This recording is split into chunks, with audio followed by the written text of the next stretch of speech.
Good evening. I saw what happened there in chat. I was here. I had to rework a few things because there's someone here. Hello, Azure Shot. Good evening, Cliff. I hope you're comfy. Thank you, Auxilia, for coming back to the garden. And thank you, Azure, as well, for trying to keep the secret, I suppose. Hello, Passion Fruit. Hello, Hayden. I lurk way too much, really. Thank you, Sunny to enjoy. Yes, they did a William, my mother, and Typo, my father, did a really good job. And my character designer too. Hold on, let me just get the pets into the cat. Hey, who's a good boy? Yeah. It came up right when I was like a minute before I hit going live. Yeah. I'm bouncing back and forth between being a day person and night person right now because of this one. Hold on. Hey. I don't know if you can hear the petting. A sleep potion? No, actually. Does wine count? I have some of that. Have a good night, Auxilia. I'm guessing you have night shift or something else to do. Or sleeping. You do sleep, right? I know you're well, witch hunter is not exactly the right term, but anti-magic forces. But you're still human, right? You still sleep. Yeah. Good luck with that, Asher. It is rough when you have to wake up early for that sort of thing. Normally, I wake up late. Counter witchcraft, yes. Thank you for the water. Let me get some of that. Yeah.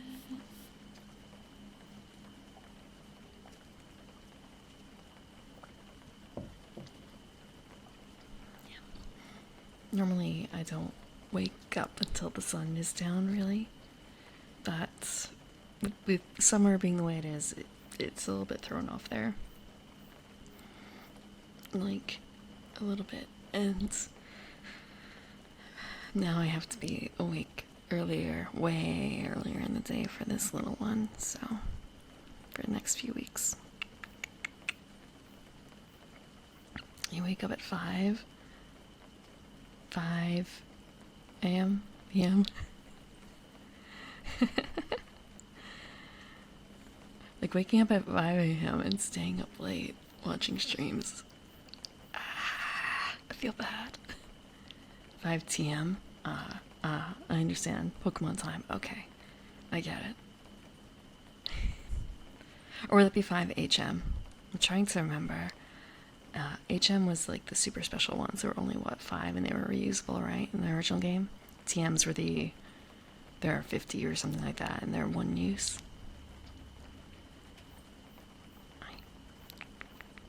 Oh, yeah. Big scritch. Big chick scritch. Maybe I'm being too aggressive here. I haven't quite gotten... I had purrs when I was in the starting soon screen, scratching him, like petting him. I don't think I hear anything right now. Hold on. No, I have to go like nuzzle him. I have to nuzzle him to get the pets. Or the purrs. Okay. I have more recent Pokemon games, but I haven't really played them. A bit of a poser. When they're fresh and new, I'll play a bit, but I don't usually have the time, I guess, to dedicate to it anymore.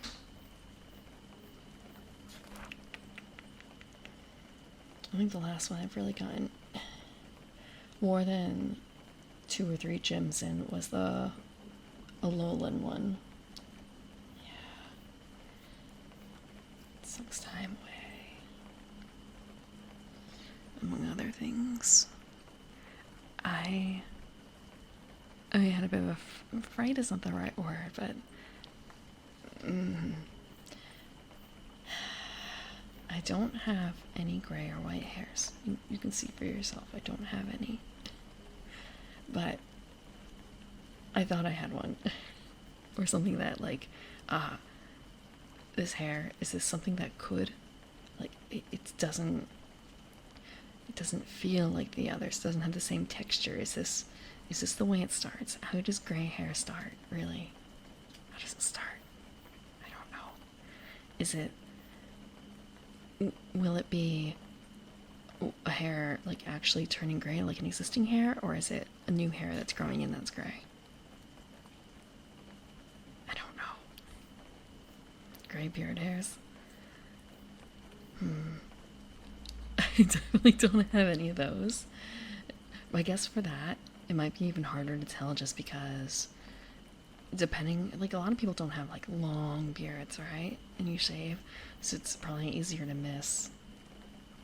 I've had gray since as young as 26. I know people who've gotten them when they were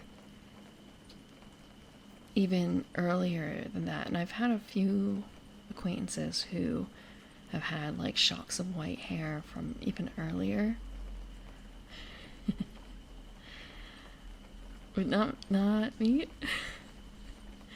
And thinking about my family,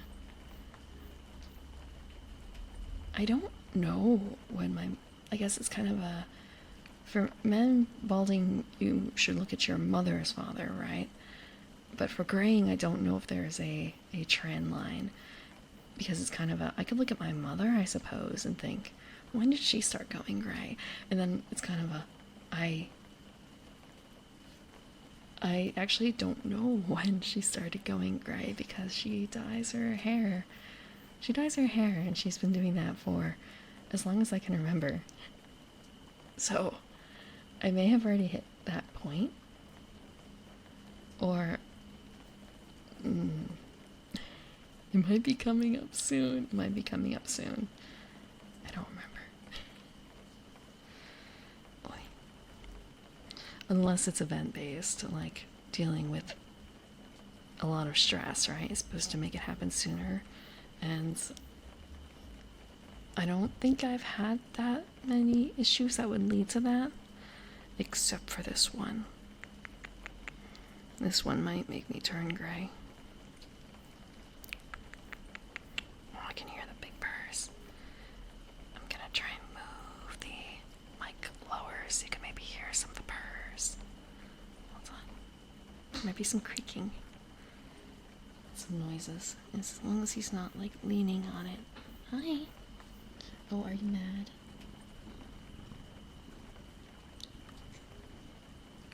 Do you not like the ear?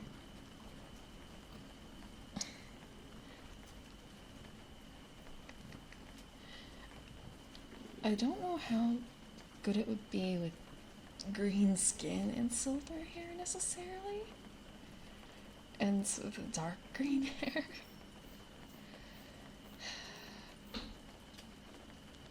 My mother is predominantly green as well. So, but again, she dyes her hair. So I don't really see it very often. Thank you for the lurk, Frog. Okay, I have to re-angle if I want to try and catch this cat.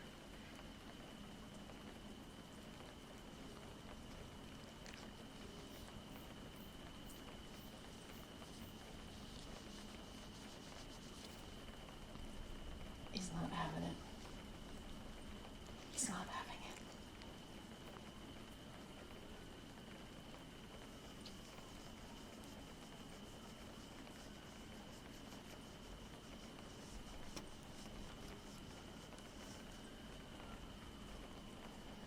Sorry about the other noise.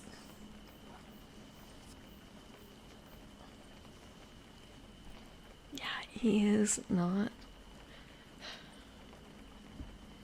It doesn't like having the ear in his face, I suppose. Finally grows in. Yep. Just.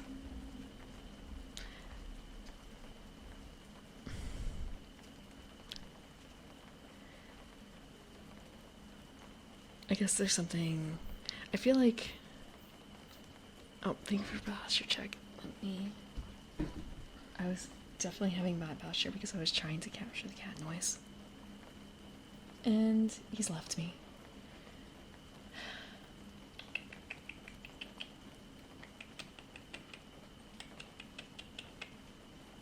Will you not come back? No. You will not.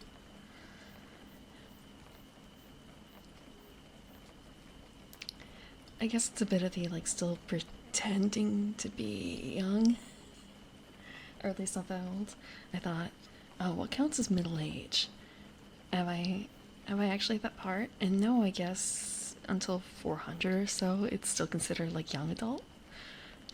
It's still considered a young adult elf, so kind of a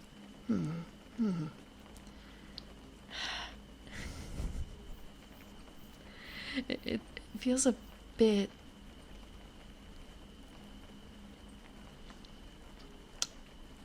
like who made that definition? Who set that definition? That 300 is still a young adult, 350 is still a young adult. Why is 400 the cutoff?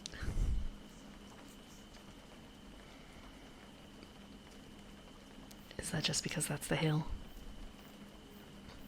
400 is the new 300? If that's what millennials are telling themselves, if that's what they're telling themselves, he's doing pretty good. He's been, are you gonna be complaining? He's been extra cuddly. I think he's forgiven me a lot. He's been very forgiving of me for everything I've been doing to him, like giving him big chunky pills. Soon he's gonna be getting small chunky pills for anxiety. And earlier this week he sneezed. I thought that he was in a fight or something with another one of my cats. No, he just sneezed so hard. He left like, it was a very productive sneeze, I'll put it that way. It was productive. And he scared himself so much that he ran to his hiding place. And then he sneezed again. Another productive sneeze, which is not unexpected considering that that's where he's getting treatment. So like, it's gotta go somewhere. All that material. Oh, I gotta let him out, otherwise he's gonna throw up with us.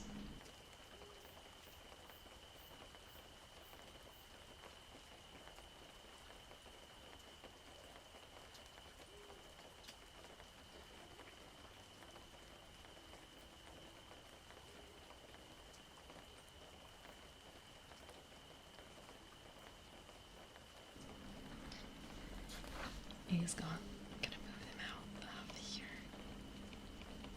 As a reminder. I just want to move him over here. In case the cat comes back.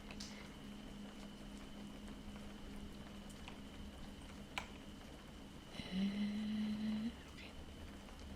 But, let me see. That means I can clean the ears.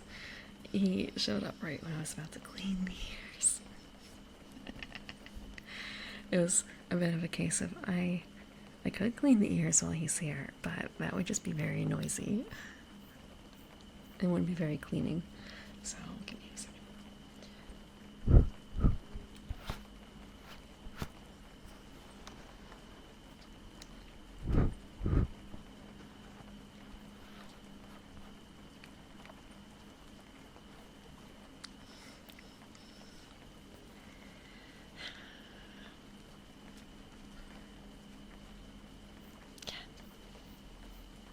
Hello, Mr. Pokelips. How are you doing?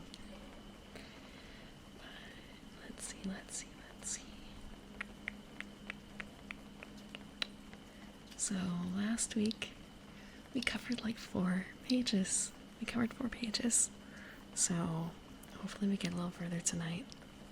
I'm doing well. I'm doing well. A little sleepy. A little sleepy.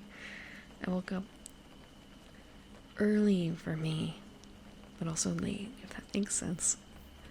Normally night plant. A night bloomer. Yeah, we should get more progress this week. Let's see. So, where is it? Here. We are going to be reading about magical items in Dungeon World. And we finished off a few. Like 3, 4, 5, 6? No. 5, and then the description of magic items. And there's no prices again associated with any of these magical items. And there are other tags associated with them, but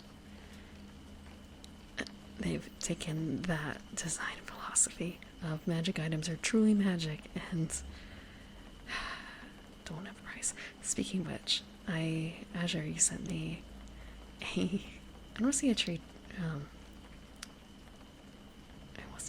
It was not exactly a treat. I don't know how to pronounce this. Treatise? It's like treat and then ISE at the end. About like the worth of money, the economy, and all that stuff. And it was kind of it's D&D wiki, but then again, it's not like it's a class thing. It's a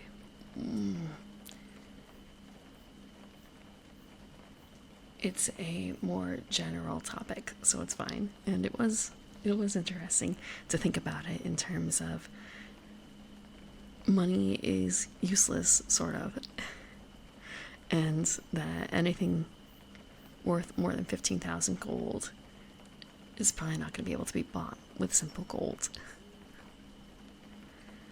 Because, again, you can just like wish that into existence, that amount of money. Anything under that price, that is merely a trinket. Merely a trinket. Yeah. Magic items are priceless, but at the same time, it kind of depends on what kind of game you're in. I've been in games where it's magic items or things that you find.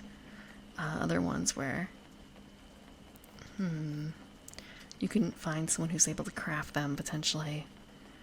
And then there's the case of, I don't care about the RP value of any of this. Just tell me what you want. No, we're gonna go dig up the price in the 3.5 bucks.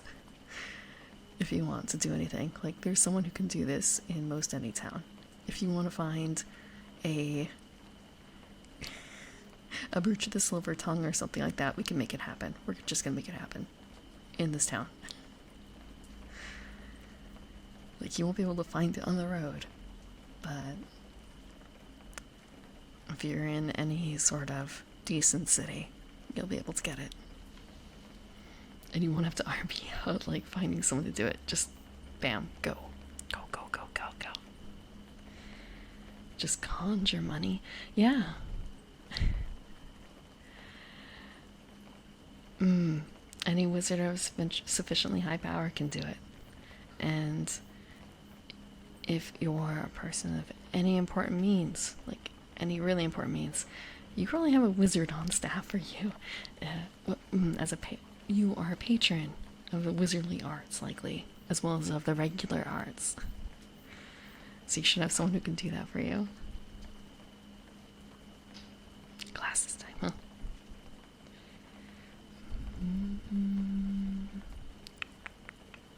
Okay. So, this was the item that we left off on last time. Let me bring up the PDF. I really hate how it's uneven, but that's the nature of the PDF because it's based on a print file. Let me move myself over a bit.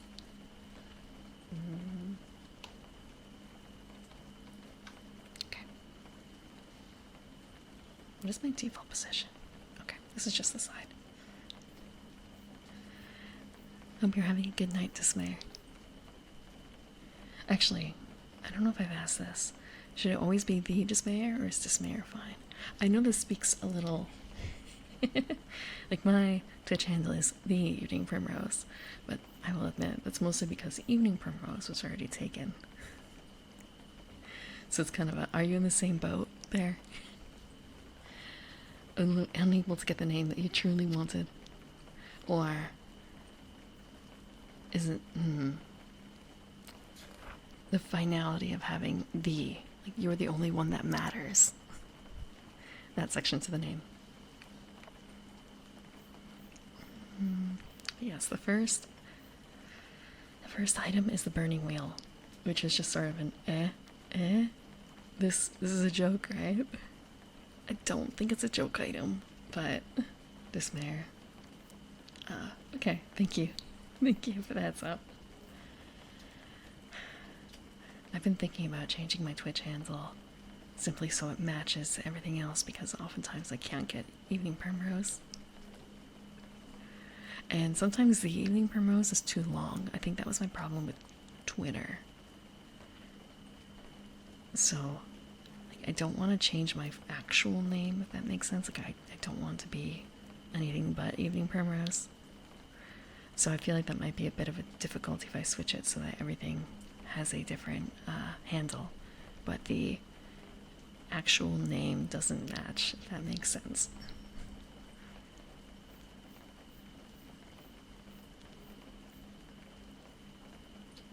Across everything with like one exception. I'm kind of envious. I'm kind of envious.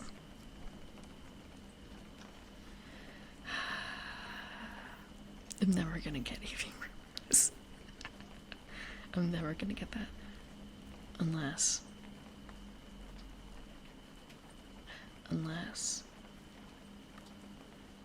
I'll have to think about it more. Unless I become partner. That's not gonna help me on Twitch. I mean, not Twitch. It's not gonna help me on Twitter. Or Discord. Or anything like that. It's only gonna help me on Twitch.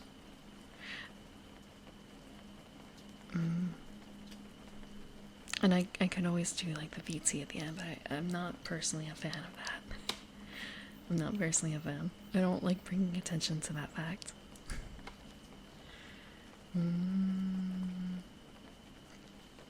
Which I guess is kind of antithetical to the concept of VTuber, isn't it? It is. What is this? Okay. Yeah. I've also seen Channel too, CH. That one's very... It's used more in Japanese VTubers, isn't it? Channel. And like that's more common, I guess, in YouTube channels. Thank you, Minecraft King. Hello. I'm glad I made that one. Like, only followers. Although I do need to add more emotes. I need to commission more emotes. I need more concepts. Okay. So, Burning Wheel is the first magic item on our list today. Yeah?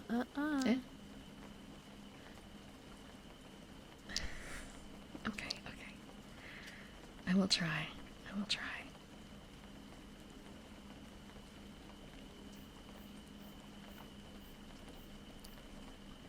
This might be hard with this rating. The Burning Wheel. 2 weight. An ancient wooden wheel, as might appear on a war wagon, banded with steel. On a glance, it appears to be nothing special. Many spokes are shattered, and the thing seems mundane. Under the scrutiny of magic, or the eyes of an expert, its true nature can be revealed. The Burning Wheel can be a gift from the god of fire and burns with his authority. I don't know of a better way of saying that. When you hold the burning wheel and speak a god's name, roll plus con. On a 7 plus, the god you name takes notice and grants you an audience. An audience with a god is not without a price. On a 10 plus, you choose one of your stats and reduce it to the next lowest modifier. For example, a 14 is plus 1, so it would be reduced to a 12. 8 plus 0. Eh? Did I really?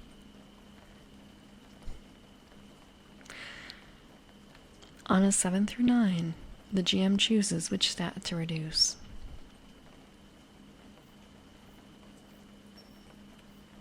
That's what it is. Okay. Yeah, I got that afterwards. Once used, the burning wheel ignites and burns with a brilliant light. It does not confer any protection from those flames, nor does it provide any bonus to swimming. Eh?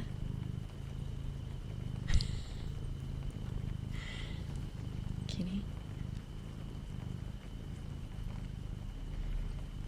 Eh?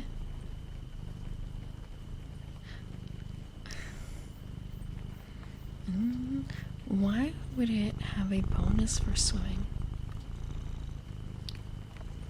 Why would it have a bonus for swimming? Let's see. Oh. Understood.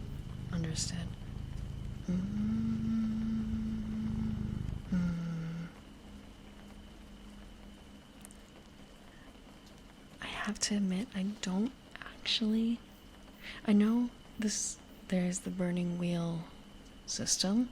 I actually don't know anything about it. I've never read it.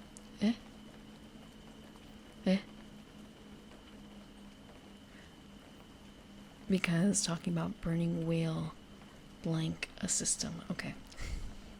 Yeah. Yeah.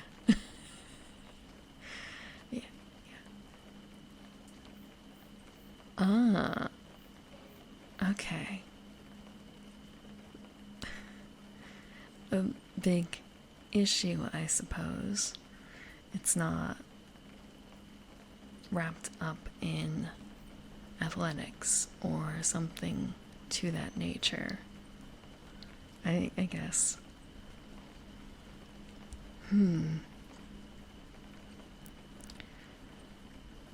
I wonder, thinking about swimming as a skill of some sort, I wonder when that was added to TNT, or has it always been in there somewhere? Like, how do they calculate it? Is it something that they may have completely forgotten up to a certain point? But I find that hard to believe, so it's probably been in there for a while. And like, I'm not. There's a word for that. I'm not.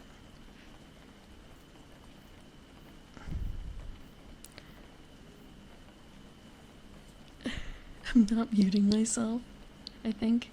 It's not the right word I'm looking for, but it's close enough.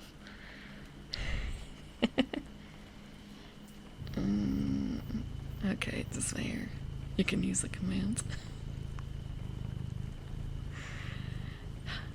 It's like a command seal.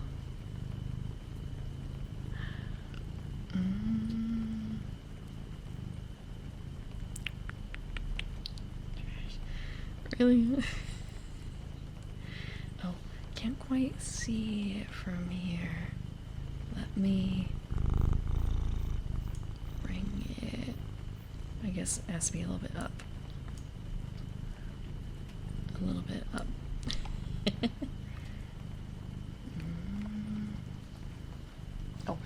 move too much. I move too much. You are hearing purring. You are hearing purring.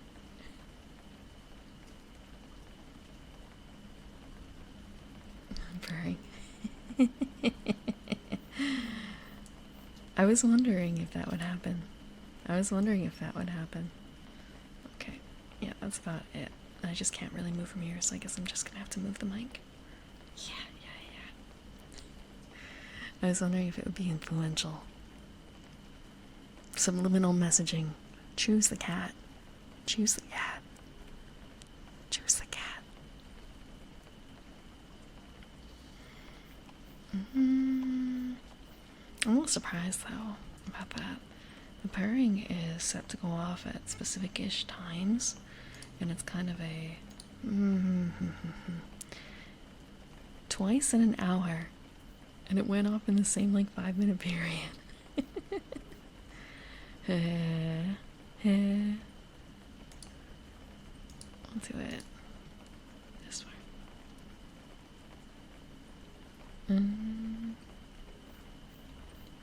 Best of the three. Let's see. The next item is Captain Belize Cornucopia.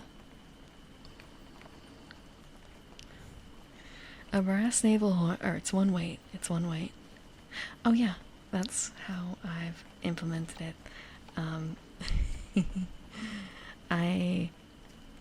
So to ensure that whoever is doing the command has access. Okay.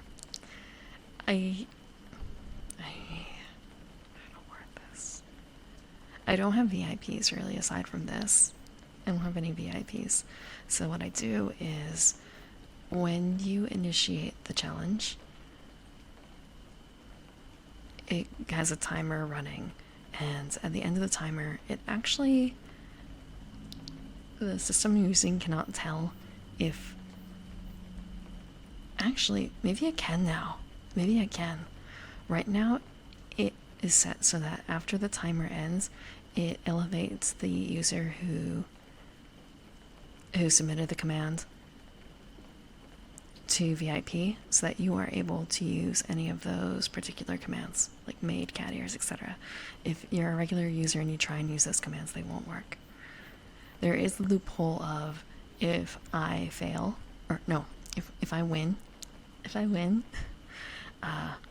you still, as a VIP, have access to the commands and you can, like, initiate them, but you guys are nice enough, you don't do that. And you guys are just like VIPs for the rest of the stream because I usually forget to un-VIP. But it's just one stream, right? It's just one stream. Yeah, so for, I think, Hayden, I think that happened at least once or twice. And one of them, it was a case of I forgot to un-VIP at the end of one stream. So yeah, that's what happens. But now I think about it, there is a conditional, and I'm wondering if I can have it set up so that it can check to see what the value of the counter is, and to add VIP or not to the user based on that value.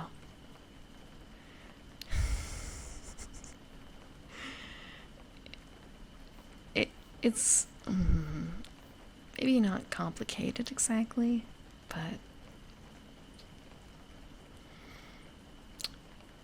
it's the way my thought process worked for making it happen. And thank you for that, Pat.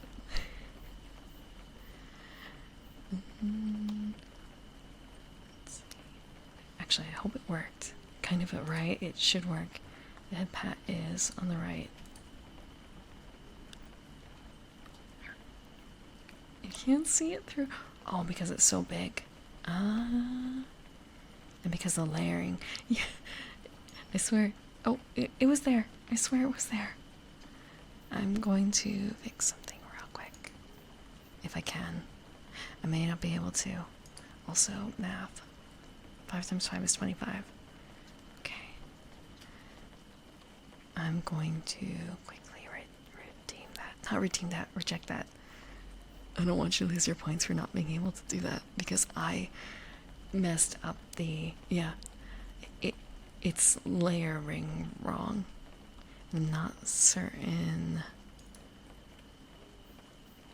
I want to say why. I mean, I know exactly why, but just what caused the layering to change? What caused the layering to change? You can't posture check in ASMR. You can't posture check in ASMR. I'm leering over the headphones. I say headphones, the microphone right now. I can't not leer over the microphone.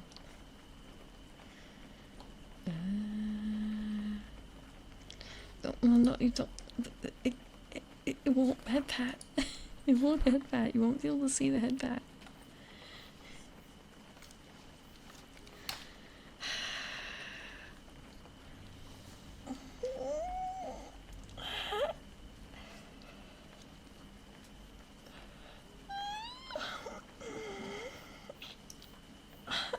Okay.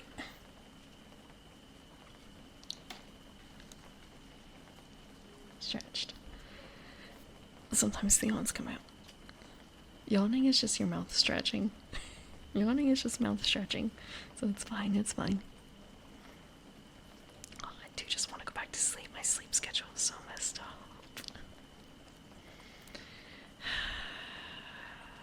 Just want to go back to cuddling with the cat. I wish she didn't leave me.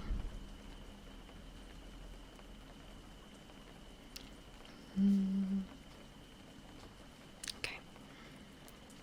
So for Captain Bly's cornucopia, it is one weight, a brass navel horn, curled and ornate, carved with symbols of the gods of plenty.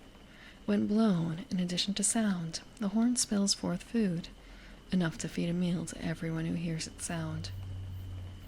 That is neat.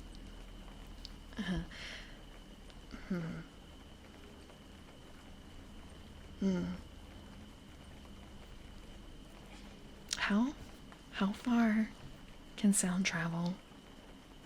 It's a navel horn. A horn. What kind of brass horn? How far does a brass horn sound travel? I guess that's a question of loudness, isn't it? What is the loudness of a brass horn?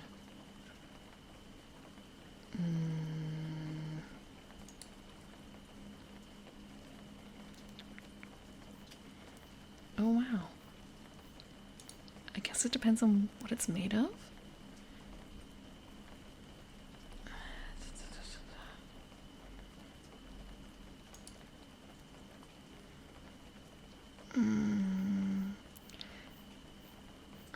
Inverse square law. Inverse square. Look, I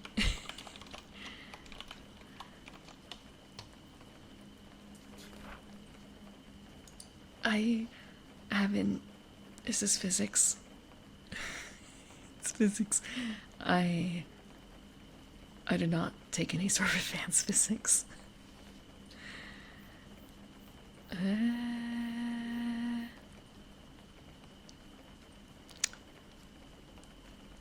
did not take any advanced physics.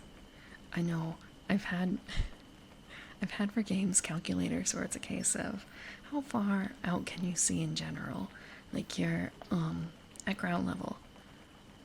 You are at sea level. You are at sea level. How far can you see? And the answer was what, like 2 or 3 miles if you're at sea level. If you are 10 or 15 feet above sea level, how far can you see, etc. And it's kind of I wish that there was something like that. There's got to be a calculator. There's a formula, yes. I don't want to do math. Make the computer do math for me, please. Like how far away can you hear a trumpet? How far away? So there has to be like a general consensus based on NIMBYs. My son plays the trumpet. How many sets of neighbors am I going to annoy by having him practice in the garage?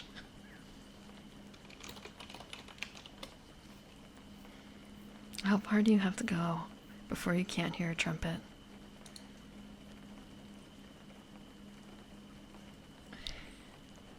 Thank you. Thank you, Soloing Chutito.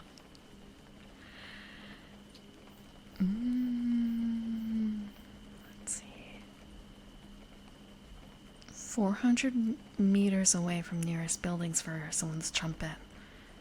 And they didn't get complaints.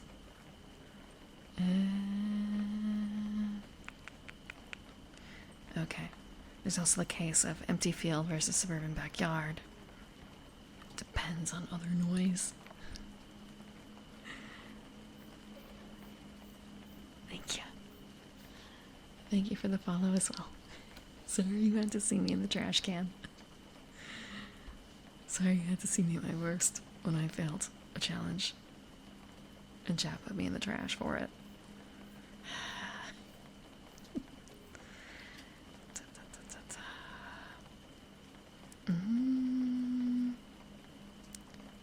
So, could be like 2 to 3 miles, potentially.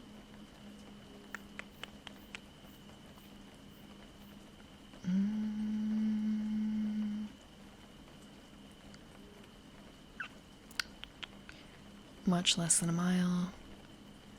Because of someone talking about a tornado siren that they couldn't hear.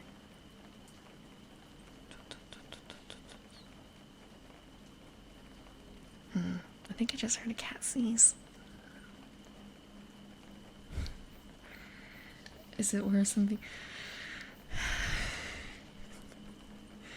I guess... worse than the maid outfit? Well, I'm going to say... I shouldn't say I'm looking forward to getting the maid outfit, like, as an official live duty outfit, but... I'm not getting an official trash can.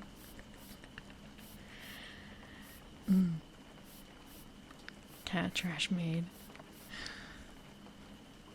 Thank you for the water. Let's see. Wait, hold on. Is that someone I recognize? Okay, it's not. I thought that your emotes were someone I recognize. They're cute. No official trash can.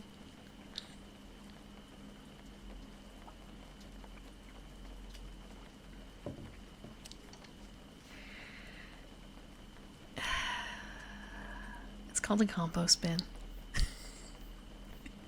For an official purpose for the trash can. It's the compost bin, the clipping bin. When you clear your yard.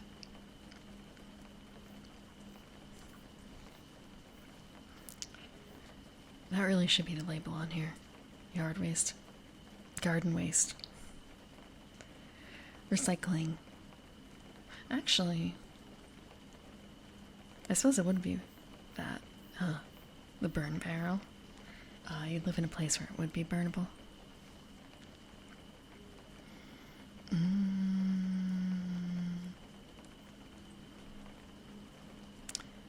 So, 2.8 miles would be like the absolute upper bound, probably more likely a mile or two. Just maybe a mile, depending on other things for the trumpet. So, being able to feed, I guess, in a city. Imagine being in a city and calling this forth. They also don't say how often this can be used. I wonder. Palm clippings? I've never...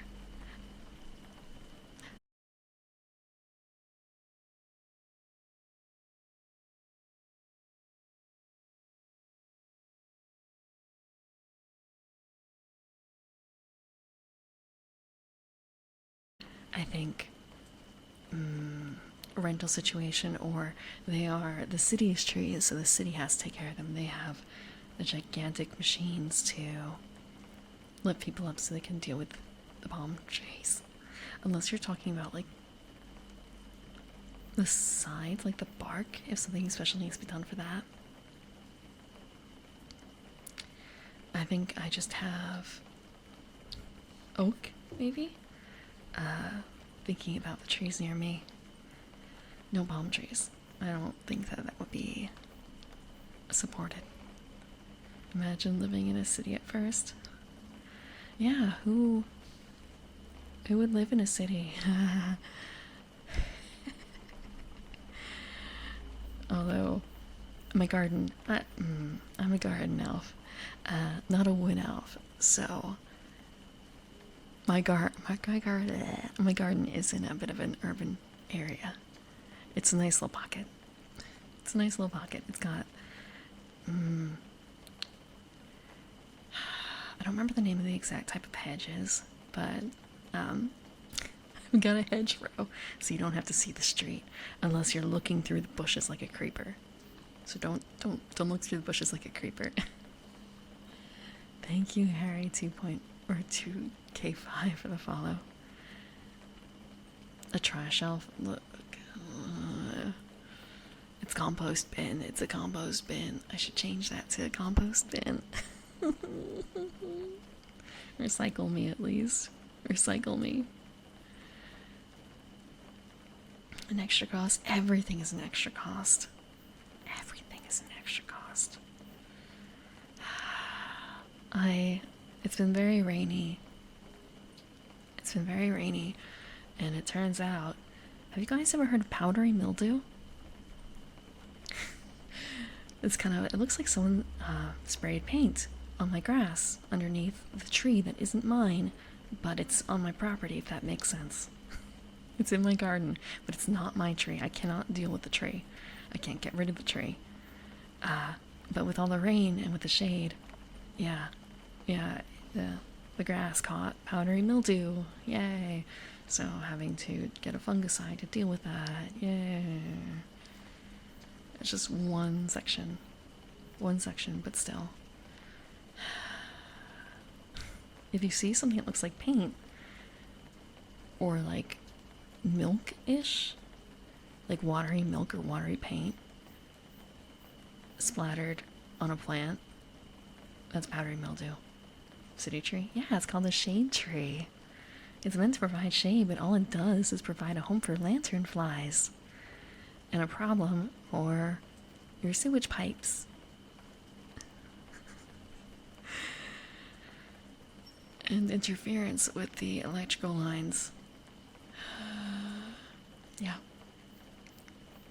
I mean, it's a good thing to have trees like that. It's just, there are pains associated with them, and it is rough when you can't do anything to help it along. Just have to kind of sit there and watch, or do some very light, what's the word? Vigilante tree care. I'm not advocating for that. I'm just saying those lanternflies aren't going to kill themselves.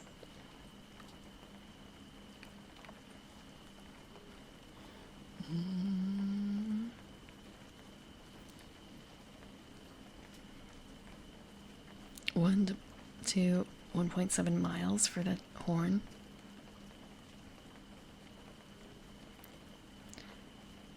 Good to know. So really, again, like, it would be, that can be a lot of people. I'm assuming it's meant to be done because it's a naval horn on the water, but it could also be done to feed your army. It could be done to feed your army. Wait, this feels like an XKCD question. How many people can you fit in like a 1 mile square? Actually, I feel like they've actually answered that as XKCD, but it was a case more so of if you took everyone in the world and like shove them next to each other, how much space would that be? Like, how much space would everyone in the world take if they were standing literally shoulder to shoulder? And I think it was kind of a not a very good outcome. Like, it was a fairly small space, yeah, but it was like, it would be absolutely disastrous. Yeah. After a certain point, like, for tightly packing people, it's just a complete death sentence. How many people? Let's see. Then again, you also have to fit the food, the whole Grand Canyon. So,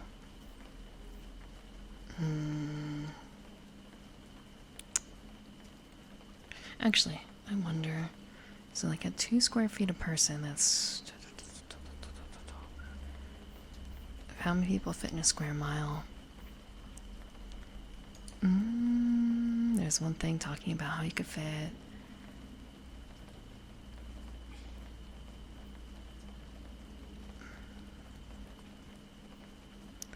25 million people in a square mile. If you give everyone about 3 square feet a person.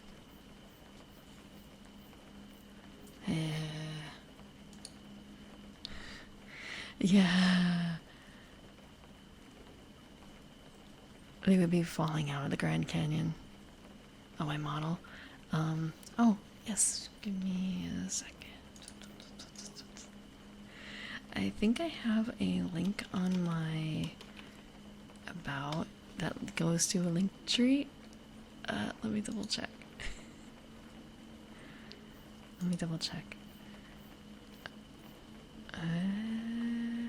Yeah. Otherwise, I can pop up the design reference. This is the link. It's an Imgur. It has both my live 2D and the original design. And in the course of, I'm hoping the next few weeks I'll be able to reveal the main outfit, the main outfit design. You're welcome. Thank you. Thank you for considering drawing me. Let's see. Probably should pull that out to be a bit more obvious. Only 3 countries use Imperial.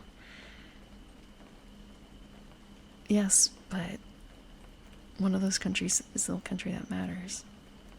For me, it's the one I live in.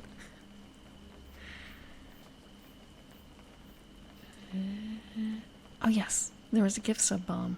I say bomb. It was 5 gift subs. Last Friday.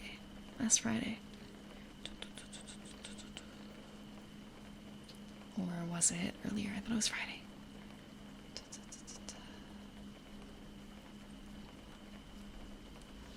Let me check. Yeah, it was unknown. Unknown give up 5. Hating feet. What about feet? What about feet? Who mentioned feet? I didn't bring up feet. You can't see my feet. Oh, Imperial measurements. Oh. Oops. Look, it's really useful when you're... Okay, actually thinking about it, is my foot a foot? Hold on. I have a tape measure. Give me 1 second.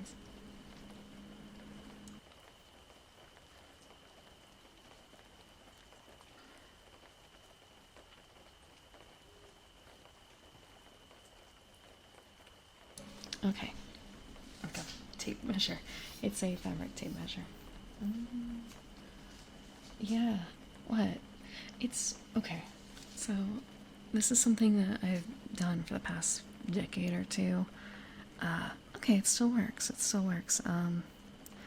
Basically, I use as a reference my thumb for a measurement of 1 inch.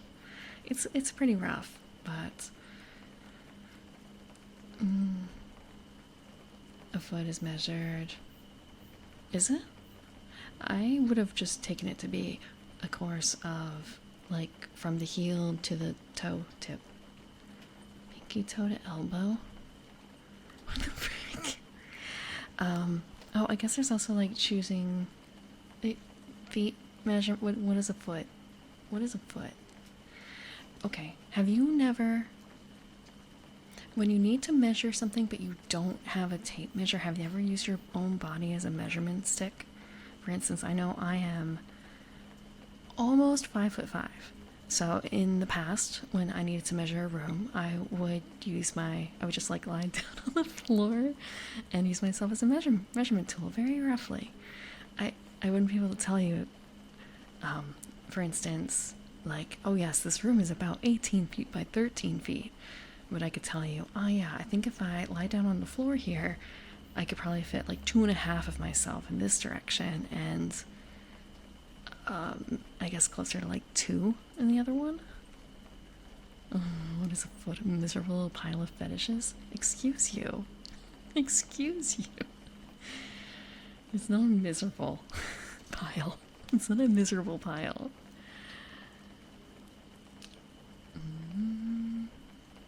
Your arm. The average. Yeah, I can't use my stride. I don't know if that's a good measurement for me because I've been told that my stride is. Maybe unusual is not the right word, but. I walk quickly. I walk quickly. Indirectly. Okay, hold on.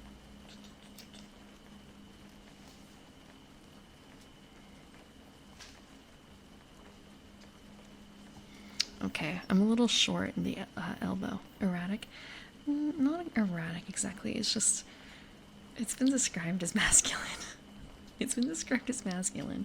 And part of it is also just wanting to make it look like you have an idea of where you're going so you're not bothered. Yeah. I have gotten complaints to slow down and walking. And also I tend to walk people off. Like we're on a sidewalk next to each other. I tend to kind of accidentally shepherd people into the street. I'm not trying to kill them, it's just trying to listen to them. You got places to be and you don't want to be stopped by anyone. No, I don't have any money. I don't carry cash. I don't want that mixtape. I'm sorry. I am not interested in the makeup that your MLM is selling. MLM. You're completely deaf. Yeah. Look, we aren't here. We're here shopping. We have a plan. We're gonna get these things and get the hell out. The longer we stay, the more likely we are to make bad decisions. Okay, how big is my foot? Let's see.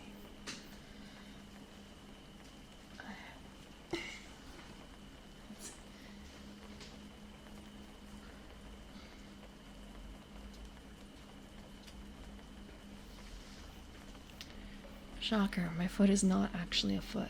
My foot is not a foot. My foot is like 9 inches. Which makes me wonder, actually. It makes me wonder. So, I never really put together how much my foot is a hand. Actually, wait, how much was my hand? If I go from here to here. No, my hand is smaller than my foot. My hand is more like 7.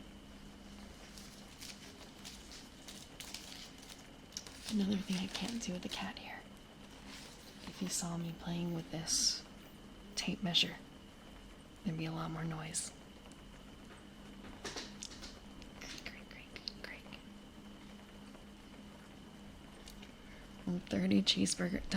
30 double cheeseburgers tall.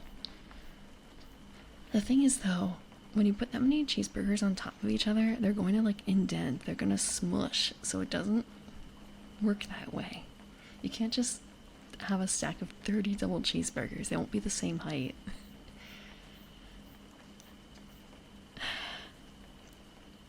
There has to be a formula for that too, right? For like how much it squishes.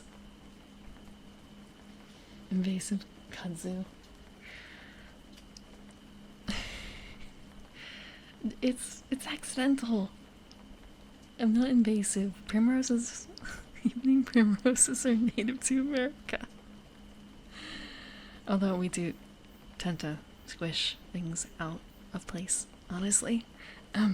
There are some warnings about don't plant evening primroses unless...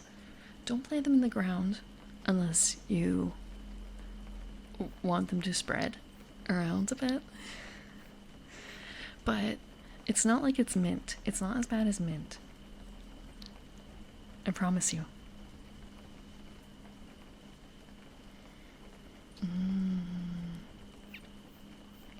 30 centimeters. I don't really keep good track of centimeters. I don't keep good track. At least mint is good for eating. I want to say not all mint. I don't think that you're gonna want to eat cat mint. Like, you can, but I don't. It's not a common practice. Mint a good mosquito deterrent. I've not had it for that purpose. No. It wouldn't surprise me. All plants push each other out of business like giant lily pads. Yeah, but the invasive ones can be a lot better at it than others. Not having competition. Not having their normal competition. There's also, I'm thinking about, there's a few other ones where, like, it would be hard to get that sort of like, you wouldn't say that a Venus flytrap pushes out other plants. The thing is that it's like such a small thing that it's good at that, like, in that environment, yeah, sure, it'll push out the other plants. The other plants are not going to survive. But outside of that, the poor little things are fucked. The poor little things are fucked.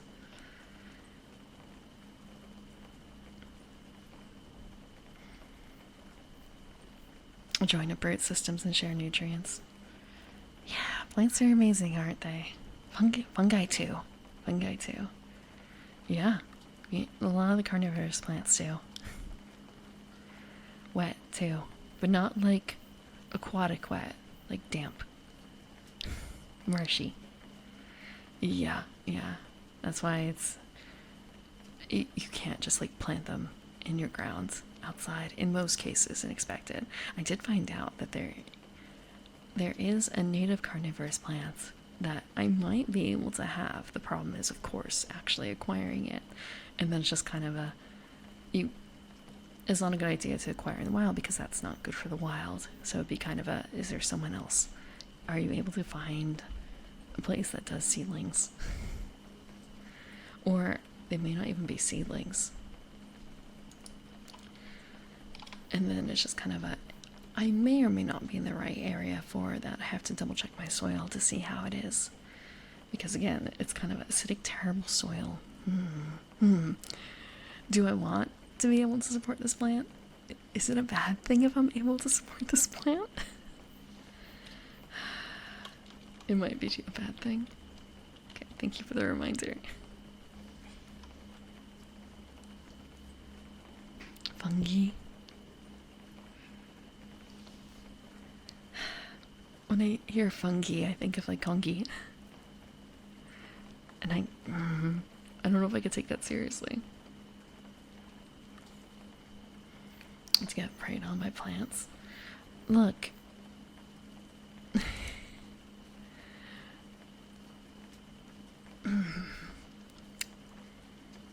You know, some creatures are better at it's live fast, die young, and that's what the preyed on by plant species are all about, right? Like flies and stuff.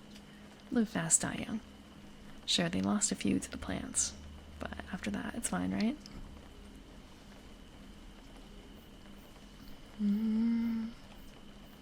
Okay.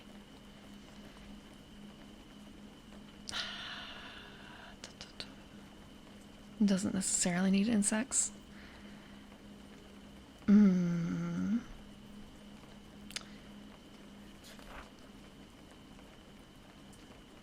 It grows faster. Yeah. I remember seeing someone writing about like dealing with I think needs something a little bit more than just water and light. Light or shade, depending. Like, I don't know what the light requirements are. I remember seeing posting about their particular Venus flytrap plant and how it was growing new. It was basically having babies. And all the responses in this plant forum were basically all because this person was asking for advice on, like, what do I do? How do I take care of the babies? How do I deal with it? And the answer was, how the hell did you do this? How the hell?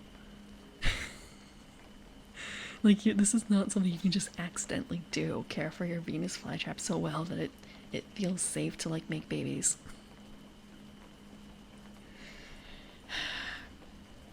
I know that there are some fish like that too. Some fish in aquariums, easy to take care of, like babies instantly. Others, you need like very specific parameters and stuff for them to have kids. For them to have eggs, fertilized eggs. It had that same sort of energy. Same sort of energy.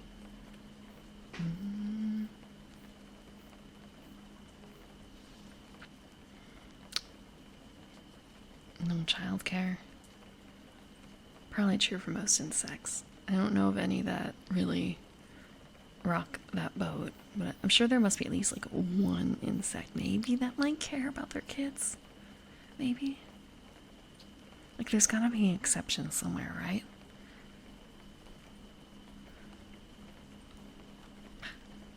Oh. What about the spiders that carry like babies on its back? Or is that just because they're not done yet? Like, they're still baking? I really don't like spiders. But just the image of like someone squishing a spider and then like all the babies coming out. Or like hopping off the back.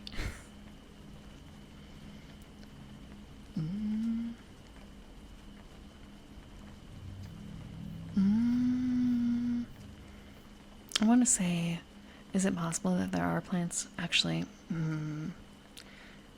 It might be an issue of water content for Australia. It might be an issue of water content. But that is an interesting concept, though. Like, designing a plant, a carnivorous plant that can deal with dry, arid soil. Sounds like a perfect entry for a monster girl, doesn't it? Yes, spiders are bros, but I don't. Okay, how about this? They're like little frat bros. I don't want to deal with it. I don't want to deal with it. It's okay if they live close by. I can even share my house with one, I suppose. But, like, I don't want to catch you. I don't want to catch you. Like, I'm trying to think of how to. Making your, I guess, like, protein meals or whatever in the kitchen over the stove or something like that, eating out of the pot. I don't want to catch the spider, like, chowing down in the middle of the kitchen. Like, go scurry off into your corner place. I do have a spider bro in my kitchen. I've seen him twice, and he's a lucky fucker. But he's doing a good job, I guess. He must be doing a good job. So he's allowed to live for now. For now.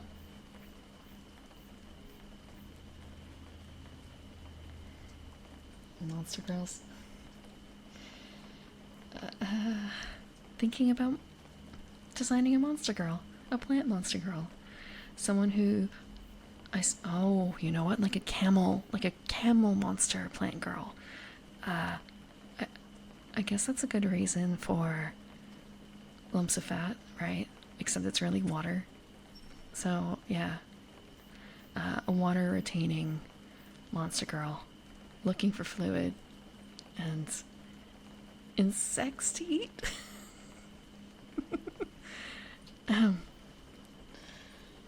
As a plant myself, infested with pests, or have a spider protect me. I'm only like 10, 15, 20% plant, okay? I'm mostly elf. So I'd rather have the spider, but it's still really creepy. Look, for camels, the humps are fat caps or something like that, right?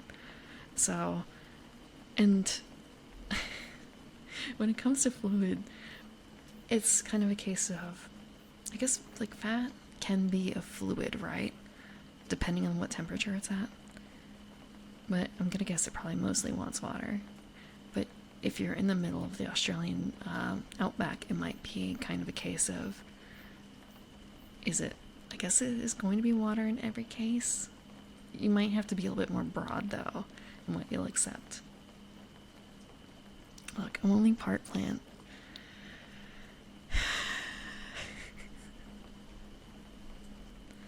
It's just a part. Bloodsucker cactus monster girl, where the leaf is basically straws and needles. I don't have chlorophyll. I don't.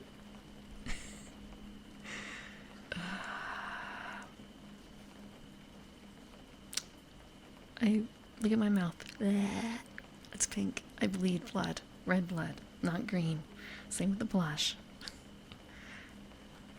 I bleed red. Like a human. Humans bleed red, right? Of course they do.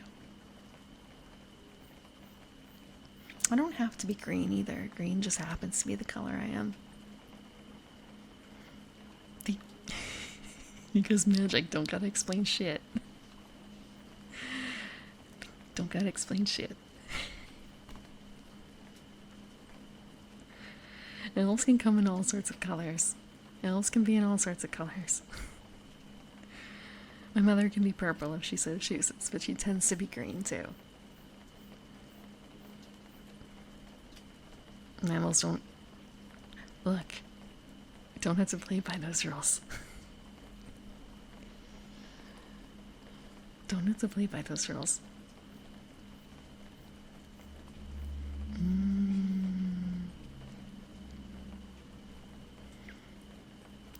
John Outback, you've screwed up horribly. It's an island. You didn't end up there by accident. You could say the same about a lot of places, right? If you look at it with a big enough picture, a lot of these places are islands. It's just a very, very big island, right? No, I've been green. Okay, there have been some periods where I haven't been green, but green is one of my 4 seasons. This is one of my 4 seasons. A Thorian? I don't know what a Thorian is. Look, we read two magic items. We read Burning Wheel and Captain Bly's Cornucopia. Captain Bly's Cornucopia.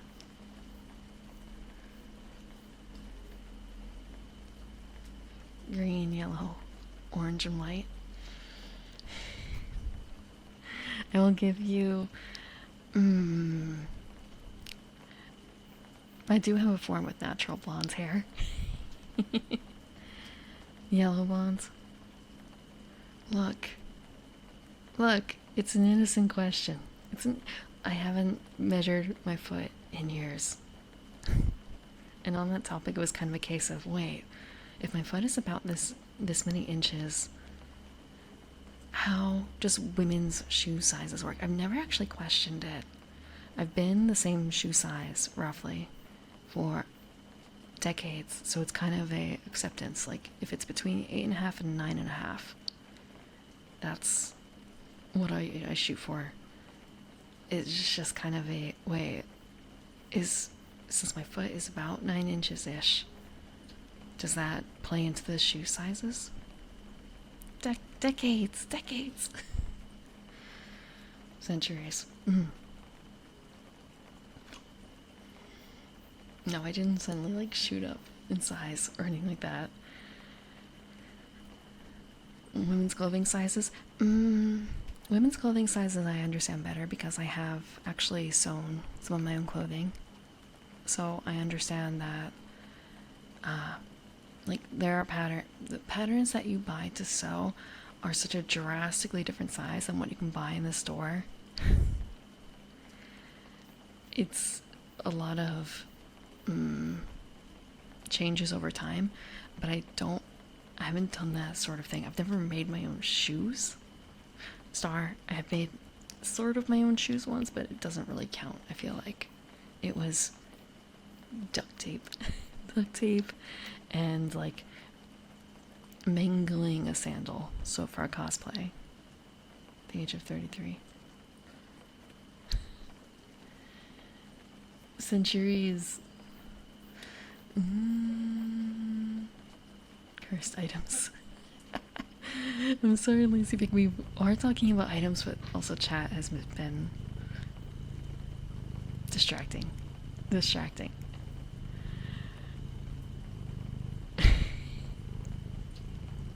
We did come up with a cursed plant girl, but that doesn't really count, does it? It doesn't really count. Depends on the color and the fabric for this size coat. When it comes to that, for the size coat,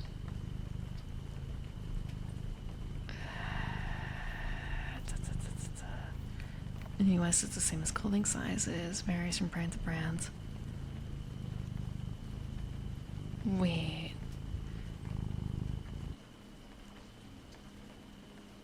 So, I'm a little confused about like shoe sizes and in the EU, so you have the same sort of sizes between shoes and feet?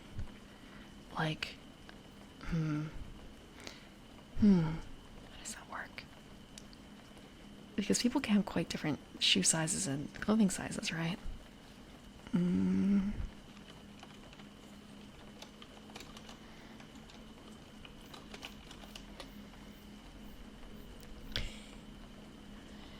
Purse. I wish that my cat were here again. Okay.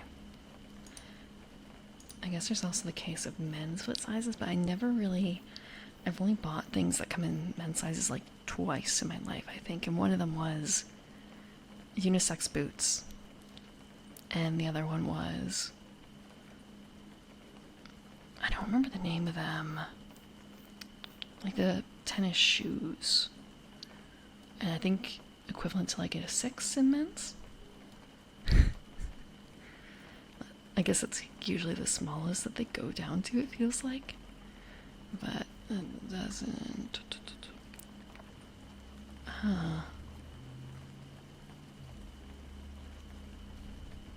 Sizing charts represented in inches. Let's see. Wait. I'm a little confused. I'm looking at the shoe size chart. Okay. 40. It's centimeters. I don't know centimeters. You can't bully an American like this by talking in centimeters. Thank you, Shiva Senpai, for the raid. Welcome, raiders. You were just chatting? Welcome. This is essentially just chatting, but with a 3DO mic. And supposed to be reading Dungeon World book stuff. However, kind of talking about foot sizes right now. Just real quick. We went from talking about how many people would fit into how many people would be able to hear a trumpet sounding, to other things. 1 centimeter is 1 centimeter. Bam, metric solved. Thanks. How many centimeter? Wait, hold on. I have a tape measure here. That was the problem too. I have a tape measure. How many centimeters is my thumb joint?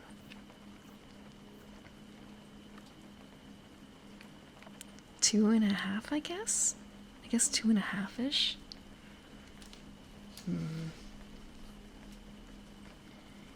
Yeah. It's always really tough, Shiva. Between I've done regular reading streams too. I usually do them under ASMR because of how much I tend to put the sound up, I guess, for this. And with the intention of not blowing out eardrums too. 2.54. Excellent. 6/16, 7-inch. Excellent. Like, you don't have to take my word for it. But what were you reading? What were you reading? It's always fun to hear what people are reading. I've accidentally done that like once or twice on stream. The very first stream I had with 3DO, I accidentally unplugged the mic twice. Like from the mic source. That was bad. That was bad. That was a noise. I'm very sorry. I don't think I've done it since. I've been very careful in trying not to. The Witcher? Oh. That sounds good. I've been a little tempted. There have been a few, I shouldn't say light novels. I know Witcher is not a light novel, but it is a fantasy novel. And I've not, I was gonna say, I don't know. I've read some modern fantasy, but not urban fantasy, more like City of Saints and Madmen, and a few other things. I haven't read any of The Witcher. I've listened to it on audiobook, but I don't really know if that counts. Welcome, Jay Winter Jaguar. Go to sleep. Go to sleep. Now is the prime time. Now is the prime time. I will try not to make any loud noises. I have never read Aragon. I remember looking at it when it first came out and thinking, I'll pass. I'm done with my dragon face. I instead, before that time period, I read many Byrne books. It was good until the last book. Yeah, I heard that Aragon was like the best out of the set. And it didn't get any better, I guess. Like, it was a good book, Aragon. I do remember hearing about, like, oh, how cool, he's like 16 or 14 or whatever and publishing his first book. Like, Prodigy, blah, blah, blah. And it was kind of, I don't care. I'm out of that game. I'm moving on. When did it come out? I think then I was reading a lot of nonfiction, random nonfiction, and Stephen King. Not a huge amount of Stephen King.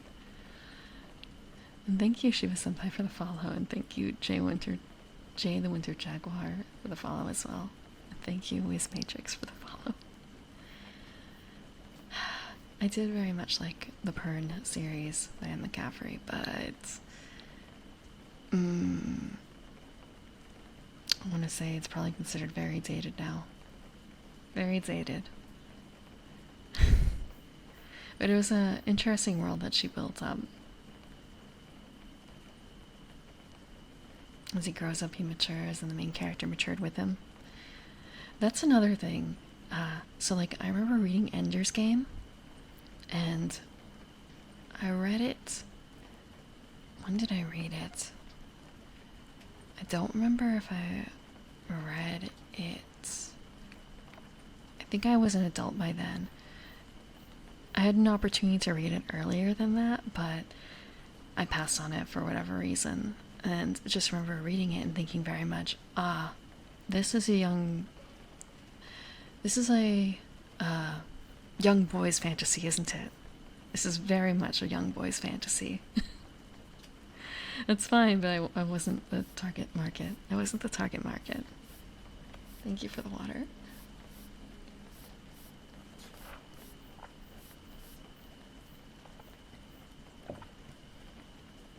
But I tend to feel that way about a lot of material now. Like a lot of anime too. Watching it and thinking, yes. This is for the boys, isn't it?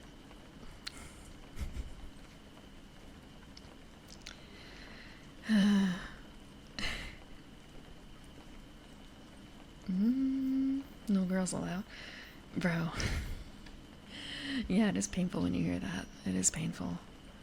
being told you can't do something. Mm.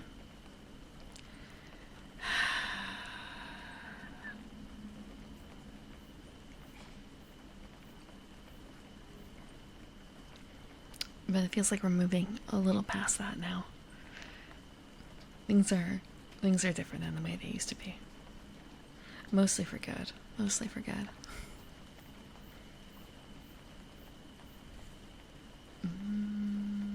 Bro person. I don't strictly know about that. I've been in many situations where there have been very few women. But I've also been in other situations where it's kind of a, wow, this is a grouping of like 30 people, and you can count the number of men in this room on one hand. You can count the number of men. But then again, like the exact reverse too. There are some things that are very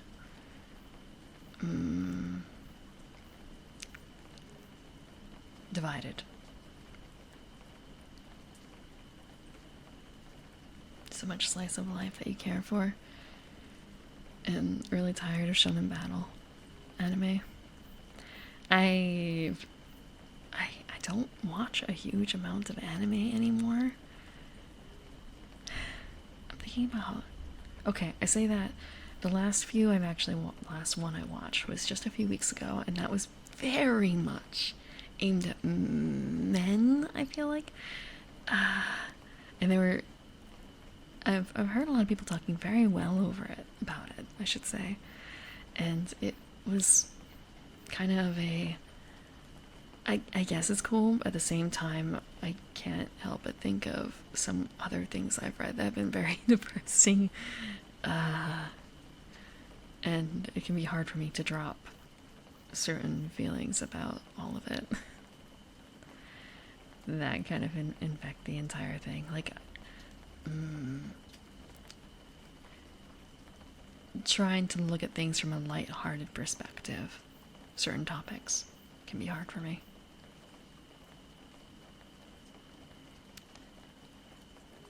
The brother story for Aragon over the main character.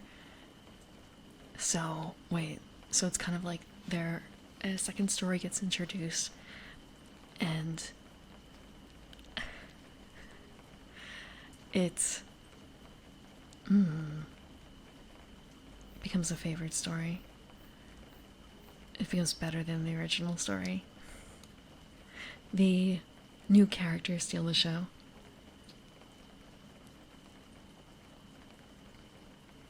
You gotta convert over to manga. There's all kinds in that. There are way more anime than there used to be. There's so much more anime out there. I guess part of it might be a case of what actually pays to get animated. Because there are definitely some things that were kind of an audience of who is the audience here? It's very enjoyable, but do they actually like pay money? Like, does it make money? I don't know if things like that still get made. So for the summer 2023, like what's come out?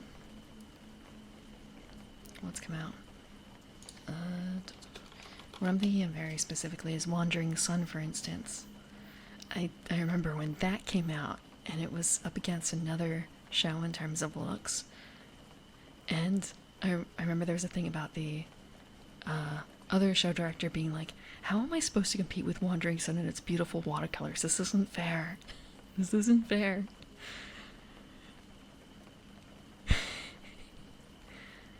Let's see. But kind of Wandering Sun probably had a relatively small audience aside from the like natural beauty of the watercolor looks. Versus like if you do the pandering for shonen battle shows or just general like isekai, are you appealing to the young boys or the young girls, depending? Or maybe not necessarily young, maybe they're in their 20s or 30s. But the things that are more aimed at like teenagers but have more appeal than that. Okay, so what about spring 2023 then?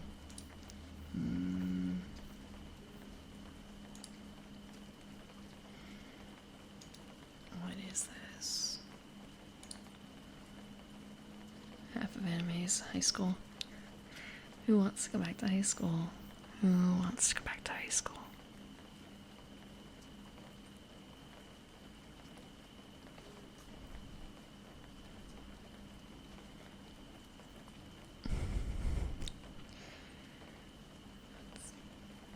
I want to say there for the like multiple storylines going around and characters stealing the show. That's how you get spin-offs, right? Boomer anime. Speaking of that, tomorrow in my Discord we're going to be watching another old anime, and I couldn't peel myself away from Slayer, so I have another Slayers movie. Discord is really only used for that right now, like announcements and Monday anime night. Speaking of which, when I was looking up the movie that I picked out, the Slayers movie, I found out it's only an hour long. It's not a movie that you need background for. It's Lena and Naga doing comedic fantasy hijinks as usual. There's no more background really needed aside from amazing sorceresses do dumb shit. And when it came out in 1998, it was a part of a double feature. 2 movies showing in one slot. I learned this because there was a trailer advertising this double feature lumped in with the other stuff. Yeah, the rest of the party did not show up for the regular Slayers group, so they ended up just putting together Lena and Naga, do something dumb for an hour. Guess what movie was shown alongside the Slayers movie? It's something from the 1990s. It was anime.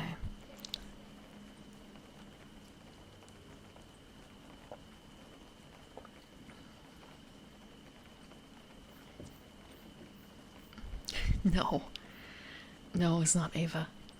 Interesting choice, though. Interesting choice. This is something that had a lot of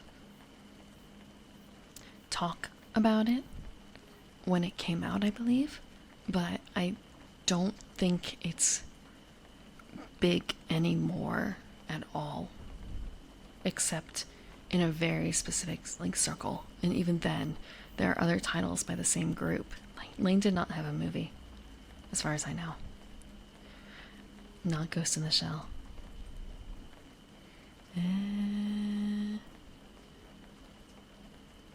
The meta, yeah. Oh, you think that maybe Lena and Naga were just the first players and they're gonna restart the campaign, except Lena's player can't. Lena's player doesn't want to give it up her character. She built her too good. And Naga's just kind of yeah, I'll rebuild her, but I'm gonna keep some of the same stylings. Because she does have a different specialty in terms of magic. Not Ghost in the Shell either.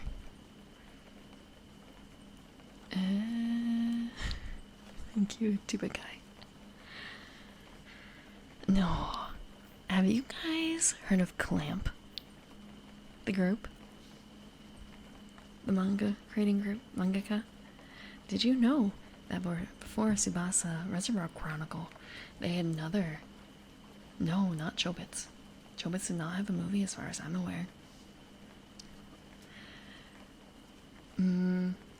So, before Tsubasa Reservoir Chronicle, they had other series. I mean, they still do have other series. They rebooted Legal Druggish, Drug and Drop, right? prequel to that. It's not.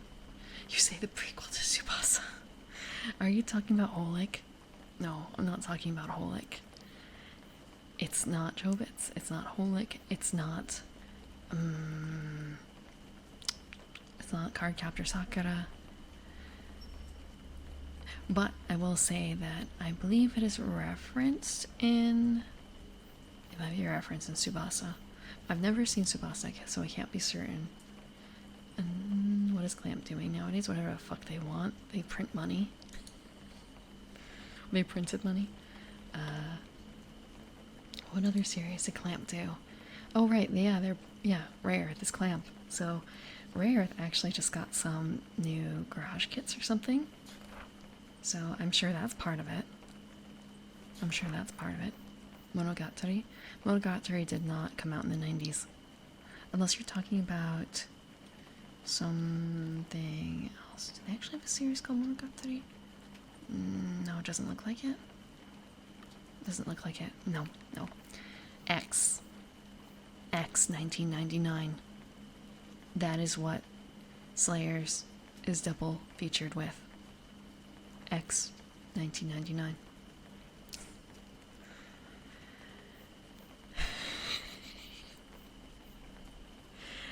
Why did they think that was a good idea? Why? For those who are not aware, X was a 18-volume series that has not ended in terms of manga. Clamp halted it for some reason. I think there was an event that prevented them from finishing. Let me see. And it is fairly gory for manga. And the anime is also fairly gory. Let me see. Why did they even stop it? Why did they stop it?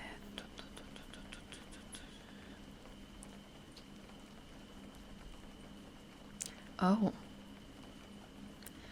So, due to social incidents like the earthquakes and child murders, they had halted their publishings. And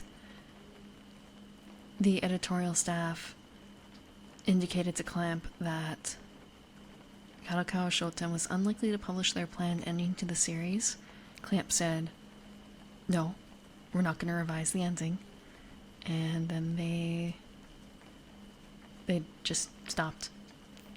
They stopped. And they never picked it back up.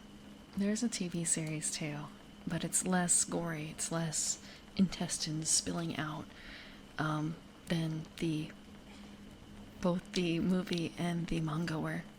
I've got a big chunk of manga.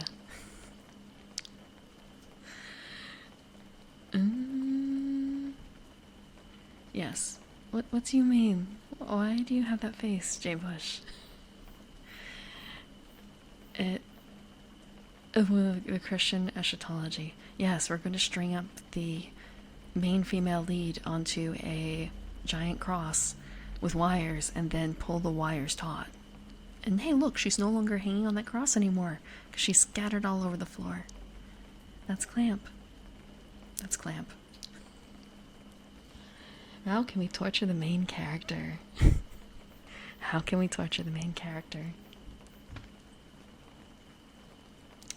So yeah, that is what they paired with Slayers. It was just kind of very much a flip-flop in terms of feelings. Going from a happy-go-lucky Lina and Naga to kind of torture porn. I've not actually seen sorry, I can't pronounce it. Mimosine. Is that how it's pronounced? Mimosine? Mimosine? Mimosine. I skipped that one.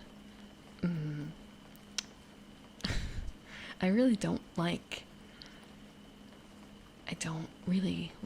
dismemberment and stuff. X kind of scooted by that. I remember seeing ads for it though, like actual physical paper ads.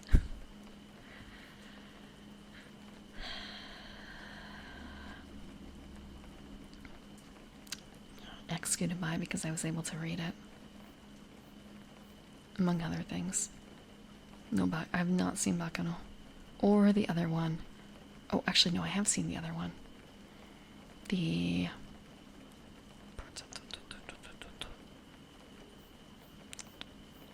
Durara. I've seen Durara, but not Bakano. Thank you, Beastman, for the follow.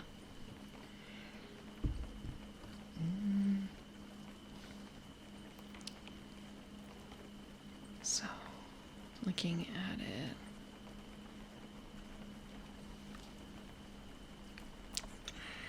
Looking back at X2, X the manga, and I guess TV and the movie, thinking about it, and it's very, I guess, Schrodinger's troll for the TM, for the writers, like looking back at the plot, and it's kind of an so no matter which way, it did not matter, did it? It did not matter at all.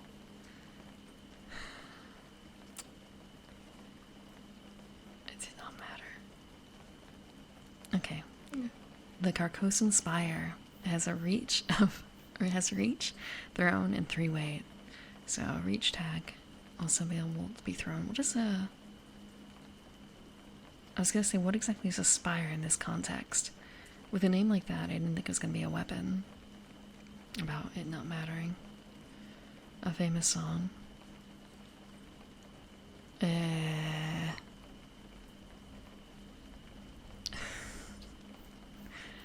feel like I'm a little bit musically ignorant. What song is this? What song is this? I mean, there's a chance I'll know, but I can't think of anything off the top of my head that isn't something like, oh, that, okay. In the end, it doesn't even matter.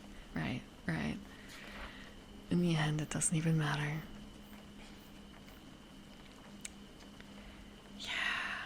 Yeah, that sums up X. I would not be surprised if there was actually a Linkin Park X AMV. Hold on, let me double check. Is there such a thing? There's gotta be. There's no way.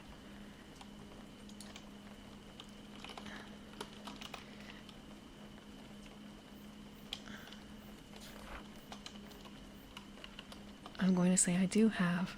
I never made an AMV like that, but just more of a I have to change my password. Okay. I don't know what my current password is. Okay. Go back to the main page. If you look for Linkin Park it's a little hard to look this up simply because it is super, X is super edgy. Are you kidding me? It's really cool looking, but it's another, like, looking back on it, oh god, it's kind of, I hate to say it's stupid, but things change as you grow up, right? Like, your tastes change, and when you're younger, it's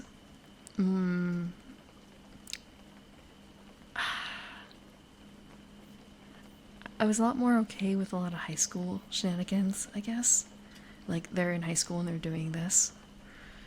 Versus nowadays, where it's kind of an does it have to be high school again? Okay. X. I'm looking for the end. But it can't actually tell the anime probably because it's literally X. Thank you, X. Thank you, XR, or X4RT for the follow. I'm talking about X a lot, I swear. It's a show. It's a show. It's an anime. It's a manga.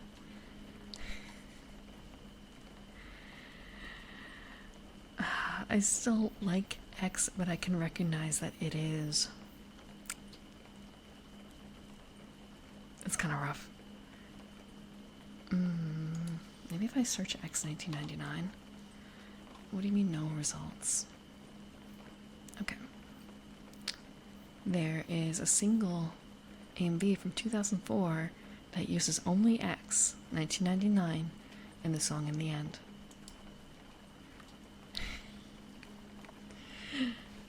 You played them in high school? I remember when whatever console it was that came out with a Blu-ray player, when it was the Blu-ray HD DVD Wars, I watched someone else play the first bit of Persona. Whatever Persona was on the PS3 when it came out, I guess, and being so fucking bored. I haven't played a single Persona after that. Maybe it's different when you're actually playing it yourself, but watching someone else play it, it didn't seem very entertaining. And now look at me watching so many Twitch people playing games. Okay, looks like we can't actually see the AMV because it is no longer available. The server is no longer found.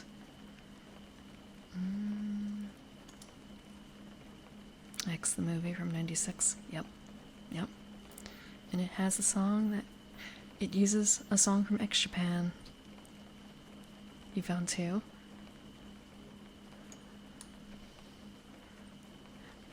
Did you find them on, like, YouTube? Because I'm just searching on amv.org, animemusicvideos.org. So it might be that. And I'm also using the super search. Yeah, okay. That might be why.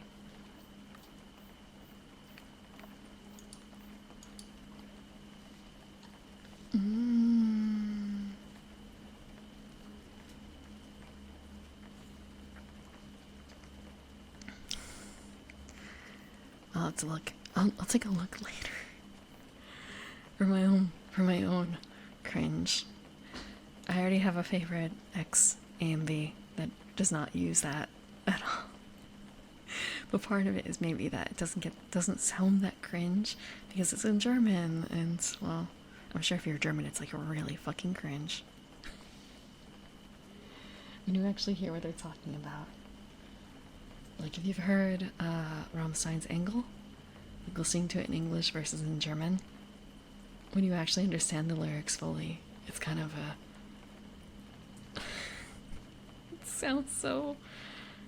It sounds a little cringe. But it's still in my rotation.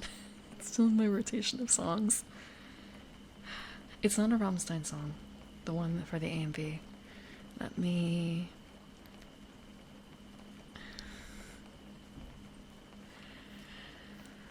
For Engel, the reason I was introduced to that was because of the Oscar AMV that uses Engel. The one for X is not that. I don't know where I put the videos.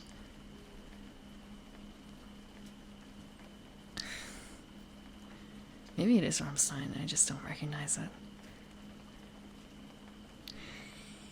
That's an interesting way of trying to activate that coil. I'll say it as if my cat is here. How about that? Good boy. That's a good boy. I miss my cat. I wish he were here.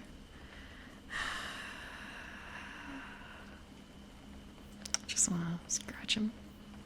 Chin scratches. Let's see.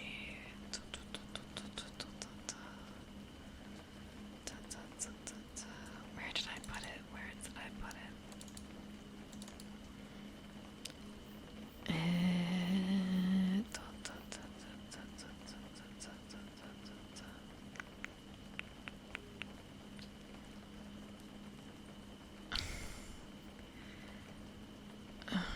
I don't remember the name, but I thought it was near the end of my file. Unless I put it in a different place, which is entirely possible if I did it in a different time frame. Nope. Was it here? Nope. You're gonna hear a lot of clicking.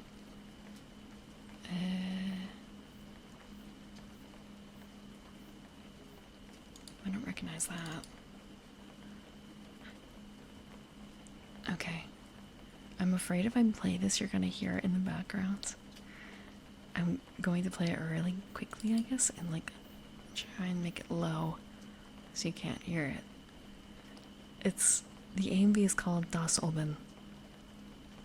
The AMV is called Das Oben. Oh, that's really loud. Let's see. Oh no, you can't just. Where's the? They don't say anything about it. It's just Das Oben. If I looked up the title, maybe. Okay. In nomine Das Oben. Wait.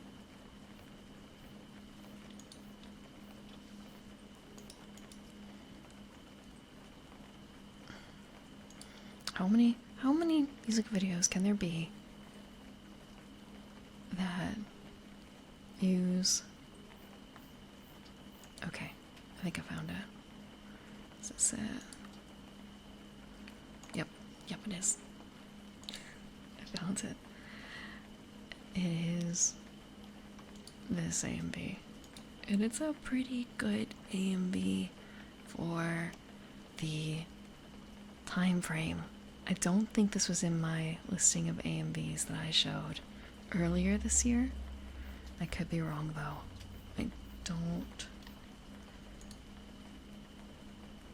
I don't think it had any sort of like significant cultural value. It sounds really weird to say when it comes to like AMVs, but I swear, like there are some that mark a cultural shift in AMV making, and then there are others that are like good but aren't like super special, and then there are some that are like really fucking good but didn't have any impact, if that makes sense. Yeah. Candy pop, chica boom. Okay, so otherwise, I'm done with that rabbit hole. So Carcosa Spire, Three Doors Down. I have never willingly... Okay, I'm gonna rephrase that. There are approximately a handful of Dragon Ball AMVs I have sat down and willingly watched. Approximately. 2 of those are about pickles. Well, about cucumbers, really.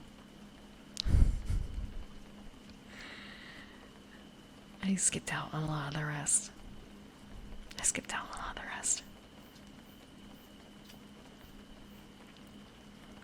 Okay, Carcosa Spire. Reach, throne, 3 weight. None know from whence the spear of twisted white coral comes. Those who bear it too long find their minds full of alien dreams and begin to hear the strange thoughts of the others. None are impervious. Used against any natural target, men, goblins, owlbears, and the like, the spire acts as a mere mortal spear. Its true purpose is to do harm to those things whose strange natures protect them against mundane weapons. Used thus, the spire can wound foes otherwise invulnerable to harm. The wielder will recognize these twisted foes on sight. The spire knows its own. Hello, Coast. Good evening.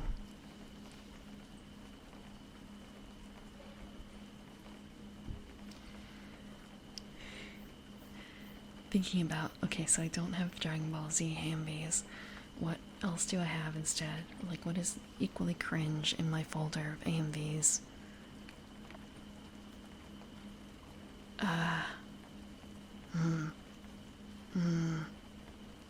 What was my cringe?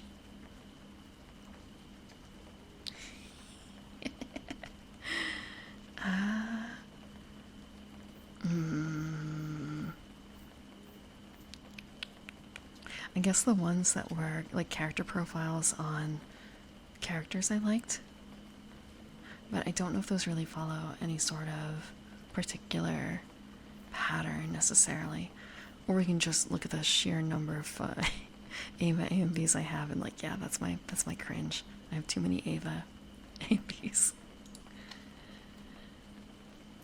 Thank you, Drifting Dart, for the follow.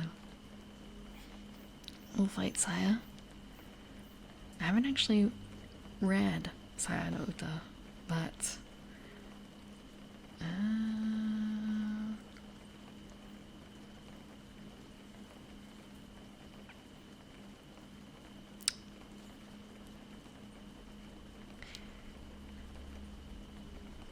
so it's a foreigner who fights foreigners, essentially. Yeah, it's like it's like the vampire who hunts vampires. Which AMV have I seen it as cringe? Yes. There's that too. There's that too. There's that too. I like a lot of things that are trash. That's why I have a trash can routine. But it's not a willing thing.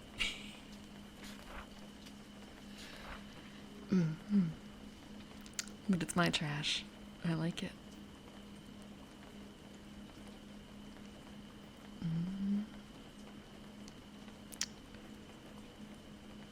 So, I guess it's kind of a case of this. They don't have that many creatures in the compendium that we've already read that have this sort of issue about being able to be impervious to regular harm. Like magic, you need a magic item to kill them. Twisted white coral. With that, I'm more likely to take it as it's not even necessarily like a bone of an alien creature. It's perhaps just something taken from an alien landscape. It was once living. And coral is coral is living, but it doesn't fit into one of our normal categories. So I feel like that might also be kind of an undercurrent here, no pun intended.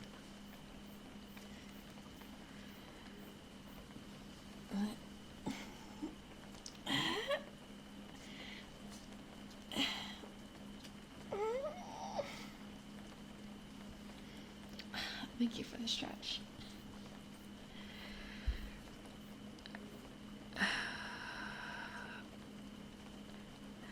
Thinking about, okay, so what categories do most creatures fall into, right? Real quick. It's, I guess the big thing is actually kingdom. I'm looking at kingdom in my browser, and the very first thing is like, oh, you're talking about kingdom death, right? Like, no, I actually just want, I want, like, I guess life. Life. How do you define life? There's non-cellular life and then cellular life.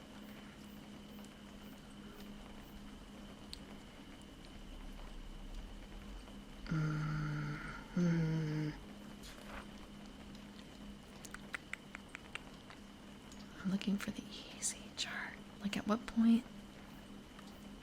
Okay. So initially it was just 2 kingdoms. Okay. Kingdoms, empires, etc. We're looking at kingdoms, I suppose. Kingdom cheesecake. And I'm looking for kingdoms.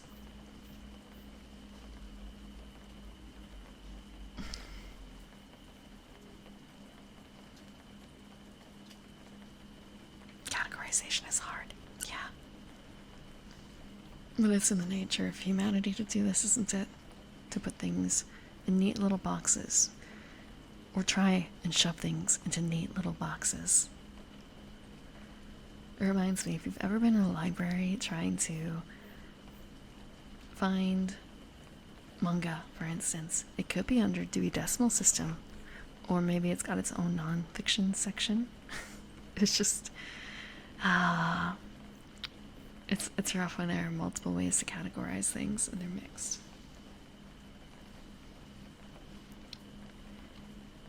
Because you wouldn't think to look in Dewey Decimal System for something like that, right? Why would you look for comics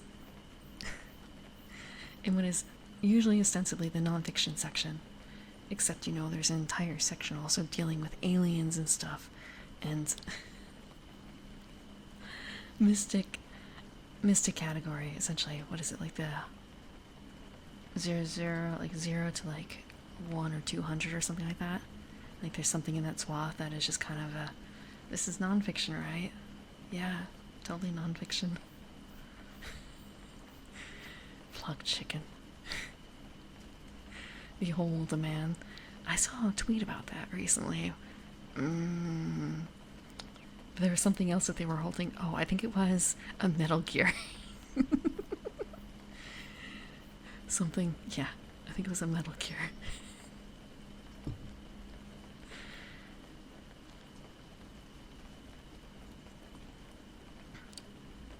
I use bookstores. I haven't been to one of those in a very long time.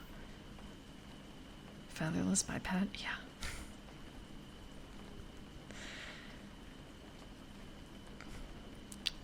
I haven't been to a library in a while either, but I spent a lot of time in some in the past, so something's die hard. Something's die hard.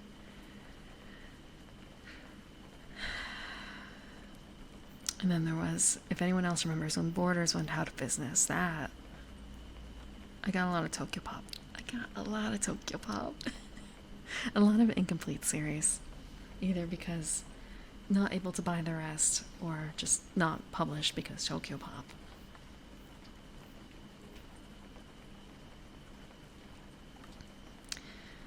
I've never actually played a Metal Gear game. I've watched a number of people play through bits and bobs. I remember I think the first time I remember being exposed to Metal Gear was Metal Gear Solid 3 Snake Eater, because at the time I was going through a blonde phase, and I distinctly remember getting a comment about, like, have you ever considered dressing up as the boss? Just sort of an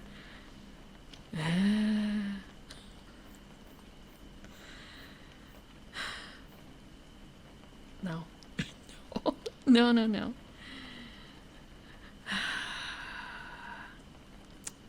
I think that was her name, right?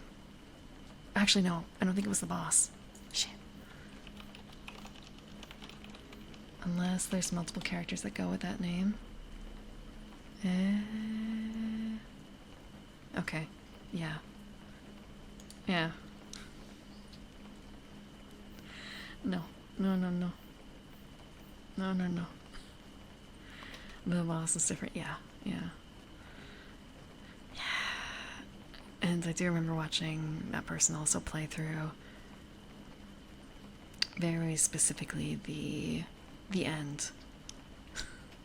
I think I also remember seeing him do the I don't remember what his name was, but the one that makes you go through the river of people that you've killed, because they were doing one of the optimal routes, like try not to kill anyone routes. The Sorrow, yeah.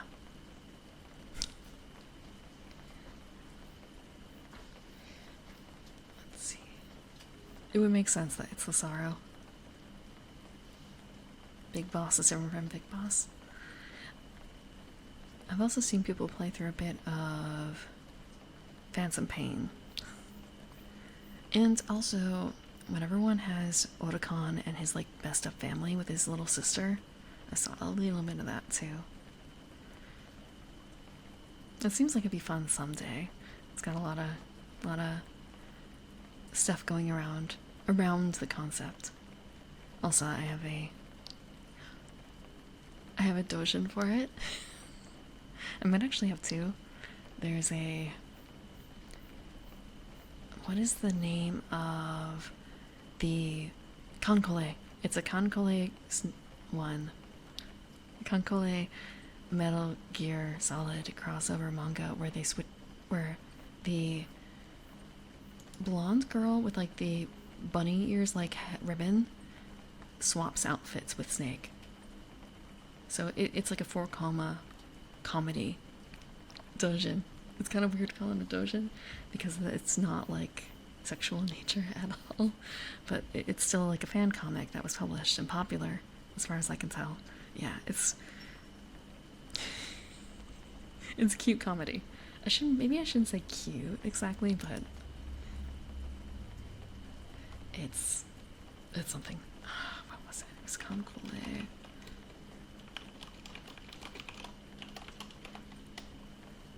It is not, but I feel like the instance I say that, oh yeah, I have a Metal Gear Dojin, what are you guys thinking about? What are you guys thinking about if I say I have a Metal Gear Dojin or if I have a Concole Dojin? I have Strike Witches Dojin.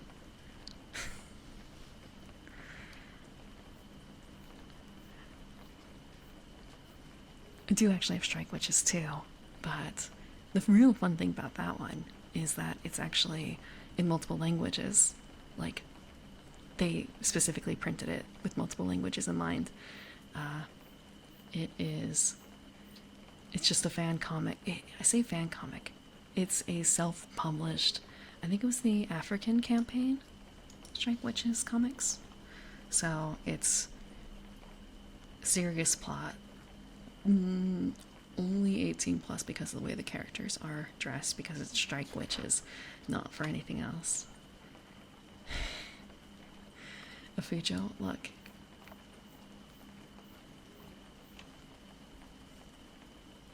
I'm trying to think about the number of Dojin I have that fall into that section, and the answer is going to be a lot smaller than you'd think. The answer is a lot smaller than you'd think.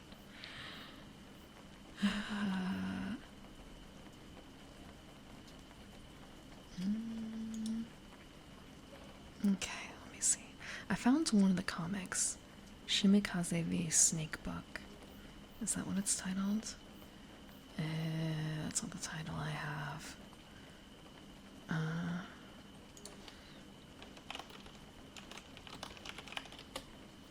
Let me think more than enough. Maybe. I'm thinking about the titles, and it's kind of right, that was popular when I went down there. When I went to Japan during that time frame. Oh, and then there was also the written book, the Smog Bilbo book. So that one you're really hoping is not real, but I assure you it is. Shimikaze Snake. Okay, let's see. Okay. I think I have this one in Twitch. I hope it's fine, Twitch. I hope it's fine, Twitch. Because it's really...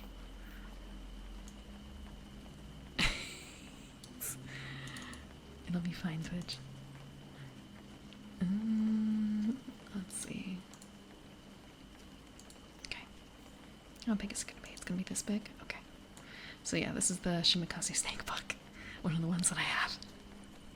So, comedy. I assure you, it's a comedy.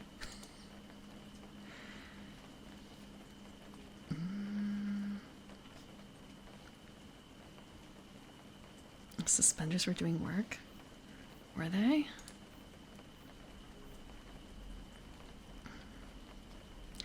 Very...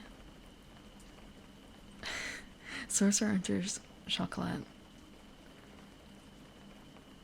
I was thinking more so like the suspenders are doing work, but they're also quite thick, unlike the straps to the underwear, where it's kind of a case of, man, that could snap so easily. That would also hurt if it snapped. That would hurt.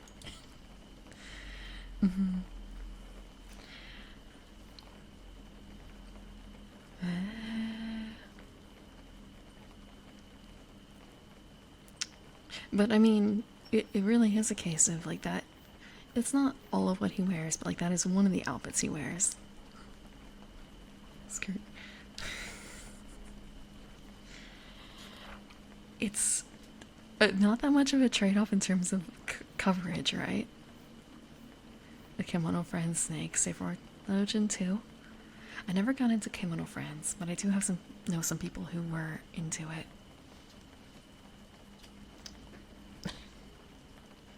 Maybe I should have grabbed it. Maybe I should have looked at it at the time. But it seems like I guess Snake is popular for that. There's a lot of comedy inherent to it.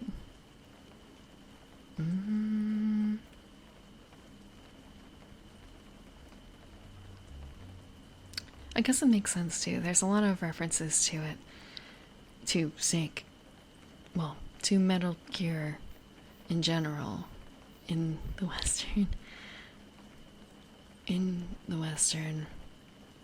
Fan culture. Yeah, yeah. There's that too.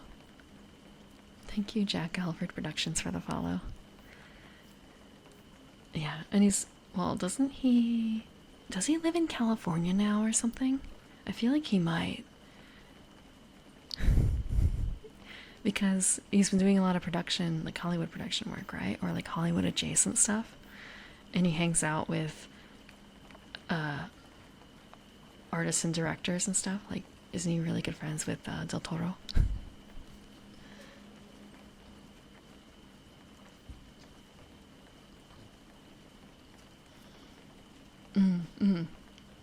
I feel like that really helps. Like interacting with other artists who also produce weird shit. Being open to it. Right, I was looking at Kingdoms more specifically with this. Okay. It was a case of ever since promotional PT promotional trailer, right? I actually don't know if I've seen PT. I never thought I would have the willpower to. He still lives in Tokyo? Well, I guess he has the money that he can travel wherever the fuck he wants, whenever, huh? He wants to go meet up with his friends for like a week or something in person. He can go do that. Probably. Okay, so thinking about like other creatures, animal is very common, right? Fungi and plants are less common.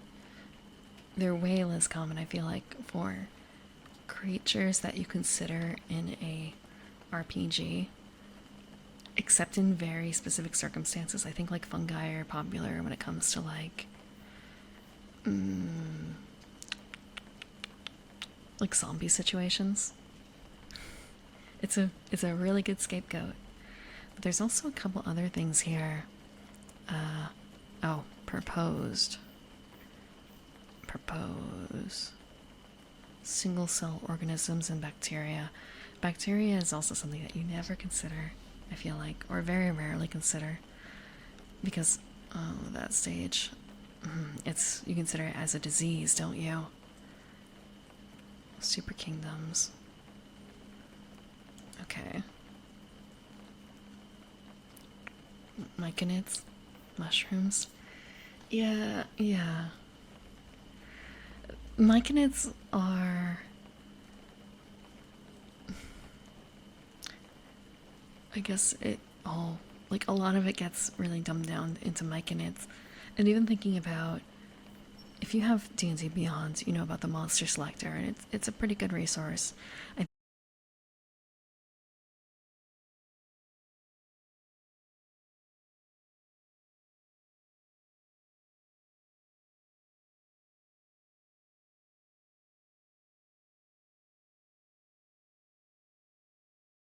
Have I seen a playthrough of Vengeance? Or, not Vengeance, V? Not all the way through, but I know what the twist is. I know what the twist is. Or one of the twists, I should say. V is the one with Quiet, right? I know a couple twists. It can be very hard to avoid that sort of thing on the internet, even if you don't play the game.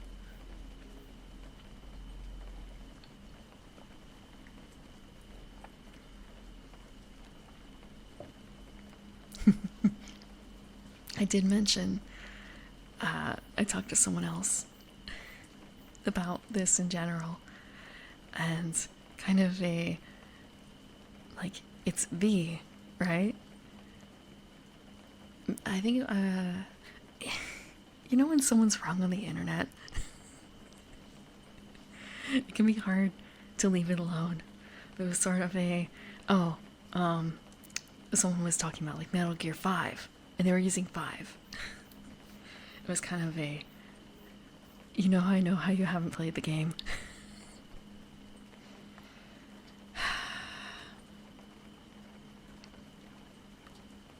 It was that sort of thing. Like, I may not have played the game, but I still I'm not describing it as 5.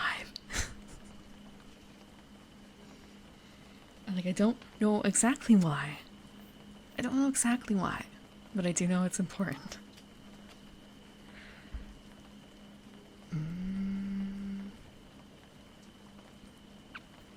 Like, how it's been out for how long now? Is it okay to talk about spoilers for that game?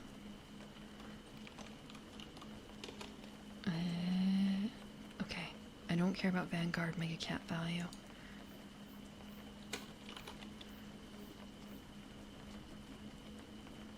Metal Gear Solid Phantom 5's the pain.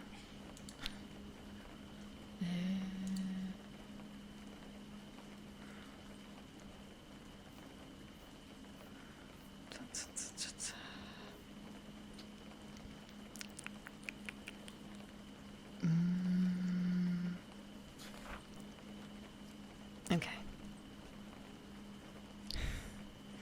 So, this is the one with quiet, right? Yeah.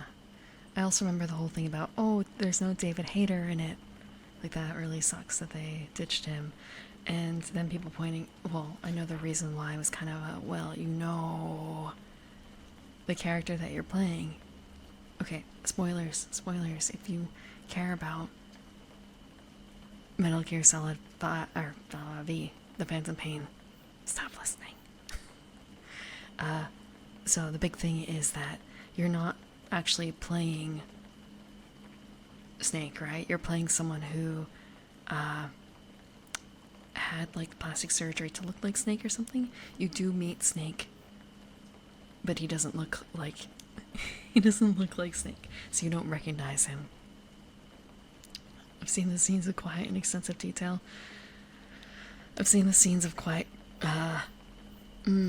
like beating the shit out of a couple people and then like quietly returning to her cell. Is that something that actually happens? I feel like that is. Did I just make that up in my mind? You are a Snake.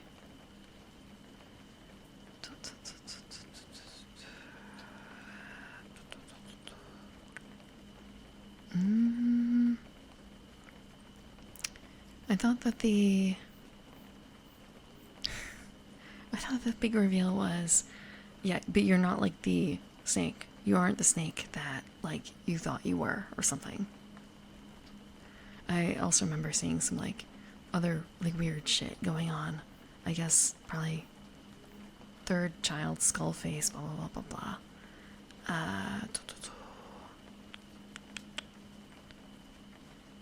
And Quiet, the reason why Quiet doesn't talk is because there's the like oral virus thing going around, and she breathes through her skin, and that's kind of the end of it. That's kind of the end of it.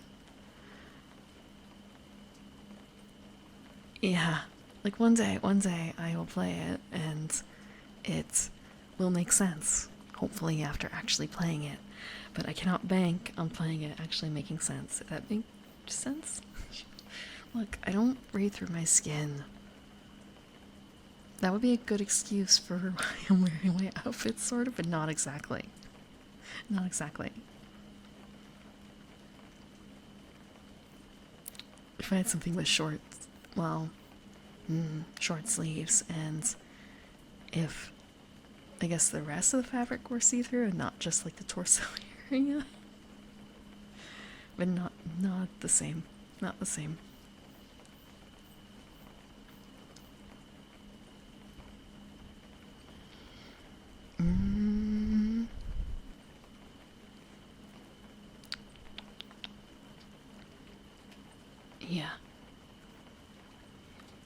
Yeah, reading like the last paragraph of the plot in Wikipedia, and yep, you are a medic who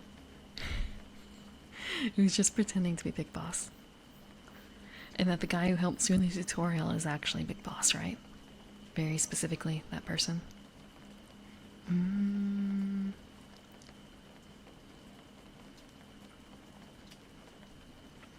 Clever ruse. Yeah. One day, one day. One day. I guess it's also a case of, if I want to play it, I actually have to acquire. I have to acquire it. That might be. I guess if I were to play Metal Gear games, what is the best? Actually, no, I probably shouldn't bother to ask because I can look that up. Like the best order. Is there like anything that's skippable in terms of plot? Maybe I shouldn't say plot, but like,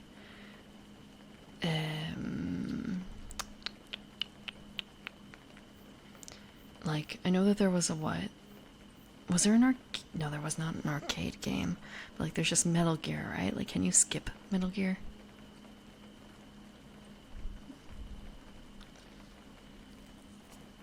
Let's see, let's see, let's see. So, release order versus chronological order. So, if that was the case, then it'd become Snake Eater, Portable Ops, Peace Walker, Ground Zeroes, Phantom Pain, Metal Gear, Solid Snake, Metal Gear Solid, Sons of Liberty, Guns of the Patriots, Rising Revengeance. So, if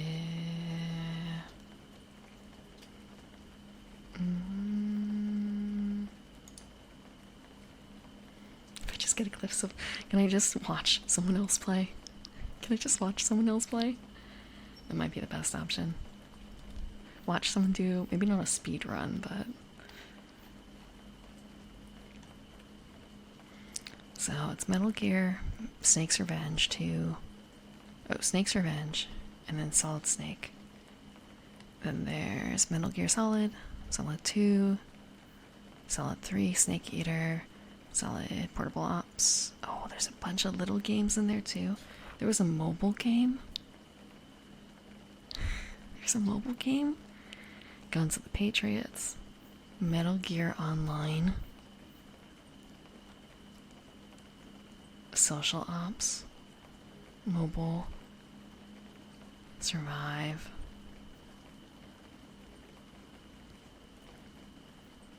Oh, and then they're making a remake of Snake Eater, huh? I wonder.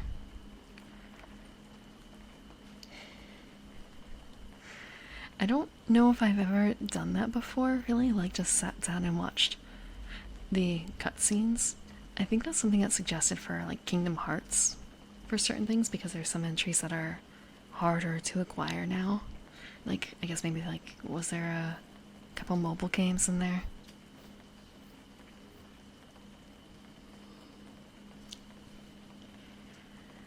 But yeah, otherwise it feels like it'd be very hard to catch up for some of these games. For the longer series. And for the ones that have convoluted plots. I don't think I've played too many games that have had series like this. Like Final Fantasy doesn't count because everyone is standalone. You don't need to play 9 to understand 12. I don't need to have played 14 to understand 16.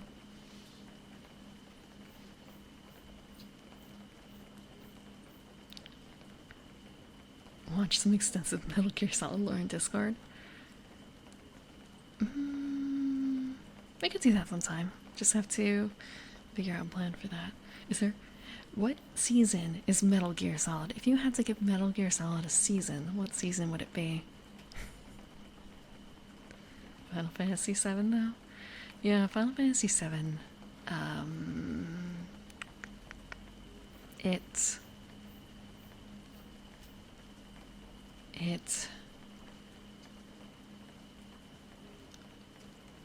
It's kind of a shame.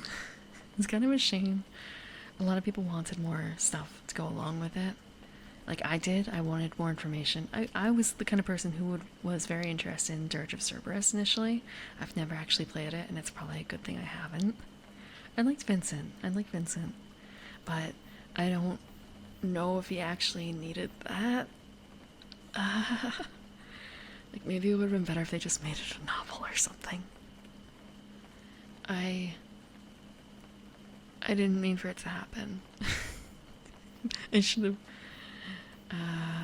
have stuck to fanfiction.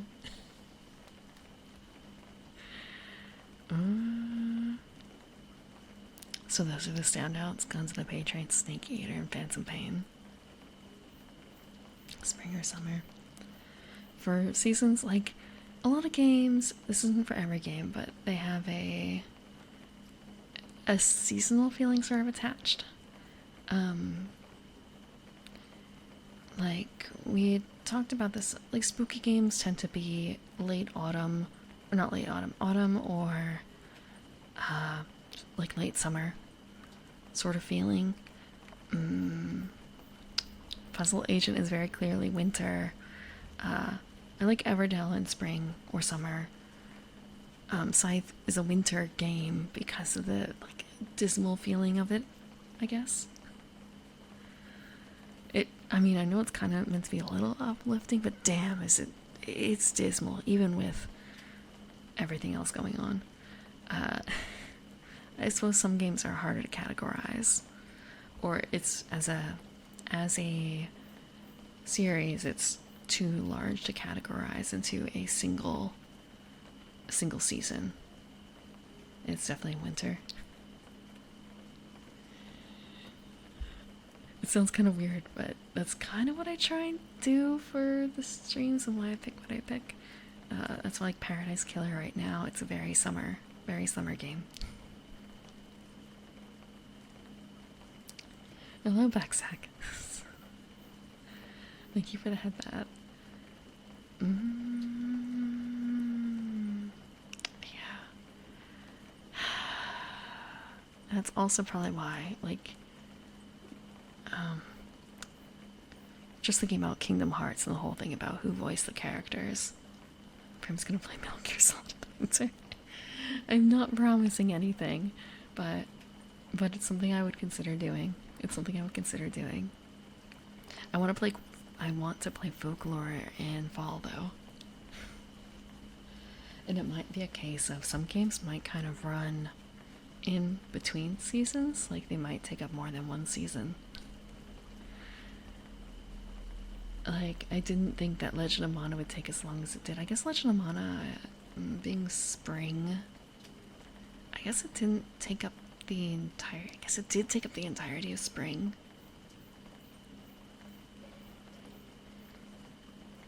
Two, Peace Walker and V are summer games. Okay. I guess with Quiet on board and the way that the headquarters looked, I could probably see summer for 5. Not 5. V. For V. Atelier. I'm a little afraid of Atelier. I'm a little afraid of that series. It seems like there's a lot going on there. There's a lot.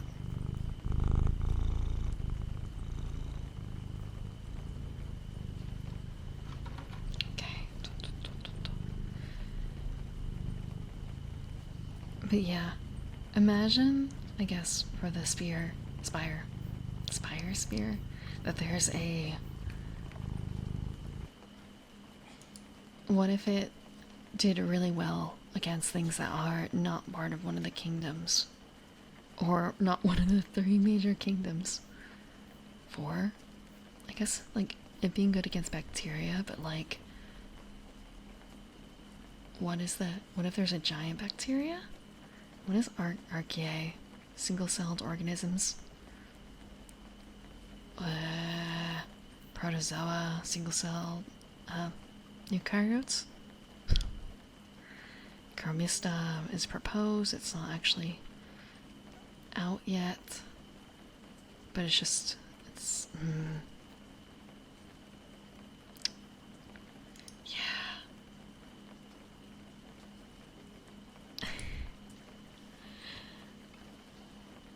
And the best day to finish playing Metal Gear Solid 2 is April 29th. I will keep that in mind. I wonder how long it takes. I'll have to do some measurements. Like if the game generally takes about 25 hours to finish, add in some streamer time in there, then that's how many weeks? Assuming once a week? I can always pad it out so it ends on April 29th. But it's harder to make it like finish early. Gamer time? Yeah, look. It takes me a little longer, okay? It takes me a little longer. I like savoring. I like savoring.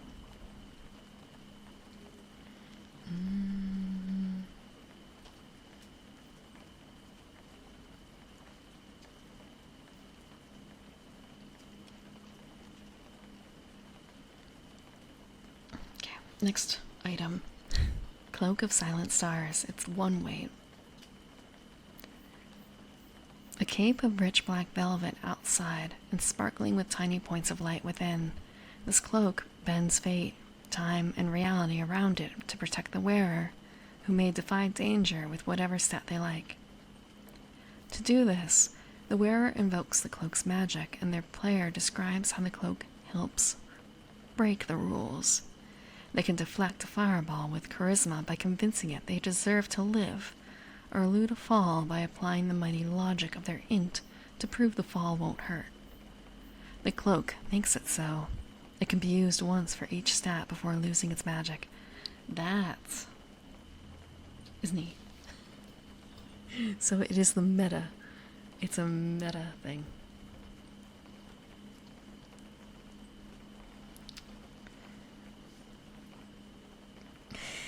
Sort of. So, power gamer item. Thinking about, okay, I'm gonna put this over. It's gonna change shape a little bit. Okay.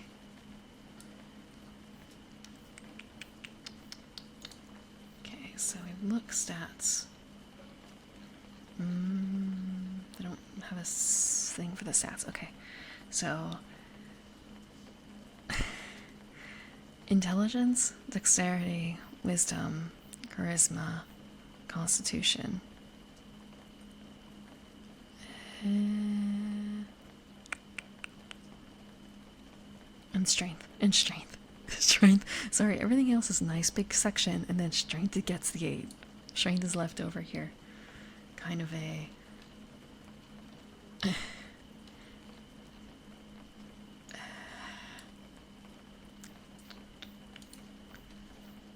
thinking about how you would apply that for some of these items. Or maybe that's not the right way of phrasing it. Fiasco Codex. We didn't make it that far. Here, Warner Max. Cloak of Silent Stars. Feature it as something the enemy uses on the party before they get to use it. Yeah, that would be really cool. That would be really cool. That's generally something that is highly suggested for DMs to do, right? Show off the magic item, or rather, if you want to give your party a magic item, the enemy should be actively using it to show, one, that it's magic, so they don't have to identify it necessarily, and two, to show like how it works roughly, like intro to using magic item.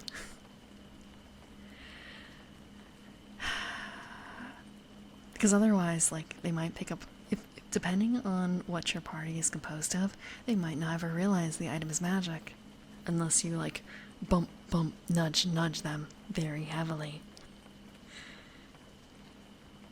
Yeah. So, but this one would be especially like funny, but at the same time, like, are the players okay with that? I guess seeing like, what do you mean he avoided my fireball? That was meant to kill him. Like, that's absolute bullshit.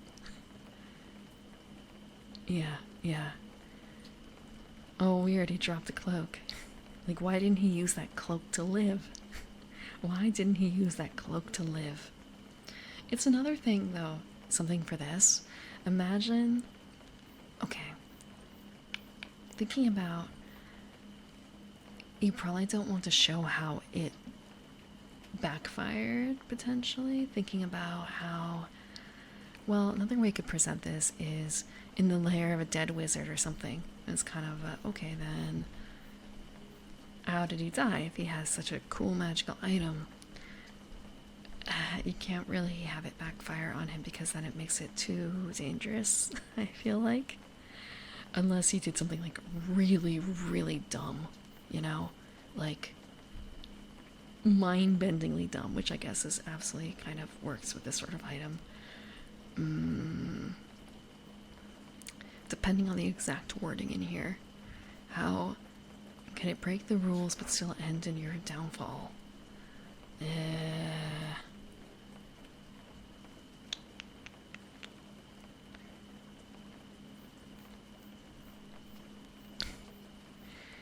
I think that might actually depend as well on the particular instances, because it's kind of a maybe they fall, but they, like, the fall didn't hurt. The fall isn't what killed them. It was, you know, like the shark or something afterwards in the water. The cloak got them out of one situation, but not out of the second one. Yeah.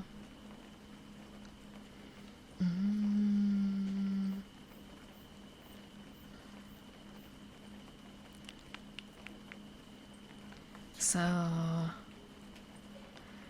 that's fair. Well, I want to say here, it doesn't specify that you have to go through with the roll for it necessarily. But I guess that's one of the things I don't necessarily like about these magic items. They're very open, but at the same time, that's kind of the system in general. But even then, they tend to be a little bit more on point with definitions of things and how things should be done than the items that they've presented so far.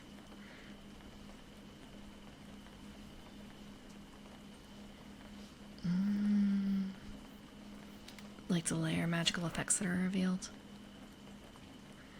Could you describe what you mean by that in this situation?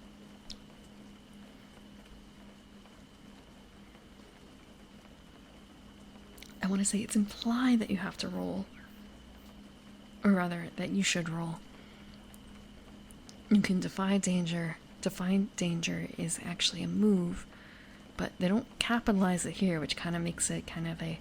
Are they using defy danger as a generic term, or are they using the move defy danger? But then again, this is not the... This may not be the final release. Like, this is a beta, I think.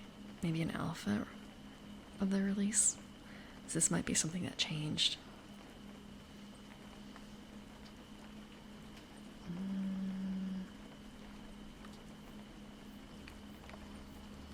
Surface magical effects. Ah, okay. I've seen that Sao in use. Like, obviously, I mean, part of that, I suppose, also, depending on how surface level you mean. Here, it's a cool cloak. It's sparkling with tiny points of light within. That's certainly not a normal item. It might just be a minor magic item in that the sparkling is all it does. But here, I guess there's two effects. Two effects. Look cool, plus the actual function.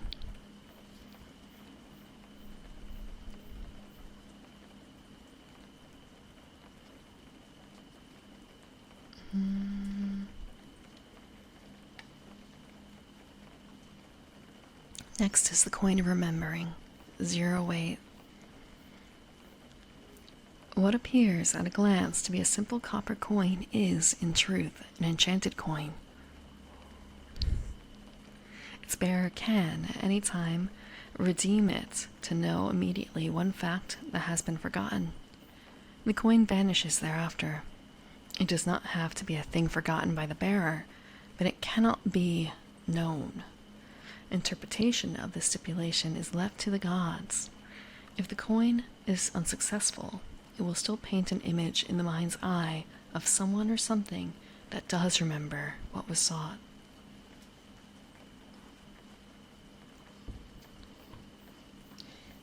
Oh, that kind of multi effect.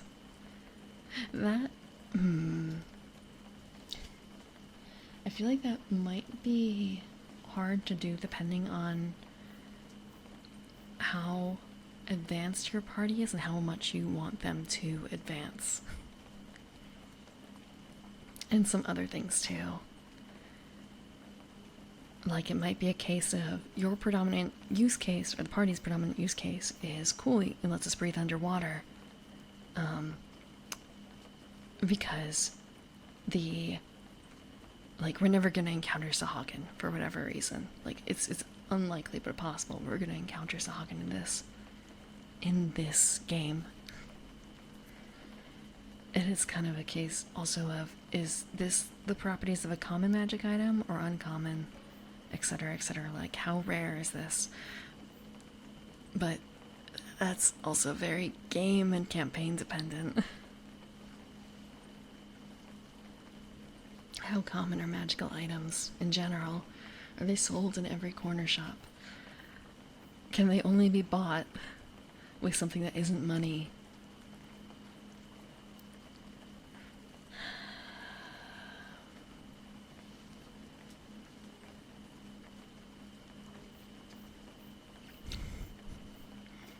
And sometimes players just want things written down easily. They don't. Well, they want all they care about is the damage. I'm sure you've had players like that too. Do not care about breathing underwater. Just get me a +2 attack. Just get me a +2 attack. I need it for my build. DM, you don't understand. I need a supernova.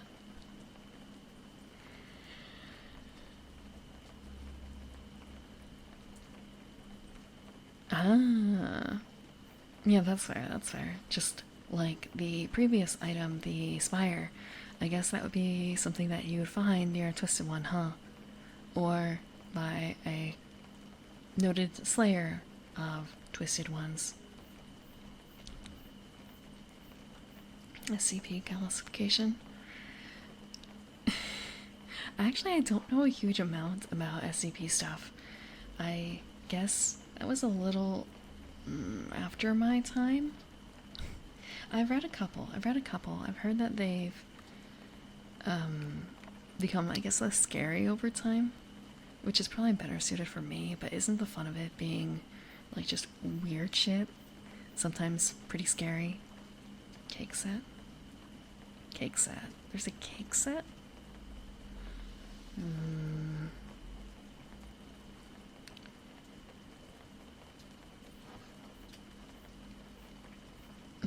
They're better when they're weird. They don't have to be scary. I suppose that's fair. Well, okay. You've seen me play games. My interpretation of what is scary is a lot more broad than a lot of folks. So maybe it might just be a definition mismatch there. Yesterday, it was 3 a.m. or so. I was dealing with some cat stuff in one side of my home, and I heard the tiniest creak coming from the other half of my home. There's a door separating the two. They're not halves equally, but I will call them halves. Tiniest creak, and I realize the door is very slightly ajar, and the light is on, and it's kind of I don't remember doing that. I don't remember leaving the light on. I don't remember leaving the door open. It's possible it's absolutely fine, but I'm just going to pretend everything is all right and then go right back to the garden and forget about whatever it just was. Ignorance. And all it is just the tiniest creak. The tiniest creak.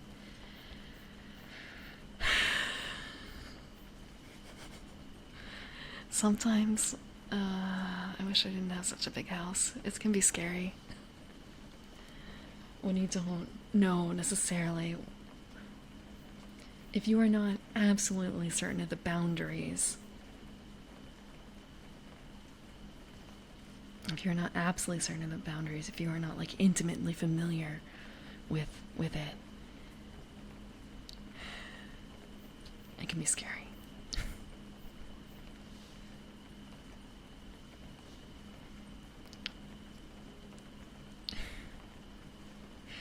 SCP-294 to pour you a cup of SCP-3008. Oh, what is this gonna be? What is this gonna be?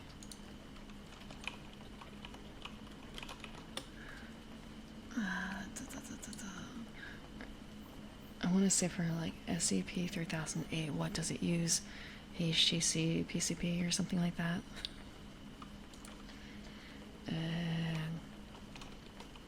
What is 294? Is it an intern?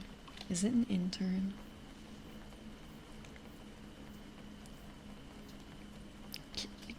What is a Keter class? Drink machine? Oh, no, 294 is the drink machine. So that means 3008. Let's see.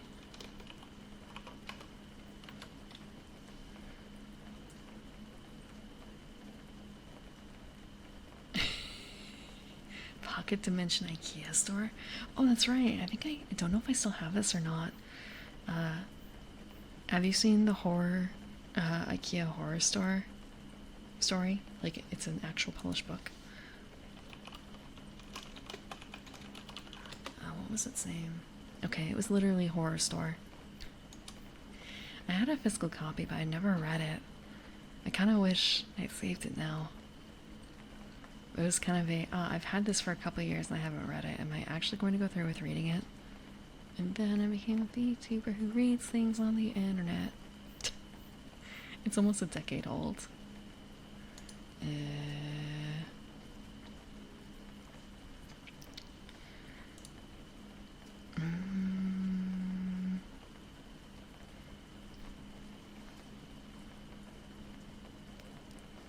So it just pours you a cup of IKEA.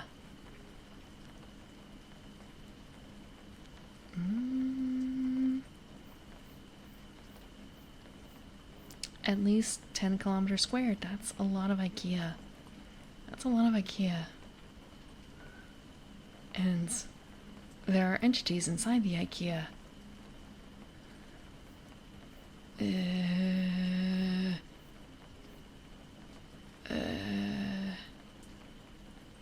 And when it's night, the humanoids inside get violent and tell you to leave the store.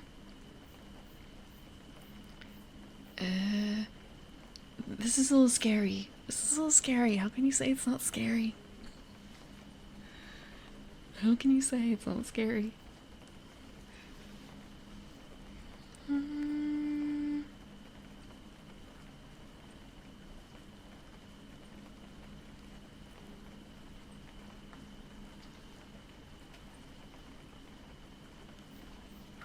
Wait, there's even a journal for this? Oh, I want to read this later. I want to read this.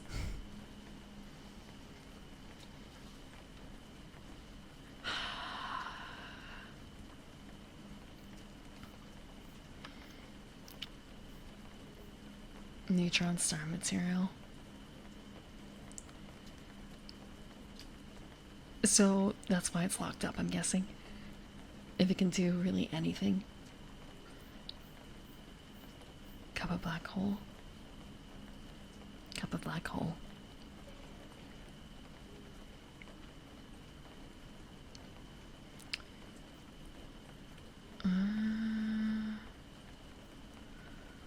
So the enchanted coin.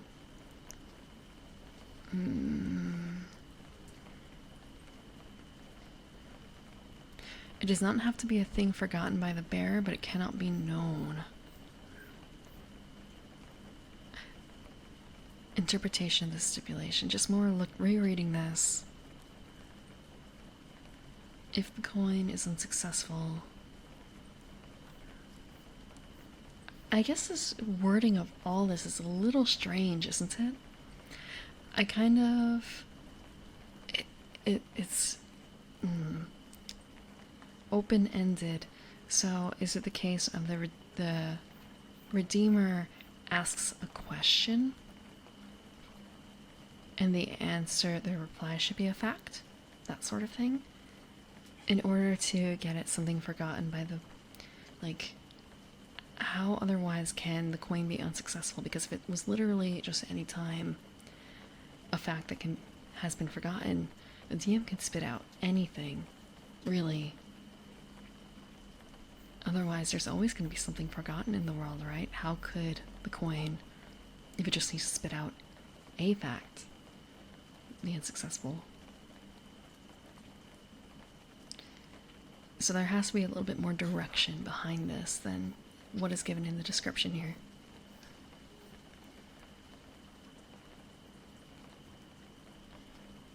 Yeah, but they're very open-ended.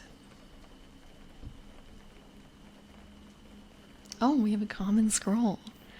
A common scroll has a spell inscribed on it.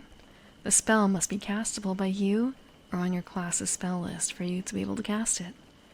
When you cast a spell from a scroll, the spell takes effect. Simple as that.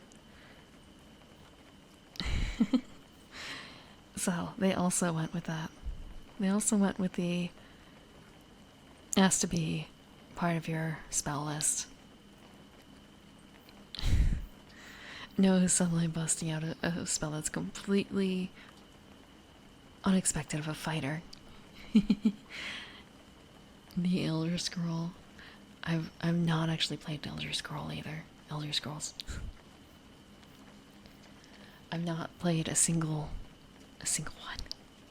I've seen some snippets, but I want to say you prevent a lot of weird broken shenanigans by having that. At the same time, sometimes it really is fun to just have one-shot things like that. I would be...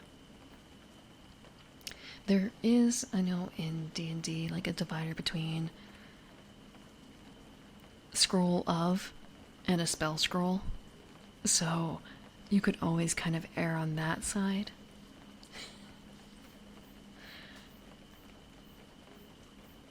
Yeah, that's exactly what I was thinking of Azure Shot, the Goblin Slayer situation. So I would say, like, that could be something that could be popped out as an emergency thing.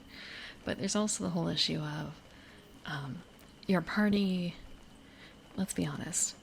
If it wasn't something that the Goblin Slayer came in with, to his party with, if it was like a loot item, he would never have ended up with that spell scroll. He never would have ended up with that spell scroll. Someone else would have probably taken it. One of the casters. There's so many casters in that party.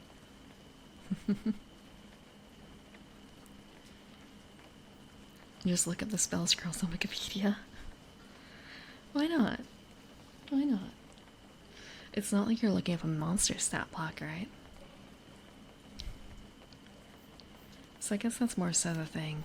If it's a situation where... Oh, thank you, Puffy Bridge, for the follow. Adopt an NPC of the Adventurers Party. No, he's an actual PC. He just doesn't like rolling. He doesn't like rolling. And the DM was running a one-shot with that guy. Because the rest of the party fucking left for a reason or another.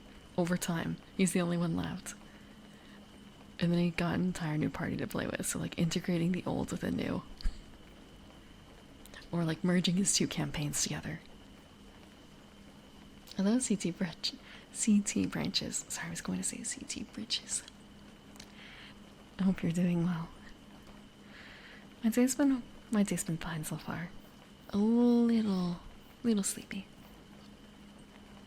I had to get up early. Deus Ex NPC to keep the party from doing a full TBK. So he's the DMPC, is what you're saying. That kind of sucks. Don't make him DMPC. You're gonna make me cry. I don't want to think of him as a DMPC.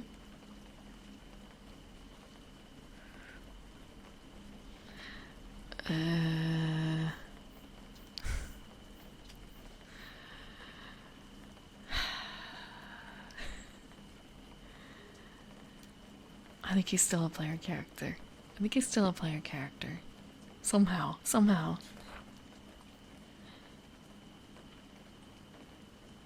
It's just merging of multiple campaigns. They had a failed first session for one campaign. Or rather, they tried to make a campaign out of it, but they didn't like the DM's playstyle. Which was very old school. Very, very old school.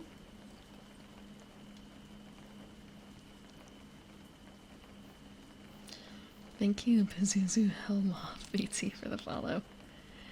And oh, thank you, Corpse, for the raid. Hello, Suki. And good evening, Attenborough. Hello, Pondwater. Hello, Jimmy Map. And Sixhorn Taurus. And Cheek Sweetie. Good evening, Eluthrek. You're playing Chrono Arc. You've been playing that for a couple sessions, haven't you? I believe it's not the first time I've seen it pop up. Keep wanting to drag him around. Hello, Tesseric. Hello, Bearer of Peace. I'm doing well. Thank you, Corpse. What were we talking about? We just covered Common Scroll as an item, a magic item in Dungeon World. And we were discussing the finer points of scrolls, and also Goblin Slayer right now, because it's hard to talk about scrolls and the limitations of scrolls without bringing up Goblin Slayer. For those who don't know me, greetings. I'm the Evening Primrose.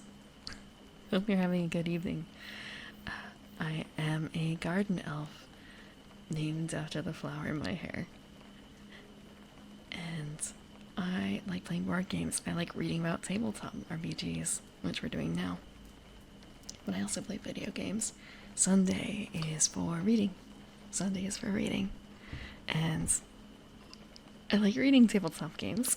I've been reading through Dungeon World for the past, not year, but damn, it feels like a year. It feels like a year. And for those who don't know, Dungeon World is a free tabletop game based on Powered by the Apocalypse system. It's free. Free like free beer. Completely free.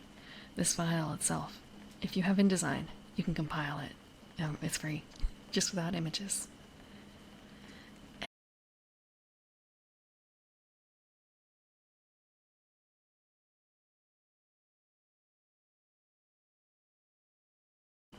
A PC, or is he an NPC? Is he a PC or an NPC? Azure believes he's an NPC. I believe he's a PC. Yeah, some more Dungeon World. I have read Pathfinder 2. Not Pathfinder 2, but Pathfinder. On stream when I was preparing for a Pathfinder game I joined. A one-shot. What a question. Look. It was a case of...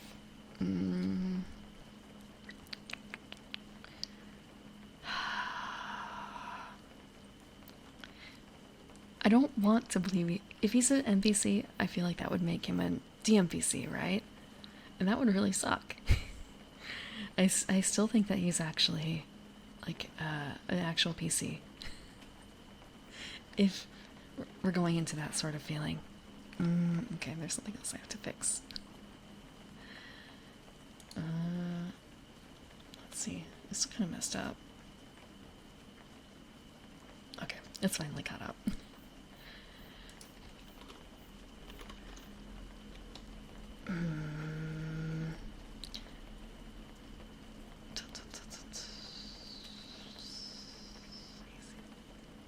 he wants nothing to do with the adventuring party. You're saying he's the adopted NPC because he wants nothing to do with the adventure party. Have you ever met a lone wolf player before? I have dealt with that myself. The person who you kind of have to force to be with others. You're playing a group game.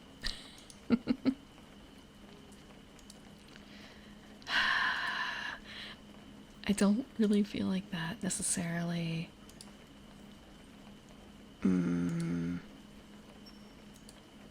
makes him an NPC. The DM throwing them a bone by having someone specifically designed to save them come in at the right moment. There's that too.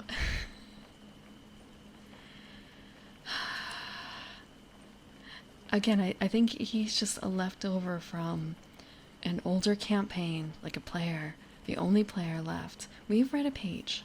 We have actually read a page.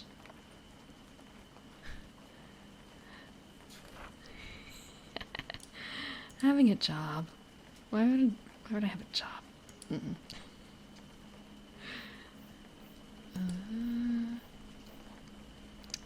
But things are going well. I have a cat who is going through some treatments for a medical issue, and he's doing really well. He's doing really well. I'm really happy with that. Like, it's still rough. It's rough for me and it's rough for him. But he's getting through it. He's getting through it. Okay, why isn't that working?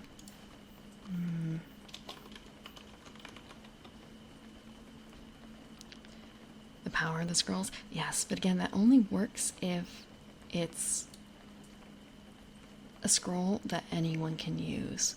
And depending on what sort of magic system you have, it might be a case that you simply just may not be able to pull a trick like that. You may not be able to pull a trick like that. Thanks. It's a little rough.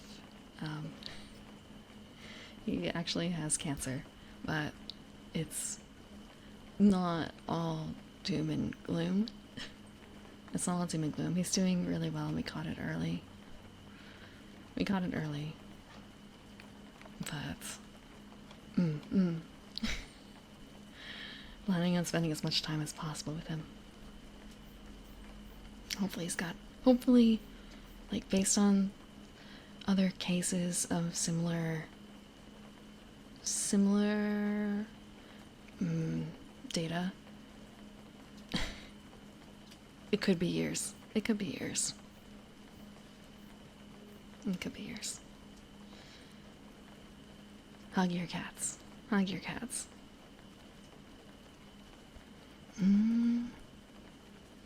From the gods, he's an NPC since he does his own thing without God's intervention. From his perspective, he's a PC since the gods don't control him.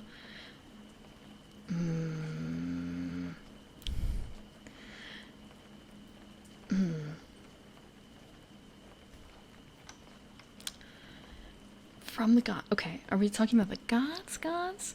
Or are we talking about the gods as in the player / the DM, GM? Yeah. That's really the question there. Because they paint a picture pretty much that the gods are literally the players, don't they? I've only read, I think, 2 or 3 of the novels, but and then there's the actual TV series, right? And the movie. And, like, that's heavily the direction that they lean towards. Map has a tumor. Yeah, it's lucky. It's lucky.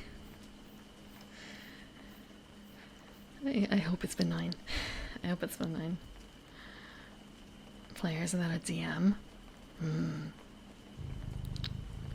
Without a DM. Peculiar material for reading. Yeah. You can ask. Yes, I have played Dungeon World, but it's been a number of years. It's not the question, though, I'm sure.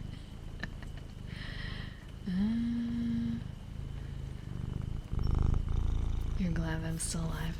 For a second, I read that as alive, and it's kind of like, yo, I'm only 335. I've got another couple hundred years left. I don't have a foot in the grave yet. Not that needs to stop you from VTubing, as evidenced by corpse. Also, I'm not certain if I said this before, but thank you very much for the raid, corpse, if you're still here. And welcome, raiders. I may have gotten a little distracted with Goblin Slayer in my mind.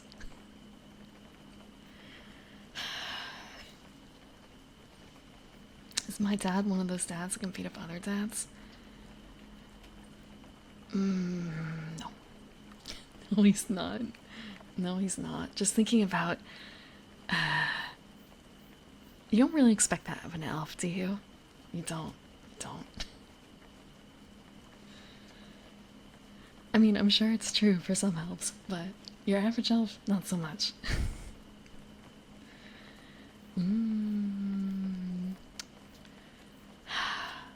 No, my father is much more... I'm thinking about some of his hobbies. You don't consider someone who goes boating necessarily like a dad that can beat up other dads, right?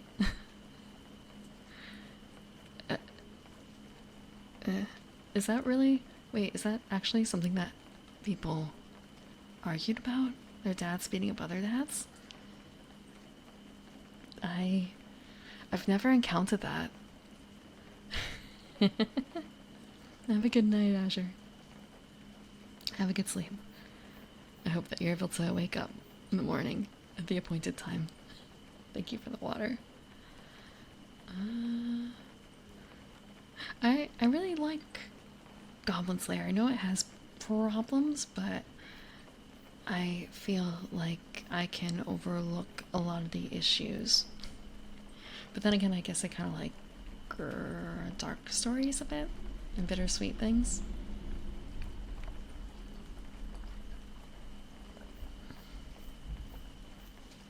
Okay. Stretch.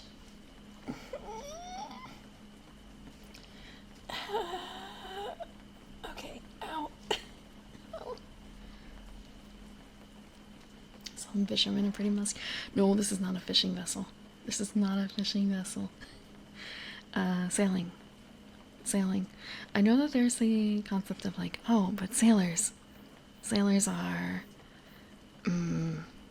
like tough and big and strong and stuff. No. No. Not so much. This is more of a sailing for fun. Yes. Sailing, yes. I have...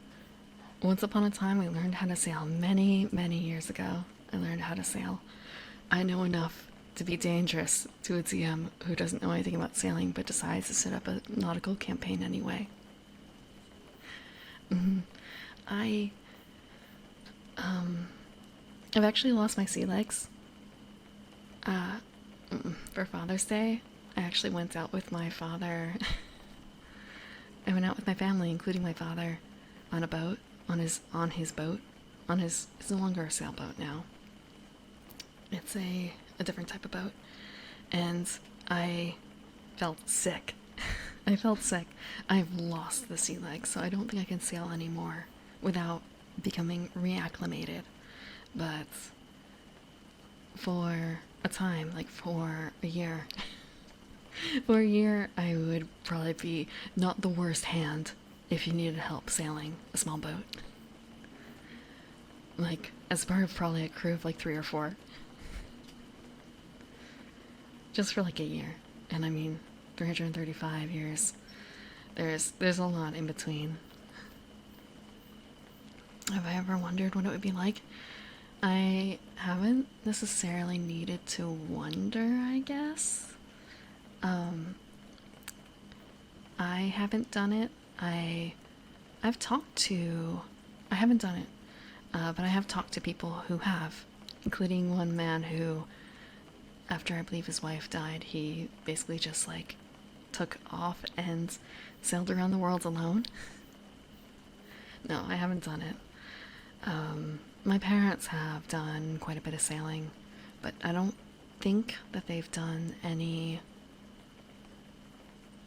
crossing of any big oceans, but they know people who have.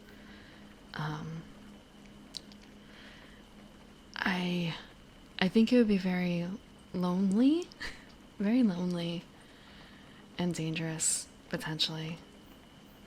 Sounds romantic. Okay. You're in a small apartment. You're sharing a small apartment with someone, and you cannot leave except through death. Is that romantic? Is that romantic? You have to like each other a lot, I think, to go through with it. Yes, my mother does not like sailing. My mother does not like sailing, but she's gone through it anyway.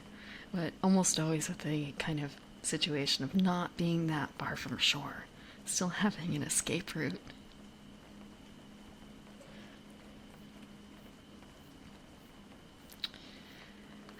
Yeah.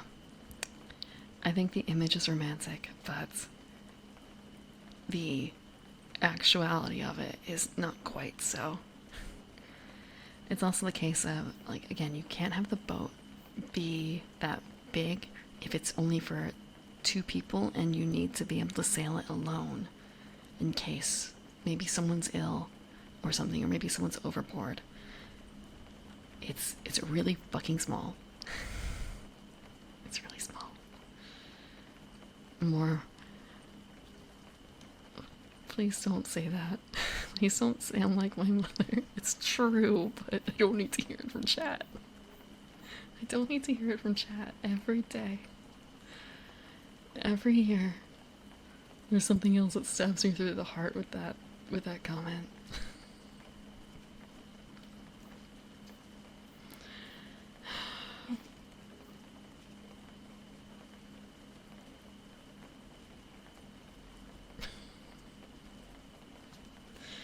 Yeah, that's what happens when you grow older, isn't it?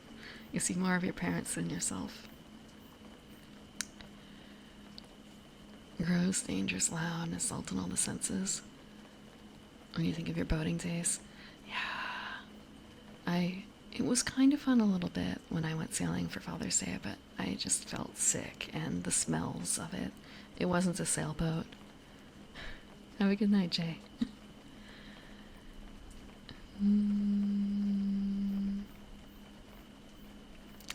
Going across a lake that's like 300 feet wide.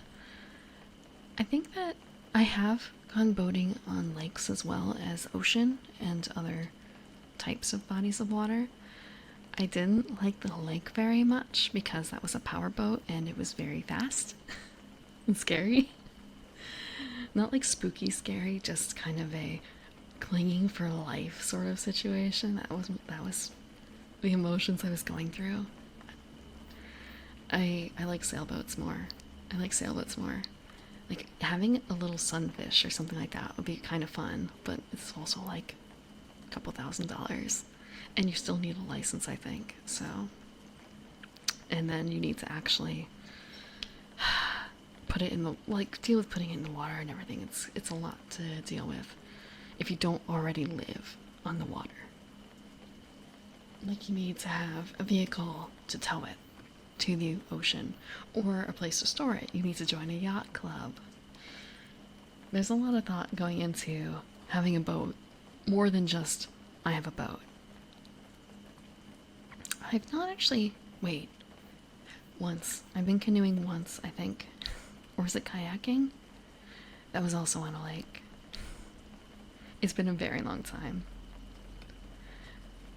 Be friends. Yeah, be friends with a guy who has a boat, because you know what a boat is. Bust out another 1,000. That's what a boat is. What's the happiest and second happiest day of a boat owner's life? The day he buys it and the day he sells it.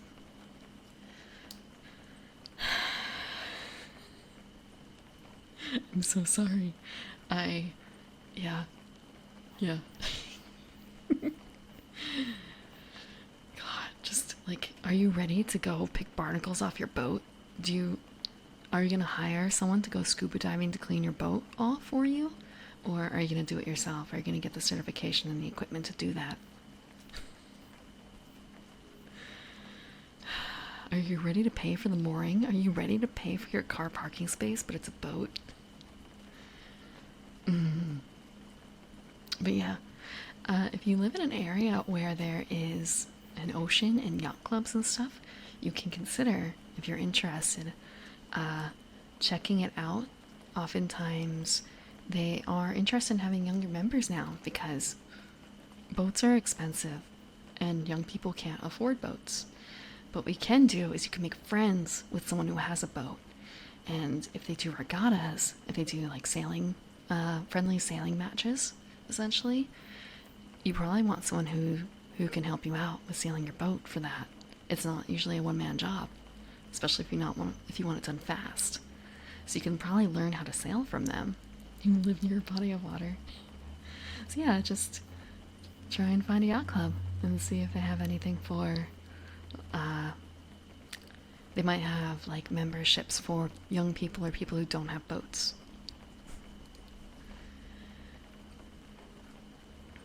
Actually, how I learned how to sail was actually through a yacht club. They had classes for younger folks, so I learned.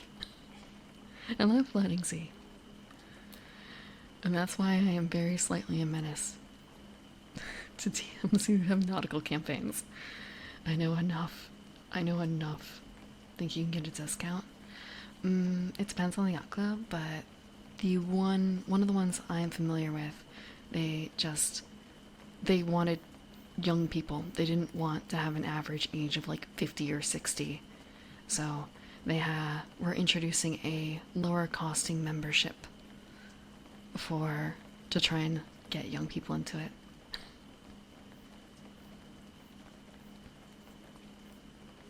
Boats always need skinny, lanky guys to crawl through giant heaps of grease down in the engine room.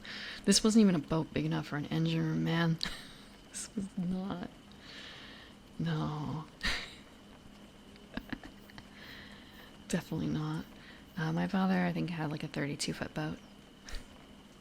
So, like, it sounds really big. When you're on it, it ain't that big. The first boat I learned to sail in was actually an Optimist, which is just like, it's like a fucking bucket in the water. It's a bucket.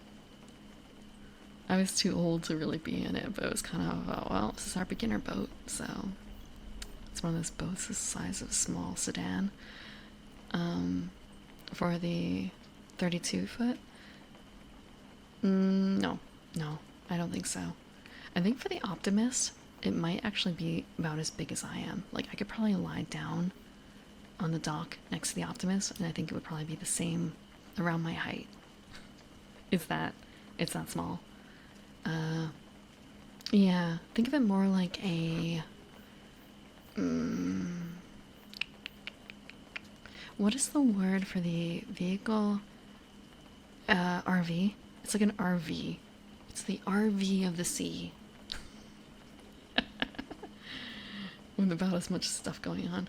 Like, you have a tiny kitchen, you have a tiny bathroom that may also have a tiny shower that's like in the same space as the toilet or something like that. You have a really cramped bedroom that's like a weird shape.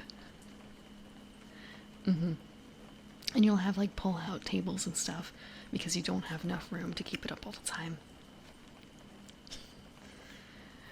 And you've got like a little attachable like grill on the back or something that'll fall off onto the road or the sea or whatever, what have you. I've actually never been skiing, like jet skiing or water skiing or like snow skiing. I don't think I've been snow skiing. No, I don't think so. A group of Hawaiian endangered plants. Oof. More specifically, like, he crashed it into land. Ugh. That must have hurt. I hope he was fine after that. Not a lot of campaigns feature skiing. Hey, you never know. I've had a campaign where we had to go snowshoeing. Not quite skiing, but you never know when there's going to be a specialty event going on. And it's going to be suddenly James Bond.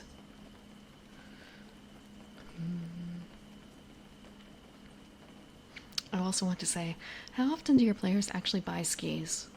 It's not really in your list of items in 5e, is it? I believe it's in the list of items in 3.5. That's when I had the snowshoes. How am I a menace in the sea? Again, I know enough to be a little dangerous, but also, like, for instance, I once upon a time knew a couple different rope ties because of sailing. I know enough to recognize roughly what they're supposed to look like, but not actually how to do them. So, that sort of thing. Like, not knowing how to do the appropriate knot for, say, tying up the jib is not a good thing. Being approximately correct is not a good thing. What is the knot I'm thinking of? Jib? Yeah. Yeah, the jib.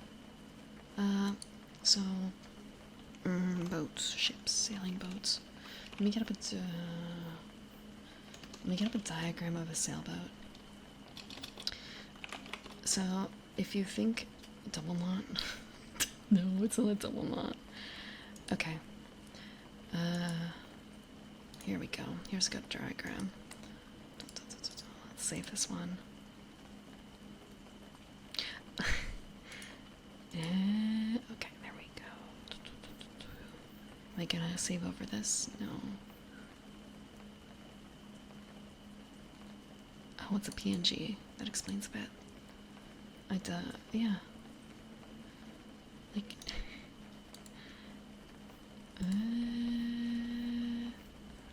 why did it only save up there? Can I open this file instead? No, that's not the right one. Did it not save correctly? Oh, it didn't save correctly.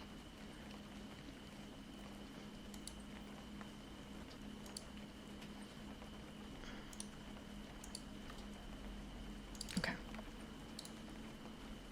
Here's a diagram of a boat. Coxswain. Look, that's not...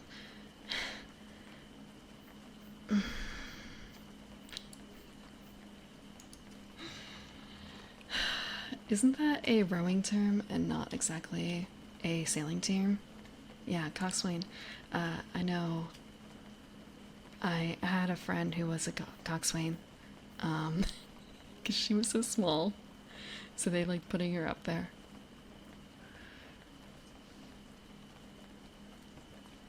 Gunwale? I don't know what a gunwale is. Is that another rowing term? Okay. But yeah, so the jib is the small sail in the front. Main sail is the big sail in the back. This is for like a more modern type of boat. This is like in Ye Olde Fantasy sailing campaign, you're probably not gonna have boats like this. You're not gonna have a boat like this. Dark Souls board game? I have not played the Dark Souls board game. I've played the Witcher board game. I've played the Witcher board game. It's fine, it's fine. I like board games. Courtesy of Google. Yeah, look, I don't have any of my paperwork from back when I learned to sail. That was decades ago. Decades.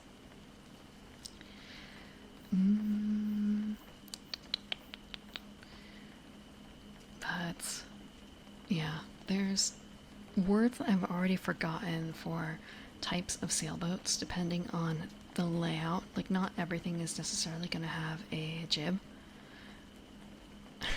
Or, like, a boom necessarily like this.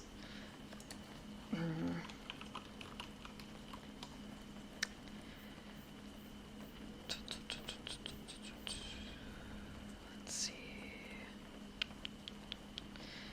And there's also, like, multiple, like, catamarans have multiple holes, so it gets like really funky. It gets really funky. Dark Souls 1 was. I've never. 25 pages? That's not the worst. I feel like the.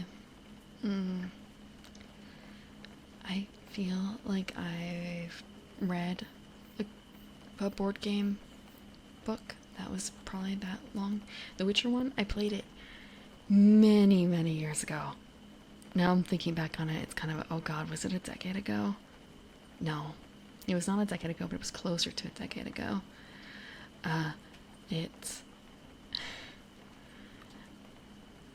It felt closer to a traditional board game than a lot of other things that I've played since.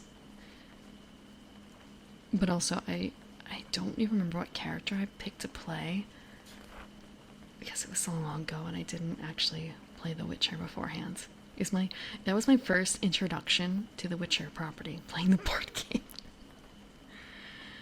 I want to play again. I've heard that the digital copy is a faithful reproduction of the physical game, which I don't have access to the physical game anymore.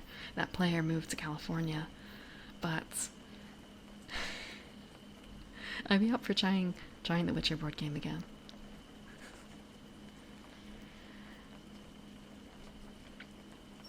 But it feels. I distinctly remember it having a like more traditional map than some other board games. Bilge. What about the bilge? What about the bilge? Are you gonna be drinking bilge water? Ugh.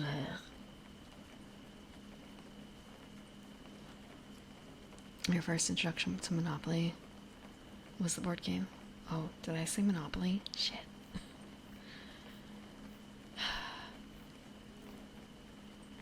Bilge water. You like bilge water?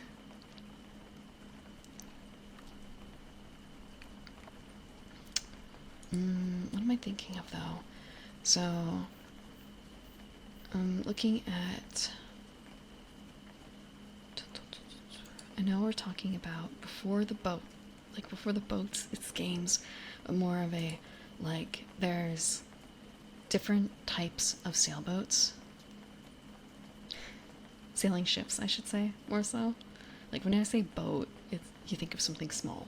When I say ship, then it's kind of a, okay, well, how big is the crew that's needed? You've swam in many bilges?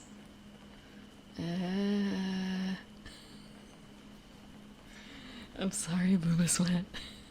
I'm sorry for your. I mean, I guess, like, if you like it, good for you, but. I guess it's just more for you to enjoy then. If you truly enjoy it.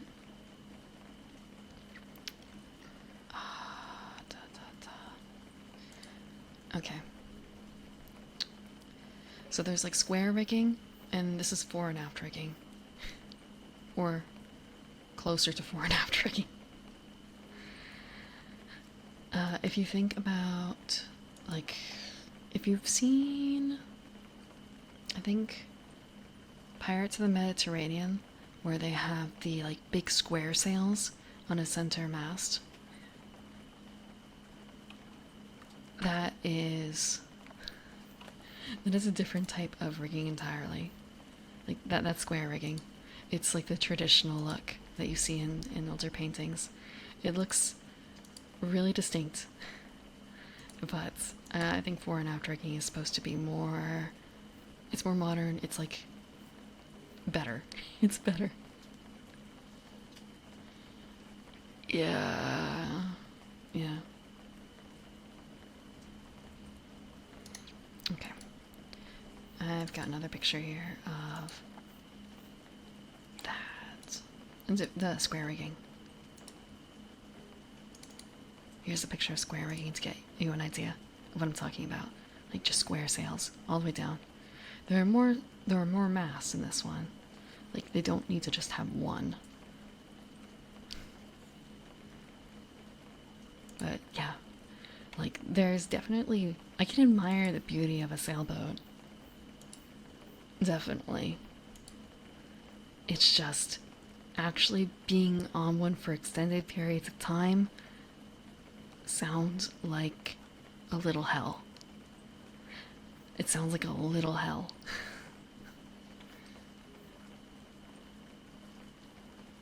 The tiniest hell.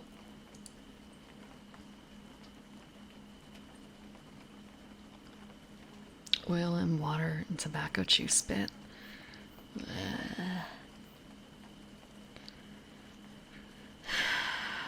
I'm glad that never really had to deal with that section. If they can get preserved food well stocked, so that could be nice.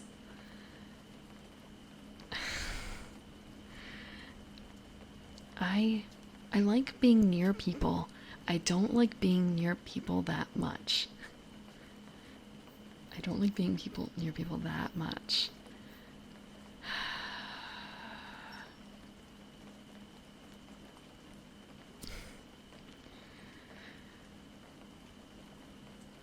And for food, you can work around it a bit. You can work around it a little bit.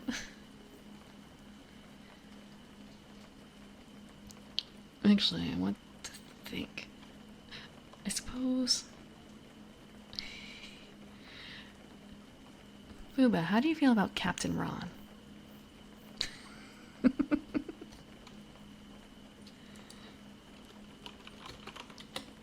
Sorry.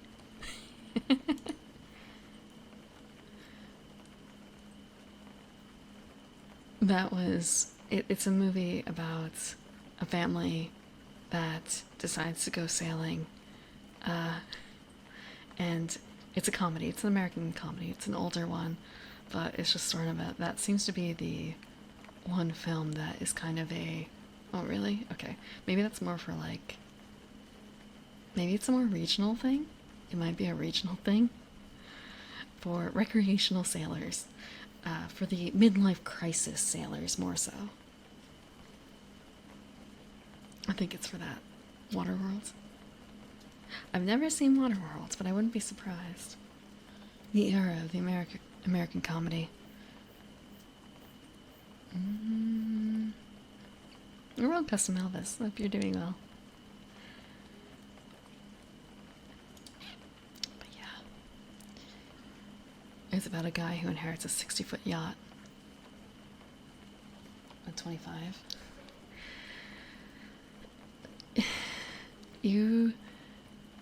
Maybe you are having it at 25. Just thinking, that means 50. 50 is the end, isn't it? Enjoy your midlife crisis, Newtonia.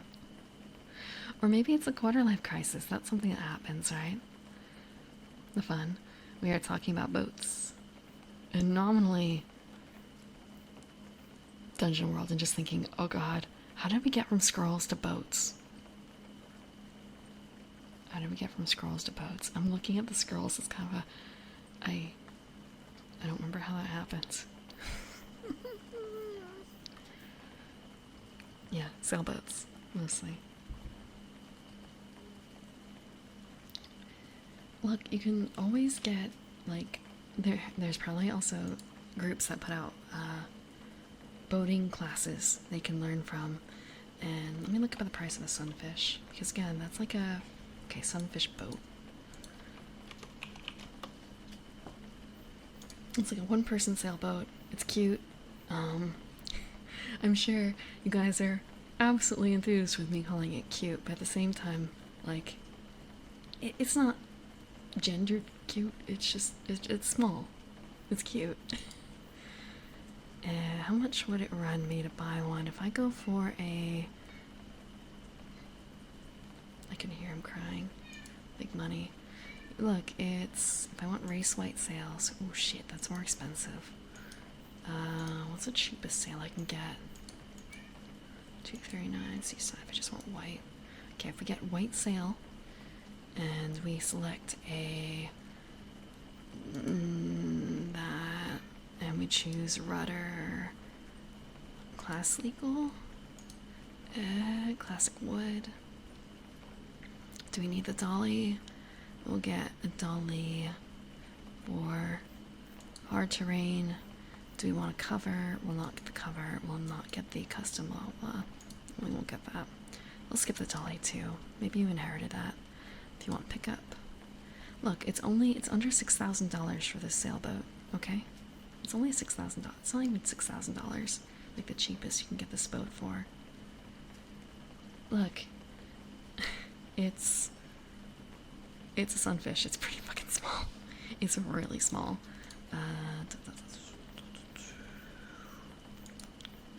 How big is this? How big is it?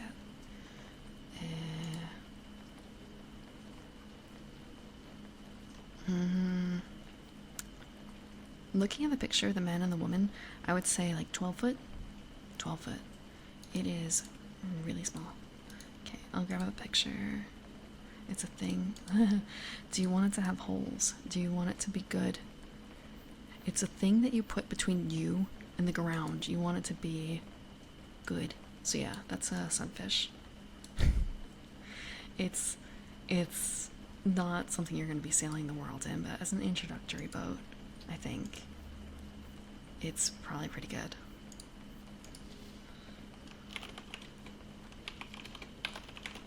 Yeah, 6,000. So it's 13 feet and 9 inches. I can fit one or two, but it's better with one.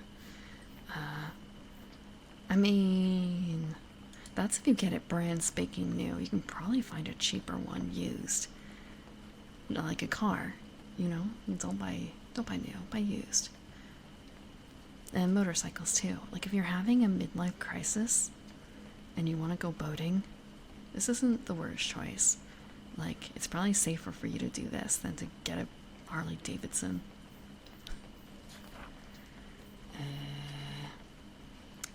But yeah, I don't honestly know of any other personal sized sailing dinghies that aren't the. I think it was the Pacifist. Is that what I said earlier? And that is very. Pacifist is not meant for adults.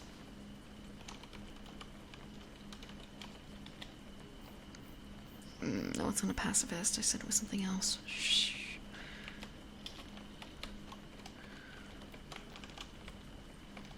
What's it? Optimist. Optimist is an optimist, not a pacifist. And even an optimist is kind of. You pay $2K for that used? Maybe. Maybe you can get it for that price. I don't know.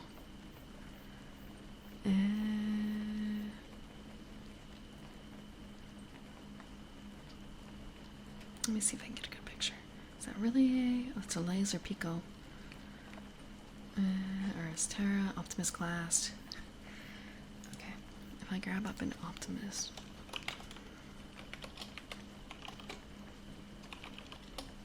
Optimus boat.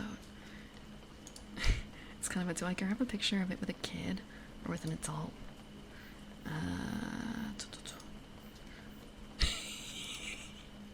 Okay, I found a picture of it with a guy with an adult in the boat. This is an optimist with an adult in the boat, and this is why I don't put adults in the optimists. It is tiny. It is tiny.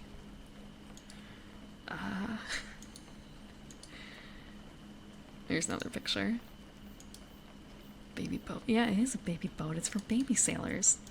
You want your 8-year-old to grow up to be a sailor? You dump him in this. In sailing class. And you saw on big rivers. I go to Florida. Thank you for the follow, Froggish. I'm sorry I missed it earlier. Tiny, tiny thing. Yeah. Yeah. But again, it's a bucket in the water. I have gotten to sail one of these. I've gotten to sail an Optimist. That was the first thing I sailed on my own. I did not sail a Sunfish. I've also sailed a Blue Jay, I believe. Let me check. Blue Jay sailboat. But that was a group thing. Thank you, MC Pep, for the follow. Yeah, I've sailed a Blue Jay too.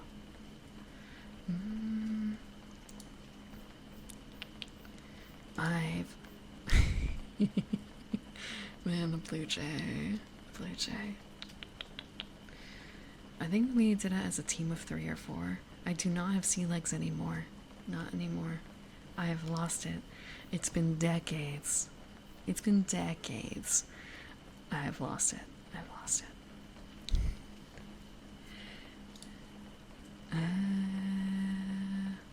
Yeah, I don't have any photos necessarily. Okay. I guess this is a blue jay. It's just kind of a, was it really that small? I guess it might be the difference between an adult male and like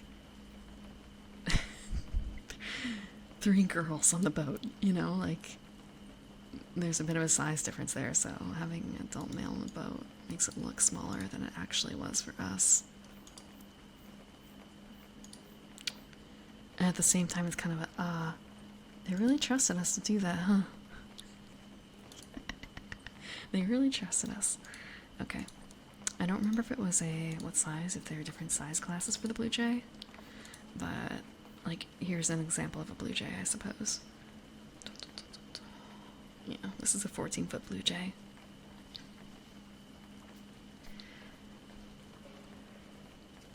Big boat. Honestly, if you're on like a really big boat, like a cruise ship, it's a lot easier. When you're on smaller boats, it's a lot rougher. Like the smaller it is, the rougher it is. They also say that when you're in a boat, like a sailboat, if you're feeling seasick, it's better to be under the water line. Like, you will probably feel better. Like, lie down under the water line. And have some ginger. Ginger helps.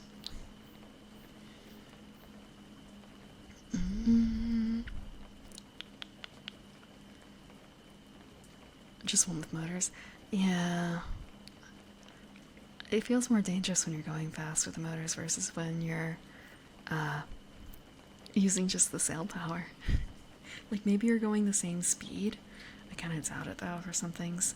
But maybe it's just because you're going with the wind versus whatever fucking direction you want to go in. Maybe I shouldn't say you're going with the wind exactly, because there's the science behind how sails work. But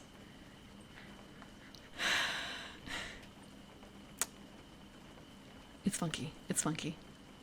Ginger snaps. Yeah, just candied ginger. For the first 3 days on the water. That sounds like a really bad idea. That sounds like a really bad idea. To me. As long as you're drinking, I guess that's fine, maybe. Because it's just a waste of food. Because you're gonna vomit it? Yeah, okay, that's fair. I could see that. As long as you're drinking. To keep hydrated, to keep alive. There's someone who's crying. So I'm actually gonna take a 5-minute break so I can go deal with him. I'm gonna deal with him really quick. Then we'll get back to reading a little bit. Instead of boats. Instead of boats. I will be right back. Sorry about that. Thank you for holding. Thank you for holding. You wanted food. You wanted food. He's not quite getting it yet, though. Stretch. I did give him some gabapentin, though. How am I doing? I'm doing pretty good. Getting my cat ready for tomorrow. He needs to be fasted for his appointment. The vet.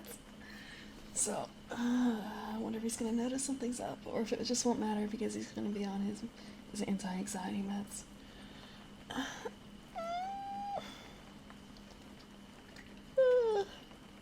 Medicating the kitty part 1. There's gonna be medicating the kitty part 2, and also part 3 for a different cat. Man, cats are expensive. Cats are expensive. Thank you for the stretch.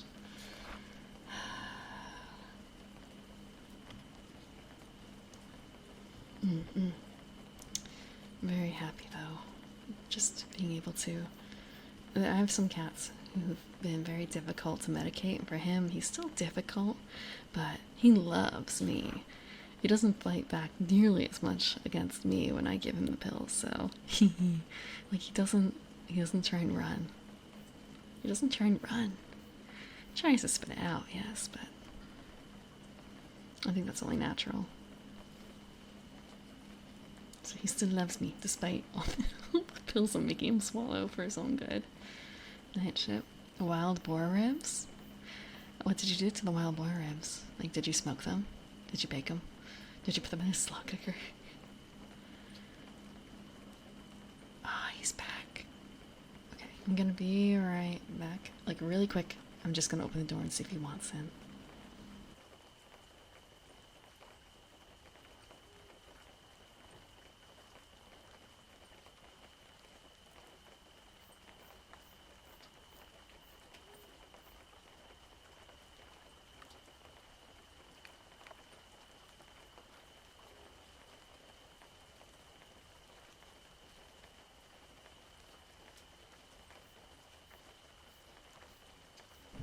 There we go. There we go. He's right up here now. You'll hear some authentic cat purrs maybe, if he's feeling so inclined. Hi. You marinate and bake them? Sounds tasty. Sounds tasty. What kind of marinade? What? Come on, be a good boy. Be a good boy. No. No. Oh, come on. Don't hit your head. He's face rolling into my keyboard. He's face rolling into the keyboard. I have to adjust. Seasoning you found? Oil and sauce. Yeah, it's kind of a... that could be a lot of things. That could be tomato based. That could be mustard based. It could be soy sauce based. There's so many variety of flavors you can have in there.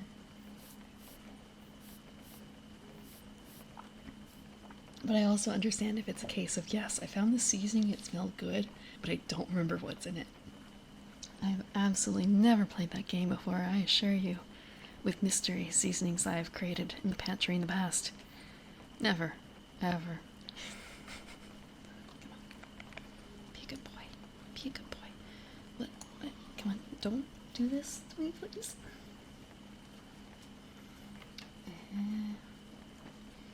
There we go. Yeah, good boy. Good boy. Wait. What? No. What? Normally when he does this, there's a different position he's in. But with the microphone in the way, he can't be the star. He can't be the star. Hey. Sorry. You're getting... not book reading, just random praise. Random praise. Right. Yeah? I don't know if you can hear the rubbing. Who's a good boy? Who's a good boy? Jad's lucky that my boy cat likes doing this, not the girl cat. Okay. One more thing. Let's move you back in here.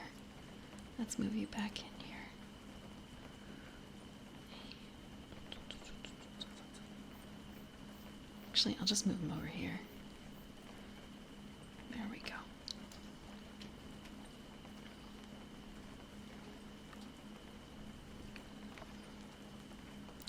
Shh. Look, I know it's expired sometimes, but can't use that much all in one go. Can't use that much necessarily for some of it. Also, I don't generally use garlic powder. I use something that's probably considered a lot worse. Like minced garlic in an oil jar.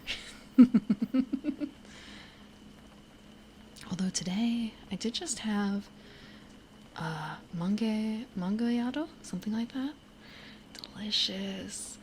But quite unexpected. I think that was the name. It was from a Mexican restaurant, and they had... it was labeled as a side, and it looked like a slushy, sort of. like a mango slushy, I guess, but it was chunks of mango and also like mango slushy material and a lot of pepper and spices. Like that, it was like sweet and salty and spicy all in a drink. I would get it again, but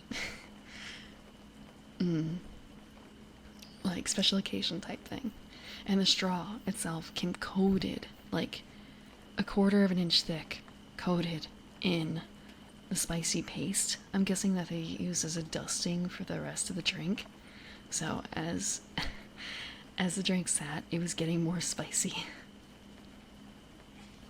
Yeah, yeah. It was a neat drink to try. I'm glad. I like trying new things. Within reason. Within reason. I was watching someone last night talk to someone who I suppose doesn't really like trying new things. It was kind of it's a little sad. It's a little sad. Although I will admit that I used to be a picky eater, but I've broadened my horizons quite a bit since then. I've broadened them. I still like, there are certain things I like that are more comforting. And I'm not always going to try something new, but like I'm not against it. I'm not against it. Okay. I've got the cat settled. He's still got the shaved belly. Still got the shaved belly. Okay. Oh, and he lifts up his head. What does he want? What does he want? Does he want chin scritches? Yeah. There we go.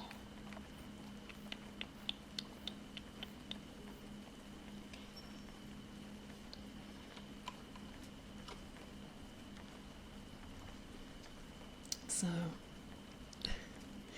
it's gonna be 2 pages tonight, probably. 2 pages tonight. Shit, I wanted to get through 11 pages. Okay, we're gonna try. We're gonna try. Devil's Bane oil has 1 use, 0 weight. It's a description. A holy oil created in limited supply by a mute sect of mountain monks. I was gonna say dwarves. Mountain dwarves. Not dwarves. Mountain monks. We'll start that again. A holy oil created in limited supply by a mute sect of mountain monks whose order protected humanity from the powers of the demon pits in ancient epochs. Only a few jars remain. When applied to any weapon and used to strike a denizen of any outer plane, the oil undoes the magic that binds that creature. In some cases, this will return it to its home. In others, it merely undoes any magic controlling it. The oil stays on the weapon for a few hours before it dries and flakes away. I actually have my left hand on the cat, and that's the one I should be using for the mouse. Okay. If applied to the edges of a doorway or drawn in a circle, the oil will repel creatures whose home is any of the outer planes. They cannot pass across it. The oil lasts for 1 full day before it soaks in or evaporates. Found something in the next. I literally gave him a pill. I gave him a pill like 10 minutes ago. His gabapentin. He also has kibble left. It's just on the floor because he's a messy eater. He will cry for more food as he's already eating, and the mouth kibble flicks wet off his mouth, out of his mouth, into the floor, onto the floor. Such a messy boy. Messy, messy boy. Yeah. Doesn't count because it's on the floor, so it's not like food anymore.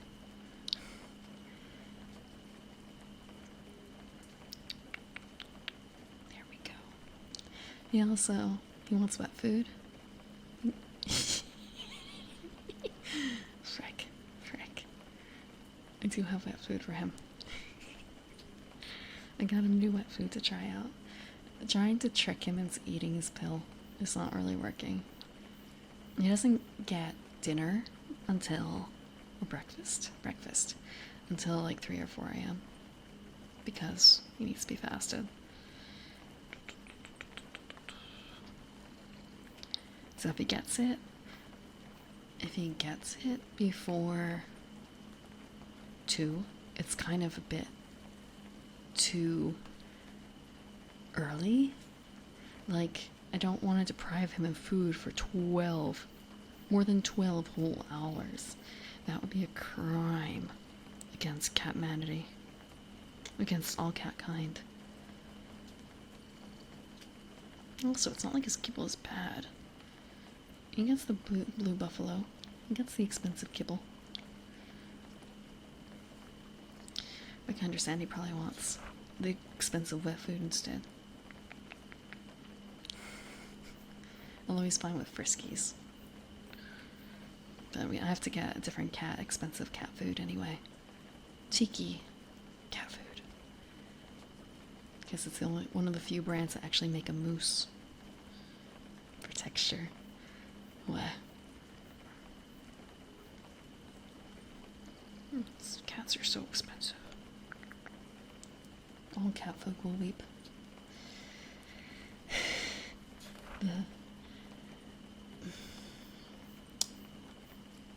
The denizens of the Primrose household will cry out. Is that how it goes? They will unionize. More food more often. 3 meals a day. Full meals. I want to say no. No. Except for one cat. One cat can get that. Yeah. If it weren't for the fact that 2 out of 3 of these are chonkers. Although one is acceptable right now because of the situation. The third cat. Every time I think about this, it's Jack Sprat. This is a Jack Sprat situation.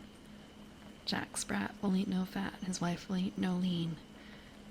However, between the two of them, they'll pick the whole ham clean. That's roughly how it goes, right? Except in this case, it's the wife who will eat no fat. There we go.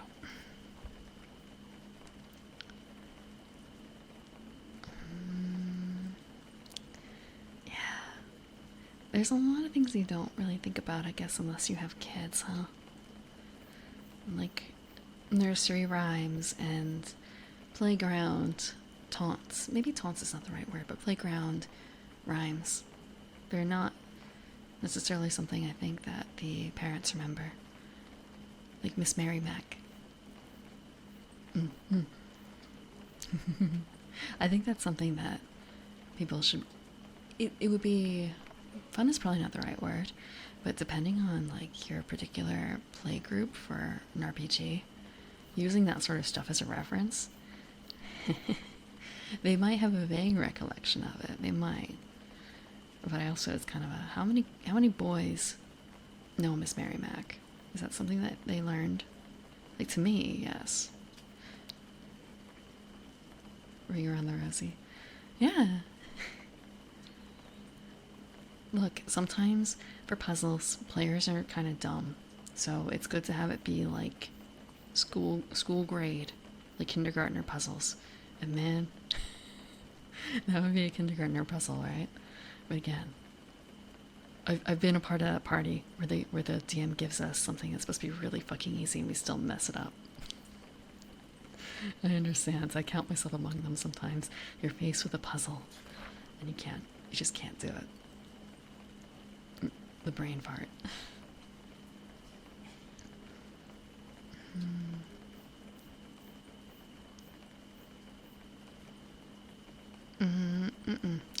Miss Mary Mac, all dressed in black. That one. Unless it's the same rhyme, but it's regional. It might be.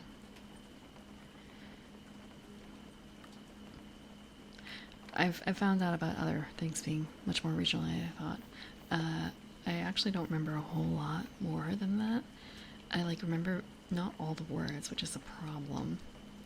Miss Mary Mac. Look, I wasn't particularly good. With silver buttons, buttons, buttons all down her back, back, back. Let's see. She asked her mother, mother, mother for 50 cents, cents, cents to see the elephants, elephants, elephants jump over the fence, fence, fence. They jumped so high, high, high, they reached the sky, sky, sky, and didn't come back, back, back till the 4th of July, lie, lie. Singing routine? I don't have one. Also, ASMR singing, kind of rough, kind of rough. I do need to practice my regular singing though. It's a little difficult because of the time, and also, I actually don't think my cat likes my singing. Every time I've started singing with him around, he starts like messing around and like yelling or just like leaving the room. It's kind of a, oh bro, isn't that bad? Isn't that bad? And thank you, NZMK3, for the follow. Yeah. Like, why are you giving me a disgusted look? Cat, I've heard your singing. I've heard your singing. You think you're so much better? There you go. Oh, boom, boom. There we go. There we go.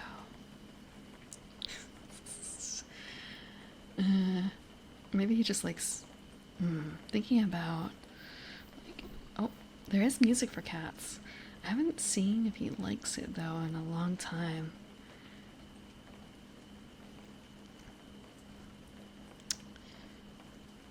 Oh. Slipknot?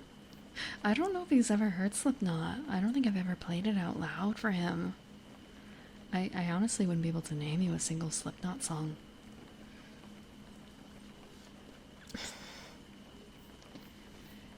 I'm trying to think of things that he might like.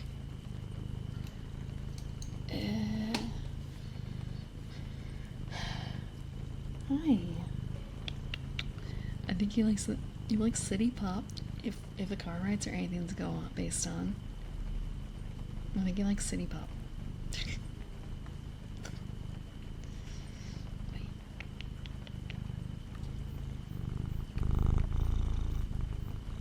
There we go.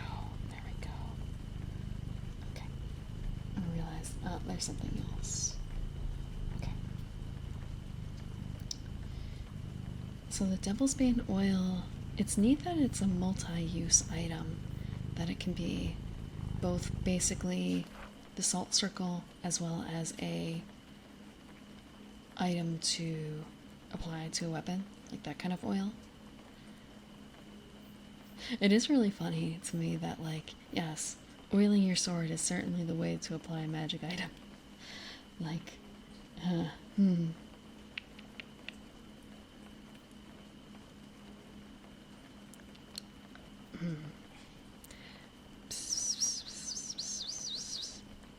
That def actually did really get his attention. Hi, buddy. Do you not like it? Do you not like it? I'm sorry. I didn't mean to disturb you. I'm sorry. There we go. There we go. They're going to oil the sword anyway.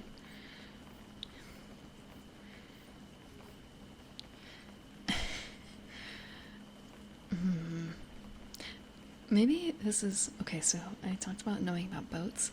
I actually really don't know anything about sword maintenance. I assume that, like, a pair of scissors, that you want to sharpen them occasionally. I guess you also oil scissors too, but they actually have a joint. So kind of a, do people actually oil swords? Is that something that happened back in the day? Or is this entirely a fantasy trope? Is it maybe something that you do in the process of, like, wedding, as in WHETTING, like that kind of wedding? Your sword? You actually do oil your sword? We're talking about a metal sword here. A metal sword. Like, attacking monsters. Oh. Huh. Okay.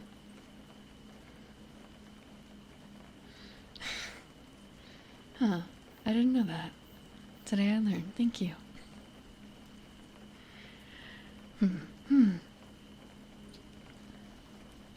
Free super steel swords would also need to be treated. Unless they're magic. Rust proof swords. Yep. Oh, I don't know if you could hear that. That was him slamming into the keyboard, and he did that. He moved on. He moved on. Okay. There we go. What do you want? What do you want? Do you want more pets? You want more pets? You've got that active tail going on. Yeah, that was all him. And then he gave me a look. He gave me a look. Yeah.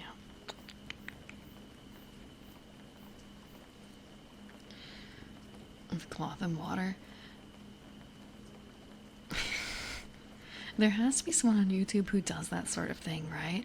Like, or has to be someone who did a study on this sort of thing, like how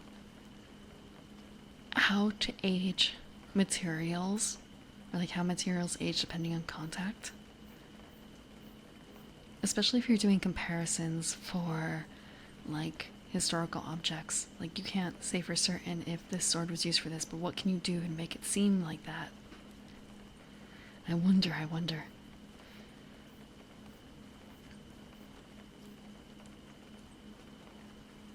But yeah, I'm guessing the cloth and water is not going to be particularly effective.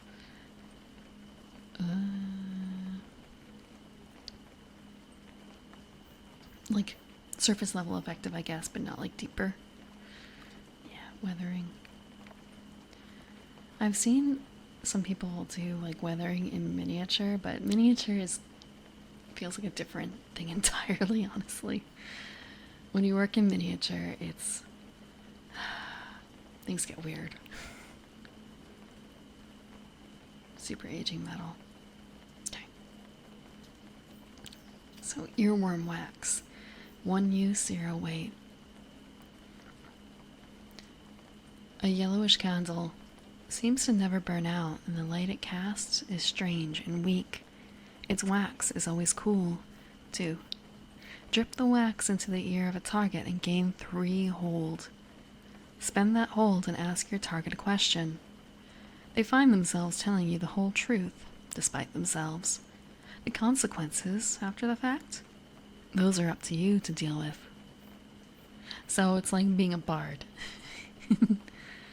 It's quite like being a bard in this game, where you can ask someone a question and it kind of, I think, you get the truth-ish. But 3 holds on a person. But you also have to be able to get it in their ear. That... Thinking about, like, in real life, that would be pretty fucking horrific. But I guess, of course, fantasy, magic, it's fine. But just the personal closest that you need to have to do that. But I'm sure it's probably more likely to be used for, like, prisoners, right? That sort of situation.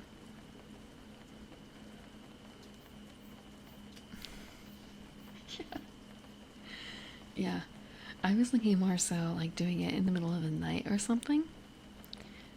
You know, Bond stuff. But it's either that or doing it on a prisoner. One of those 2 options.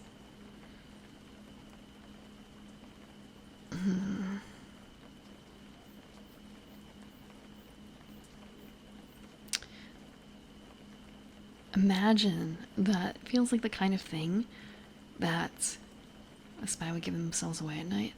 Oh, I was thinking more so this is maybe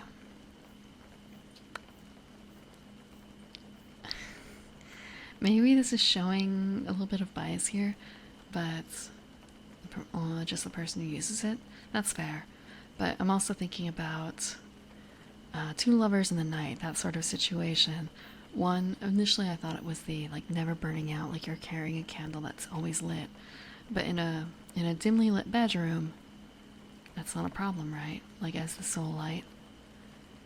And in that sort of situation as well, like the spy. Oh, so right, the two situations. One is the sleeping in the same bed, like sleeping in the same situation, and the other one is the prisoner. The spy, depending on what kind of spy, what kind of angle to get into that location, if it's like Bond, I want to say it's.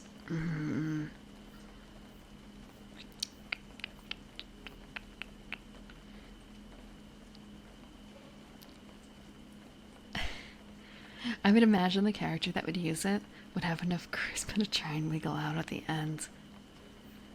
Because they were using probably no other magic aside from their charisma getting into that situation with a person. So I imagine they have the charisma to get out of it too. It's just the interstitial of that really difficult question. So it would have to be something really rough to get out of a person. There's that saying about vinegar and honey, right? You catch more flies with honey than vinegar. That's not true. You actually catch more with vinegar. But I think the sentiment of honey versus vinegar is better for spies, isn't it? And prisoners. Catch more with poop. Yeah, that might be true too. That might be true too. Hi. What are you doing? Yes. You trap them. It doesn't work like that though, really. It doesn't. I swear, I've done this. I think it was XKCD that had a thing on it, like a comic, and they had said that like no, actually vinegar works more. It was kind of a, is that real? Is that real? So my roommate and I ran a test, and we did in fact trap more with vinegar than we did with the sweets. I think it was honey that we used too. Yeah. No, there were a lot more dead flies in the vinegar than the honey.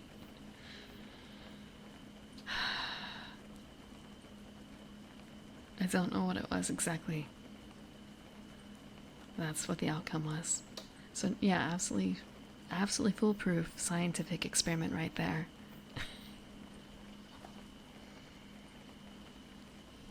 You don't want to catch flies? Like, you may not want to catch flies, but sometimes you're in a situation where you need to catch a fly.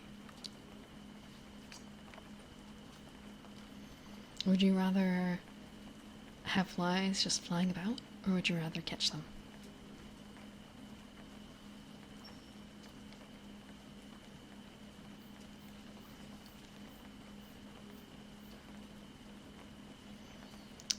It has the earworm wax only has one use though. A bard rogue. In this particular situation, you're either a bard or a thief.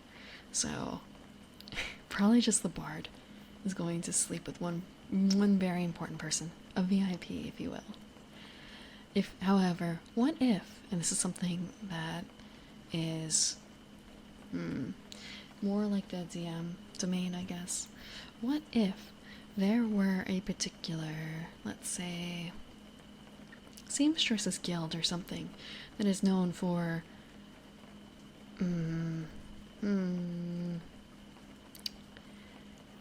dealing with lots of customers coming in and out at all hours of the day, but sometimes for overnight visits, let's say. And what if they had a steady supply of this? What if they became secret keepers?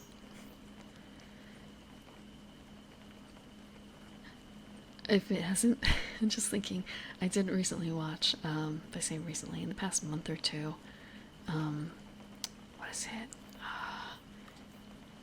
Ishozoku Reviewers, is that it?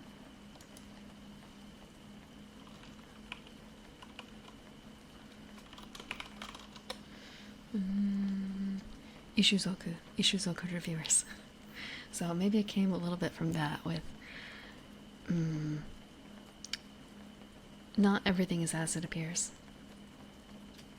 Personal culture. As I said, it was very recently that I watched it for the first time, so I don't really know if that counts towards that.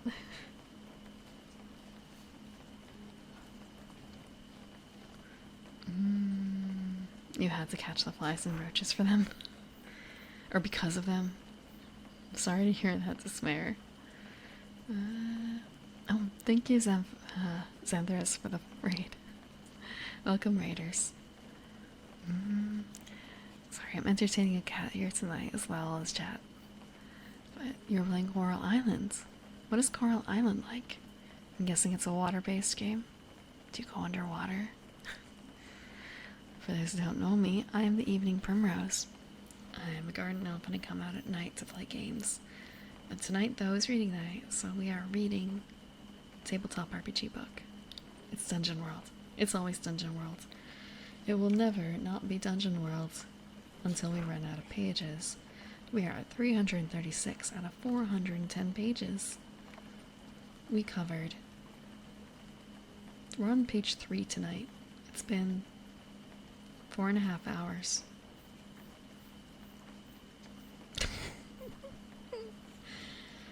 One day we will finish this book. One day.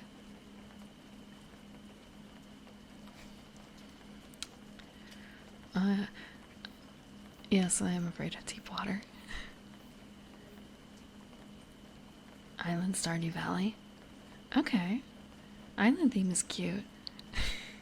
I've never played Stardew Valley. I played Harvest Moon. Maybe some progress. Yeah, you know, sometimes. If wishes were horses. If wishes were horses. Yeah, I've got my cat here too.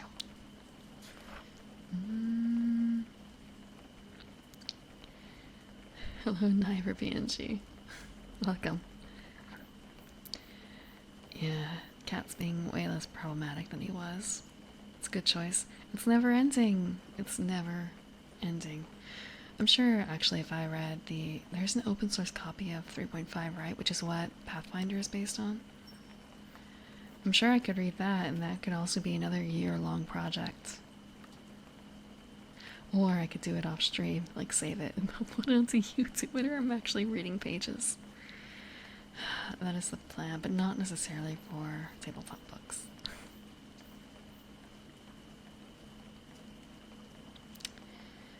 Okay, but yeah, earworm wax. It's limited use. Or limited chances for use. Oh, the echo. The echo.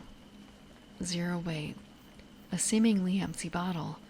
Once on stopper, the whispers of another plane resound once and fall silent. In the silence, the bearer learns in his soul the coming of one great danger and how he can avoid it.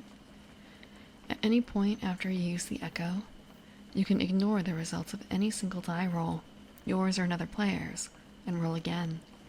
Once opened, the echo is released and gone forever.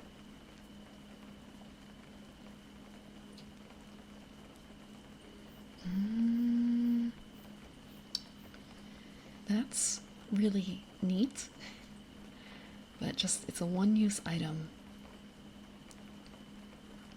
So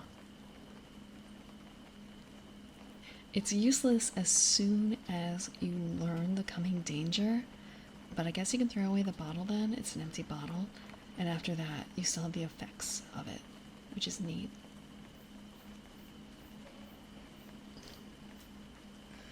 Destiny for you to be in chat. I want to say your namesake is probably present in many female VTuber chats tonight, if it's aside from the ones in like Australia. It's a hot night tonight. Hi.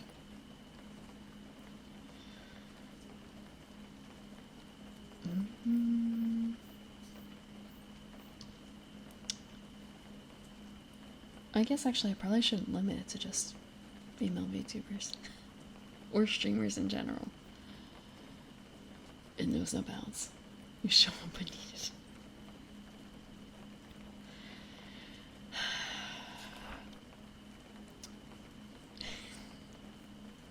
When someone needs to curse your namesake. The Epic Lens. Epic. I feel like I'm pronouncing that wrong. Epic? Epoch? Epoch? Epoch. Fuck.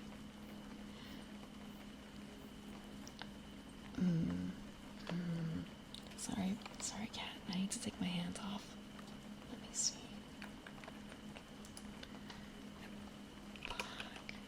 Epoch. Frick. I feel like I've been caught on this word many a time. Epoch. Okay. The Epoch Lens. This is like the second or third time you guys have corrected me in the week about this word. Unless it showed up last week in reading. I need to write it on a sticky note and just have it hanging over here. The Epoch Lens. It's one way. An archmage, old and too frail to leave his tower, crafted this intricate and fragile device of glass and gold to examine the histories and relics he so loved. Looking at an object through the lens reveals visions of who made it and where it came from.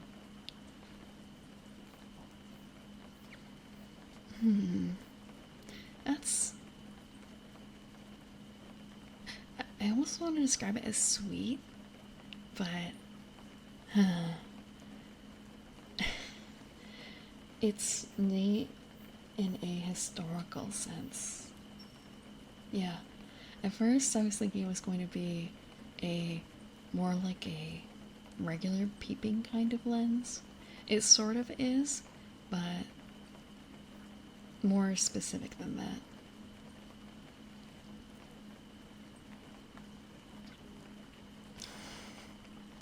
Well, I definitely have characters who would have been after things like this.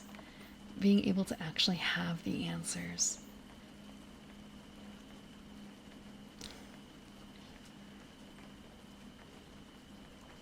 Magic. You have the answer. But the reasoning why is a bit sad.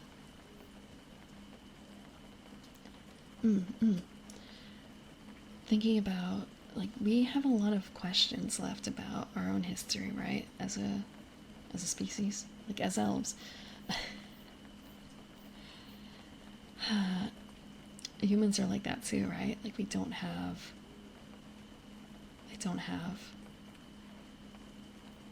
answers for a lot of things that have happened.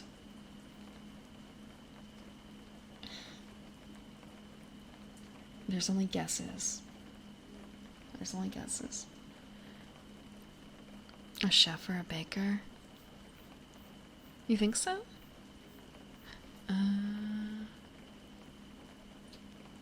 For an object through the lens, who made it? So I guess if you want to make sure that your flour and stuff actually came from the miller and wasn't adulterated, that would be good. Because that was a thing back in the day, like much more common in the past. Adulterated food. Oh, yeah, recipe stealing. That's excellent. That's excellent. In general, too, just a case of... Imagine that. That is a campaign starter right there.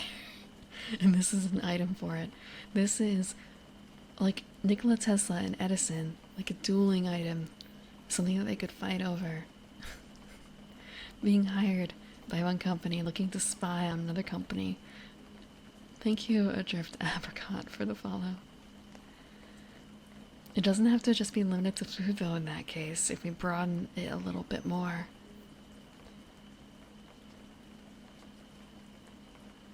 Imagine being a relic maker of some sort, like you make magic items. You are known for making your really cool magic items. Imagine someone else making a magic item to figure out the fucking recipes to how you made your magic item. Ruining everything. Would you hire someone to like smash the other object or steal it? That's good. That's good.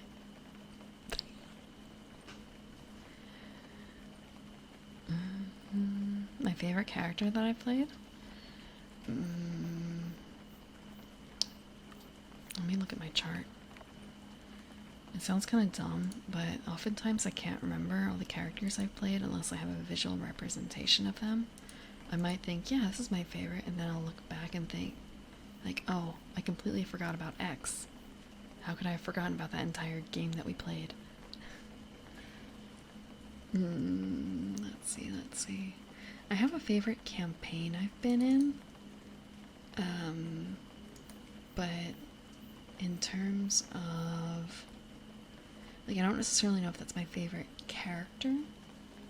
Thank you, Senta10 for the follow.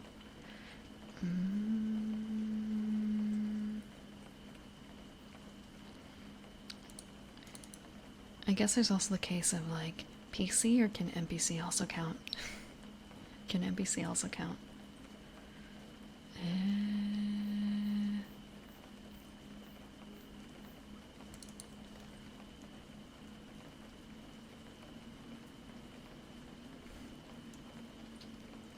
NPC can also count. Then it's even worse because it's kind of a, oh fuck. Oh, actually, my favorite character, I guess, in that case, I'm gonna split it into two, like favorite PC and favorite NPC.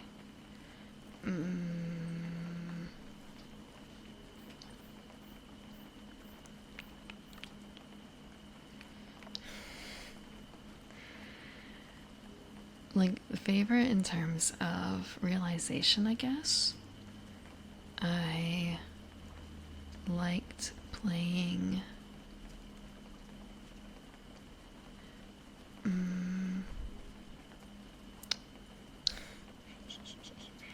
looking through the list real quick. It's a little tough to choose. You put a little bit of yourself into each one, right? You wouldn't think it wouldn't be an NPC? It depends.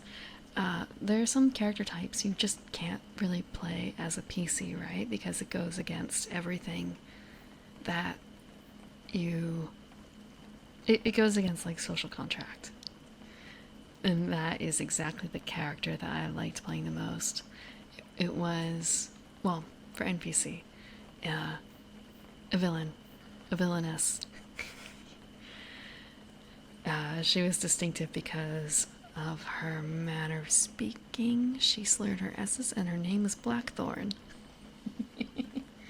She was a fae, and she made contracts with the NPCs a few times. She had a sister named... Wait, no, sorry, I messed up the names. The thing is that they come in pairs, and they are DM NPCs? Nah, not really, no. They only showed up like twice. It was more background stuff until the party went into the Feywilds. And a one-shot thing where she hired them to do something. I wouldn't describe them as the NPCs. Personally. Again, like, they didn't help fight or anything. Like, she would have been an enemy sooner or later. She... sorry. If you've ever heard of... like, there are certain woods that are considered magic. Let me double check this. There are certain woods that are considered magic. And one is the kind of thing that you can use to protect yourself, and the other one you're not supposed to break.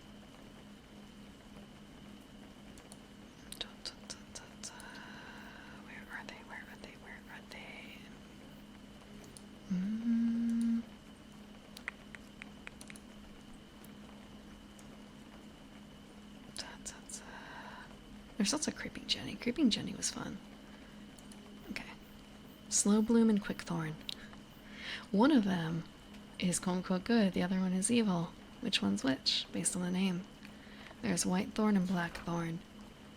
Whitethorn is Quickthorn, Slow Bloom is Blackthorn. They're Seelie and Unseelie.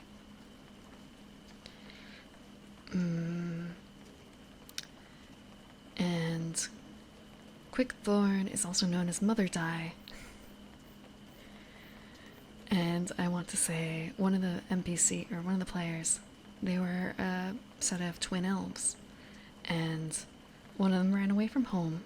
The other one, stayed home to take care of their parents. And they made a pact with the Fae to keep their parents safe. But their parents died anyway. So after that, she went looking for her sister. And who better for her to make a contract with that would backfire than someone whose additional name is Mother Die. So it was kind of a reflection of the PCs. They eventually were to play against each other. One made a pact with one sister, the other one made a pact with a different sister. Never trust an elf. Never trust a fae. And elves are fae. So the concept was going to be she kept her parents safe by having them reincarnate as Eladrin, essentially, in the Feywild. So they would have encountered their parents. But yes, there's some additional, like Quickthorn and Slow Bloom are like alternate names of Whitethorn and Blackthorn. And Slow is in Slow Gin. The drink. Like, Slow Gin is made out of slow. Is made out of Blackthorn.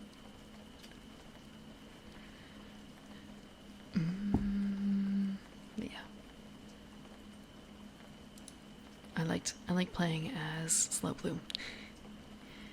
She was a fun enemy. That's confusing.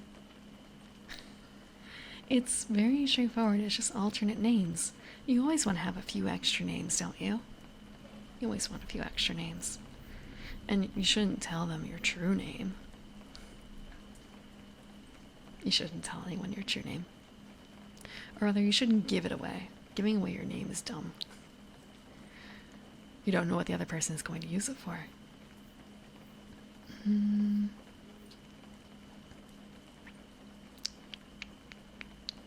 For a PC, favorite character.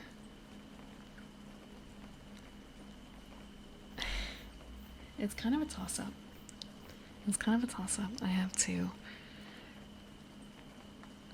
One is because it's probably from my favorite campaign I've been in, and it was a good fit. And the other one was for another long campaign I was in. I guess for now I'll pick the one that's the favorite campaign character. She was a gnome divination wizard, 5e. And it was fun to play as, to be like nervous documenter. I was a documentation machine for that game. I took a bunch of notes and I was able to take them quote unquote in character because wizard, like studious wizard character. And there was a lot of fun interplay there with the other characters.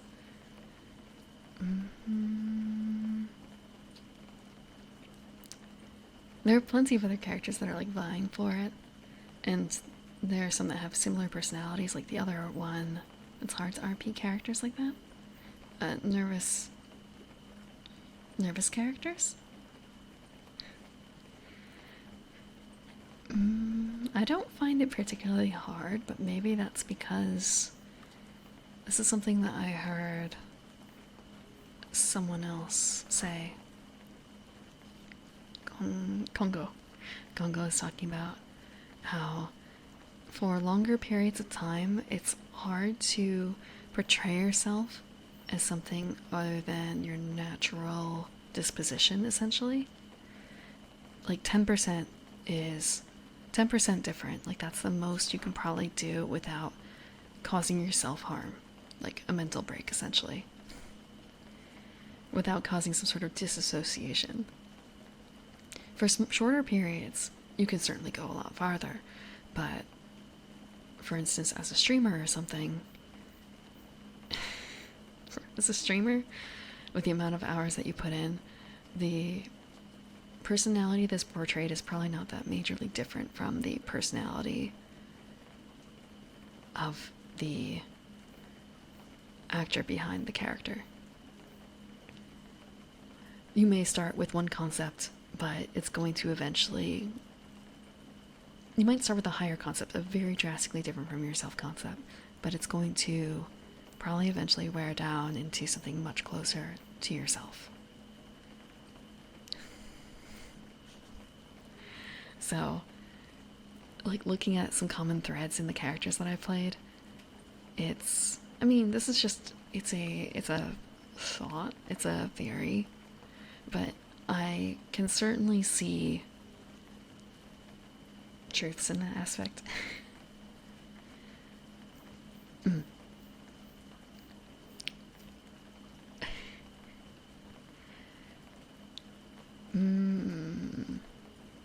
And it is a lot easier to play something that's closer to your natural disposition. And looking at a lot of my characters, they tend to be... There's a number that are like quiet documenters. There's a couple that are... I'm looking at them. I might as well... That's kind of a... Do I show the sheet that I'm looking at here? It's kind of a... That's a little close to home to show the sheet of all the characters. There's a couple that I would probably describe as motherly, for instance. Definitely. There's some ditzes in there.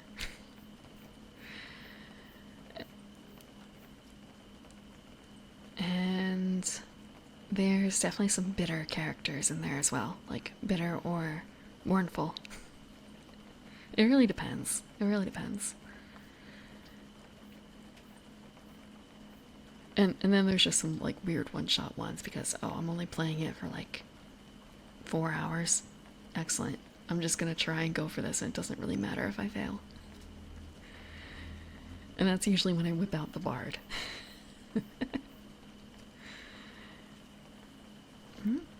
Hi, buddy. Too intimate. Can be. But yeah, I don't tend to play boisterous characters. That is difficult for me. So, that's for short terms. You've already asked the question, but what would you like to ask, Marcus?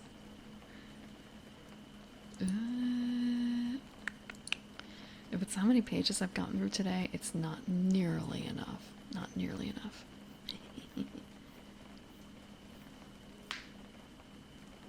Oh, that was a crack. Not my back. Not my back.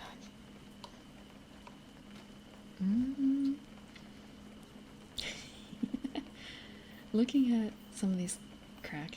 No, I don't have a crack commands. That was kind of like an accidental. Hands on the hip, and it was kind of a... I didn't think it would crack then. No other cracks. RPG related content in ASMR. If this counts, yes.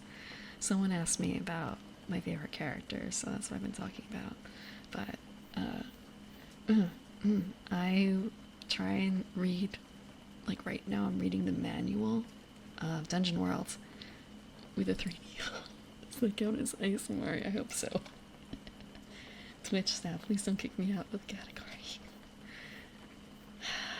The reading can be ASMR, right? Reading can be ASMR. But if you've never heard of Dungeon World, it is a Bree, powered by the Apocalypse based system. Actually free. You can show this on stream if you really want to, as long as it's the beta version. Or the website. The website is also free. There are paid classes. I've called you a good boy. I've just pretended that you were my cat when I did it.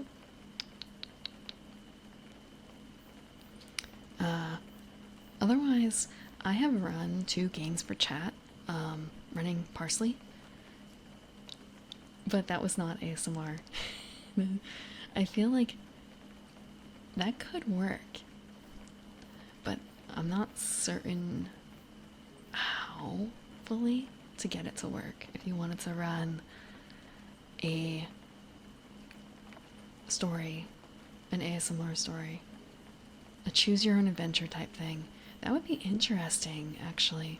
I guess if you think of it as choose your own adventure using Twitch poll to conduct choices for the story, it would basically be a lot more reading, but that's the difficulty of running stream and running a tabletop RPG with chat, like in Twitch, because chat interaction can be high or low, but you should just assume low, especially for something like ASMR.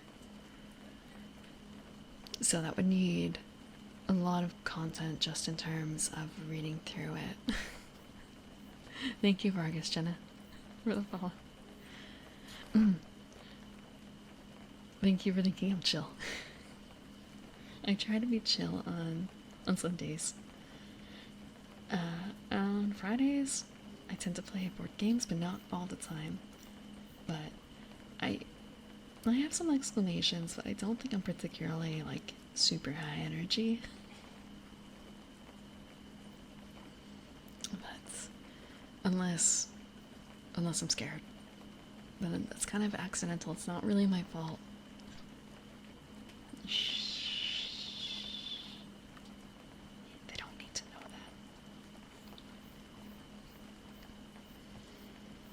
that. Yeah. I mean, I could probably play board games ASMR style too. It's just a bit of an issue of... Well, I used to do Wingspan. You could probably do Wingspan ASMR. It would just maybe... It might be a little weird. It might be a little weird. I need to know that we can control your house during horror games. Shh. I turned off that redeem, okay? It was a mistake. It was a mistake. It's only gonna go up in... I don't know what next horror game I'm gonna play. It's gonna be quite some time. It's gonna be October. Maybe when I play I was gonna say Battle. Yowamushi, the next Yowamushi, I might turn it back on then. Or Little Nightmare. Yeah. If you have Hue lights, you can set it up so that if this then that, let chat control your lights. If you're a scaredy cat, I would not suggest it. Yeah.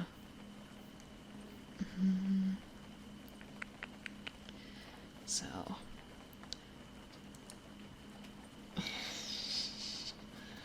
you've gotten me when I didn't even have it marked as a redeemable thing. You chat, no shades.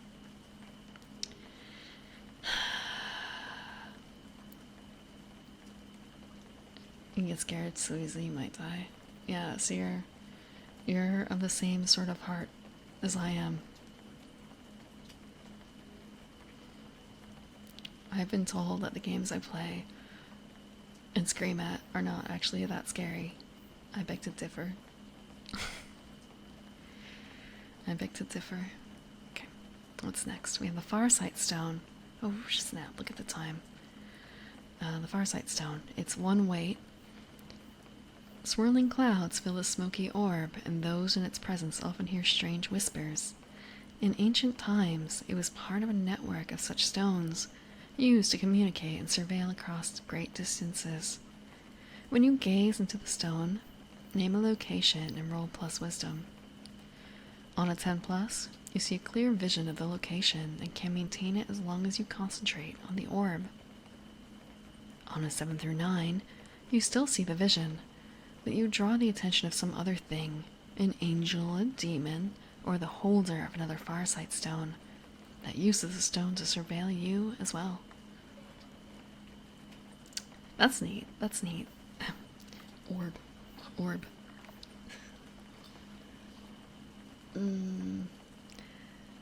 Being the failure state being something sees you.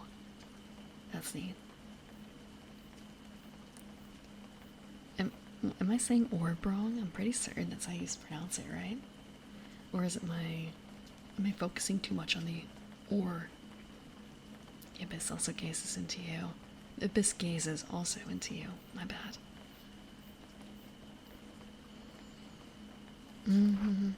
It's kind of funny it's called a Farsight stone when it's a gem, maybe? Like it's an orb. Orb. So it's kind of is it a glass thing that's filled, or is it like a solid hunk? It's one weight. It's one weight. How much is one weight?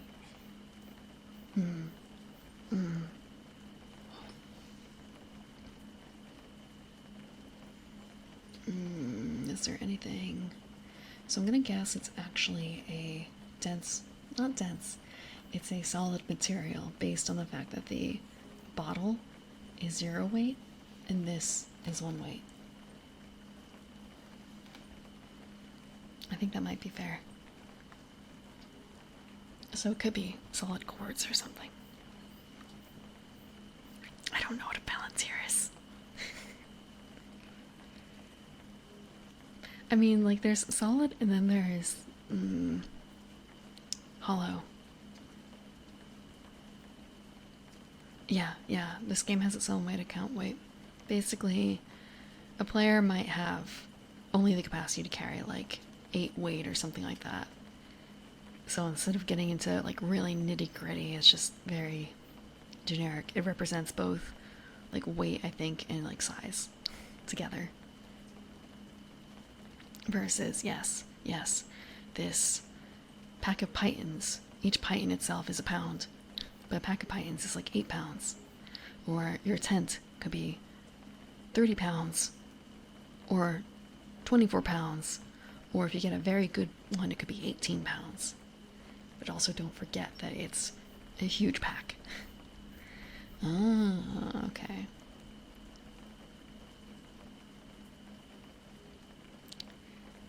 I read Lord of the Rings. I'm gonna reword that. I've read half of Lord of the Rings. I got halfway through the middle book. But it's been so long. It's... you say you've read Lord of the Rings, right? Half. I read all the Hobbit. I've read all the Hobbit. I guess I could read through Lord of the Rings on stream too. It's just... it is dense. It's a lot of description, which can be off-putting, but I guess ASMR style, yeah.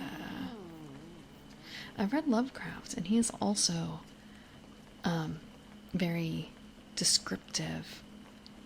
Very descriptive. So, I think it's just the sheer amount of it, like how the thickness of it. Lovecraft doesn't, I mean, it's smaller chunks. You're done with the story in like, God, what is the shortest story or longest story? Probably no more than 100 pages, no more. I can't imagine. But otherwise, it was what, magazine size, because he was getting paid by the word, which was explaining a whole lot. So, like, not really that long. Maybe 32 pages. That seems like a good number. Yeah.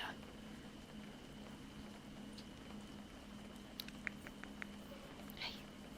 Sorry, I've got a cat here. I don't know if you heard him groaning. Hey.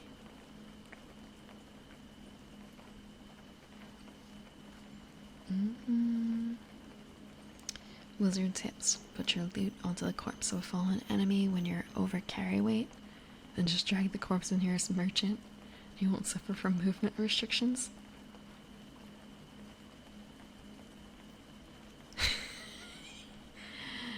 Oh,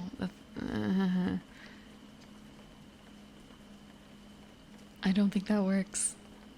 Well, I can tell you why it would not necessarily work in 5e. In this system, I don't really know. Yeah, I don't really know how that would work, but I feel like dragging an object behind you probably has maybe not explicit rules, but implied rules there for like dragging movement. Because usually dragging an object has movement restriction. Usually. Unless they've got wheels. Maybe the corpse has wheels.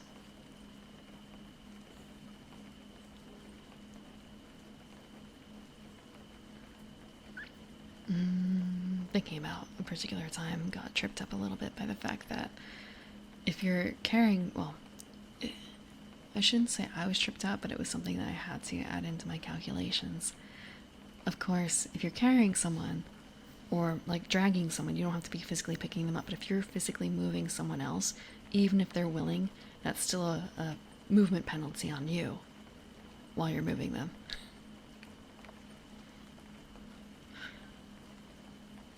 Reanimate. Yeah. That is a big brain play. You have your skeletons carry your palanquin to carry you. You don't even have to walk. Granted, direction might be difficult, but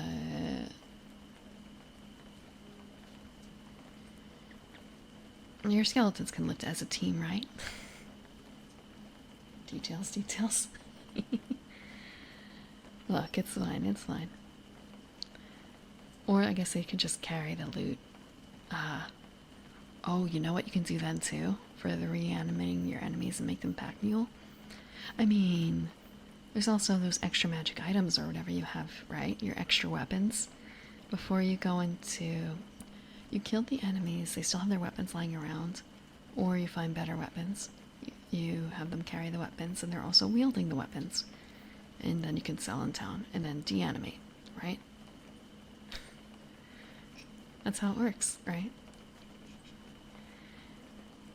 Or you deanimate them right before entering town. Because you can't go into town with your gaggle of zombies, probably, right? Depending on how smelly they are, if they're still rotting. Bethesda Dungeon Worlds, you can cut off the hands of an enemy and take that with you and gain access to quantum item teleportation. That's also valid. Sometimes you need the entire hand.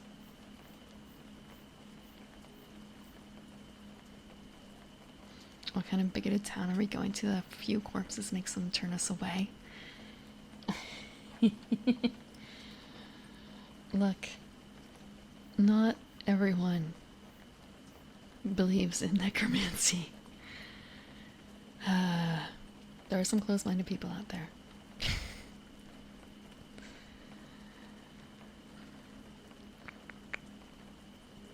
Maybe they follow Kelangor or something, who knows? Or an equivalent god, someone who believes in finality of death. Perpetual energy. That reminds me, I think of one of the first panels of Dresden Kodak talking about like harvesting energy, perpetual energy, with authors spinning in their graves. So yeah, you could do that. You can reanimate certain authors and have them spin. I'll provide energy, right?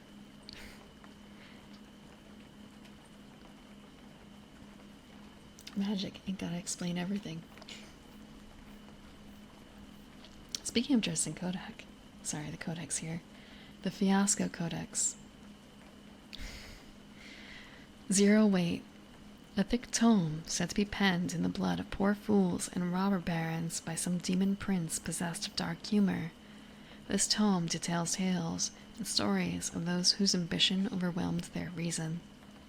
Reading from this tome teaches one the value of clear-headedness, but leaves a sense of dread behind. When you read from the Fiasco Codex, roll plus wisdom.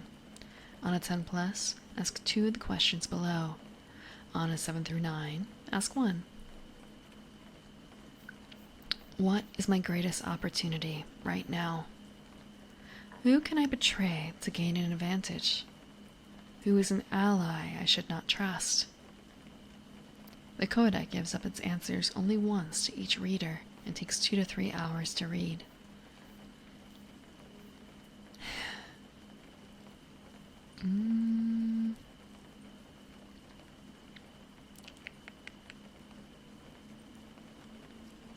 I feel like this is another joke that I don't understand. Yeah, yeah. I mean,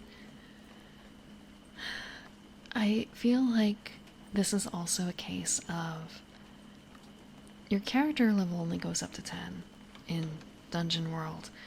You don't have to stop playing at that, but it's just kind of the nature of the game.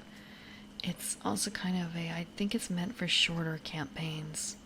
I don't know how often that you would use something like this in a campaign. And honestly, I can see the benefit of running shorter campaigns. It can take years and years and years to get through a longer campaign, and honestly, oftentimes I'd rather if it were broken up, just because things change, situations change. It's difficult to get the group together.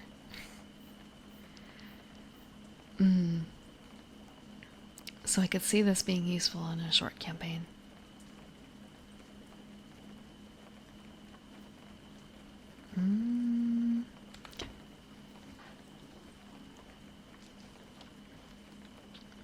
No. Yeah, put his head down. He put his head down. Okay, I have to actually move him a little bit. Let's move him, and we're going to also go back up here.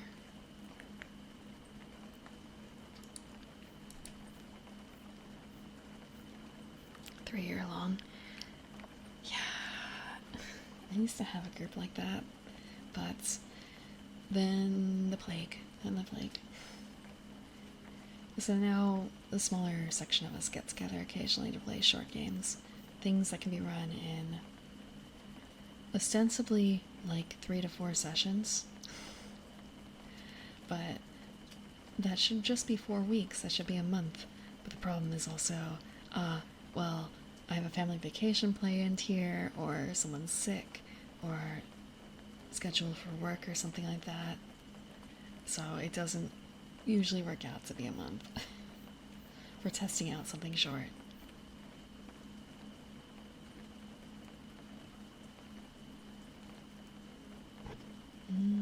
Okay.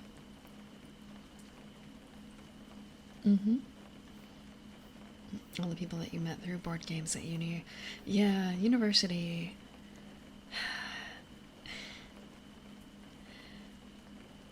Yeah, university. It depends on if you stick in the area, right? But then other people may move on. It's a shame.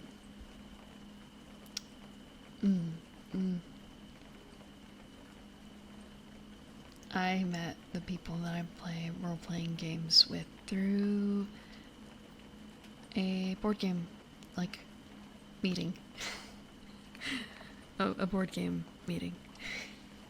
Let's see.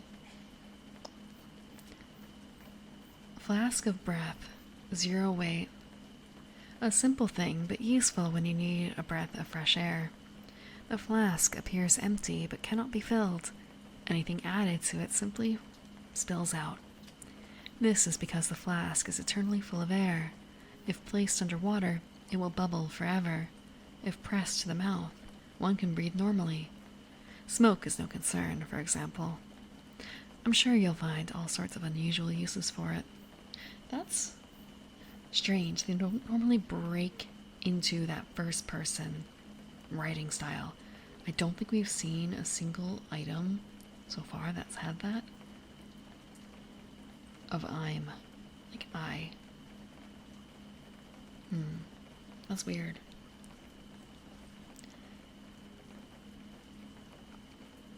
Let's see. We've done you. Yeah. Sorry. We've done, like, there's been plenty of yous, but more often than not, they try and go for one.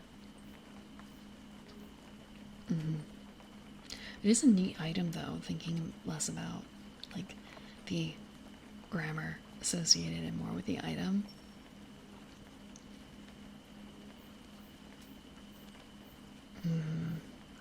Yeah. Is there, feels like, is there something like this in D&D? I'm sure there is. Probably. Maybe not as a flask, though. Maybe not as a flask. I guess it would be more of a case of, like a bubblehead thing.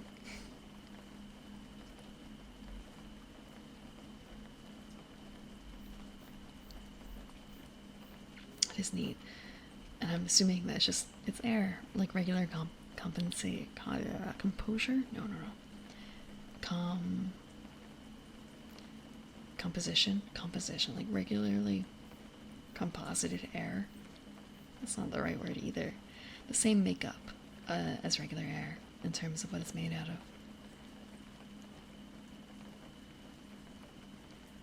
of. Bubbling. That's actually a neat way of looking at it too.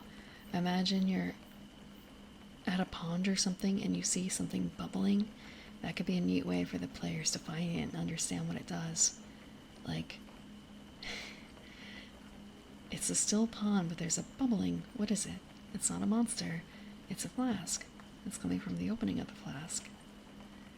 And they pull it out, and it's not bubbling anymore. Put it underwater again. Bubbling. Put it to the mouth. Air. Put something in it. Yeah.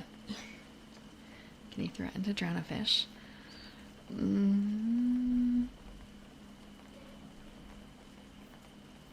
I think that I don't know if it's a problem.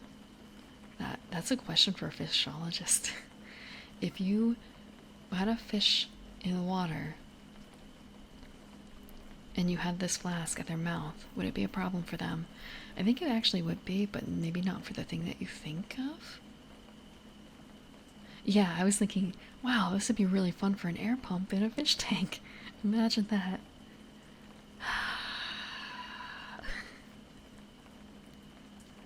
There are some fish that like playing in it, right? And like, you do want water flow in the tank. Or rather, I think it's unusual to want like completely still water. Like, oftentimes, your filter can like help with it, just by the nature of like pushing out the water from the top. But it really depends on how your tank is set up too. Necklace of adaptation, but mostly stop poison gas. How many goldfishes did you have?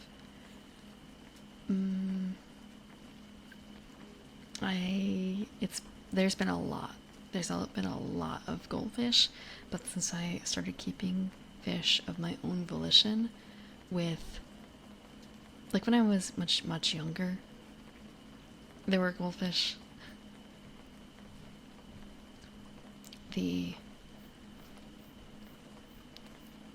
When I had my own 10-gallon tank, I had platies. And I had neon tetras and betas. Well, a beta, like one at a time. Platies are really, really cute, and I can't count how many platies there were either, because god damn it. You can understand why, I'm sure, if you know much about fish. Hello, Divine Disappointment. Welcome. Have a Good morning. Hello, Subnautica lover. 69 for 20 cats. Also, thank you too for the follow. Thank you, Subnautica lover and Divine Disappointment. The Hellscape. Is that why you're wishing that? Are you wishing that you were in Subnautica now? Goldfishes with huge cheeks. Selective breeding. Selective breeding. Same thing with a lot of creatures. Selective breeding. Thinking platies are live bearers like what is there's another really common one. Gobies? No, not gobies. There's another really common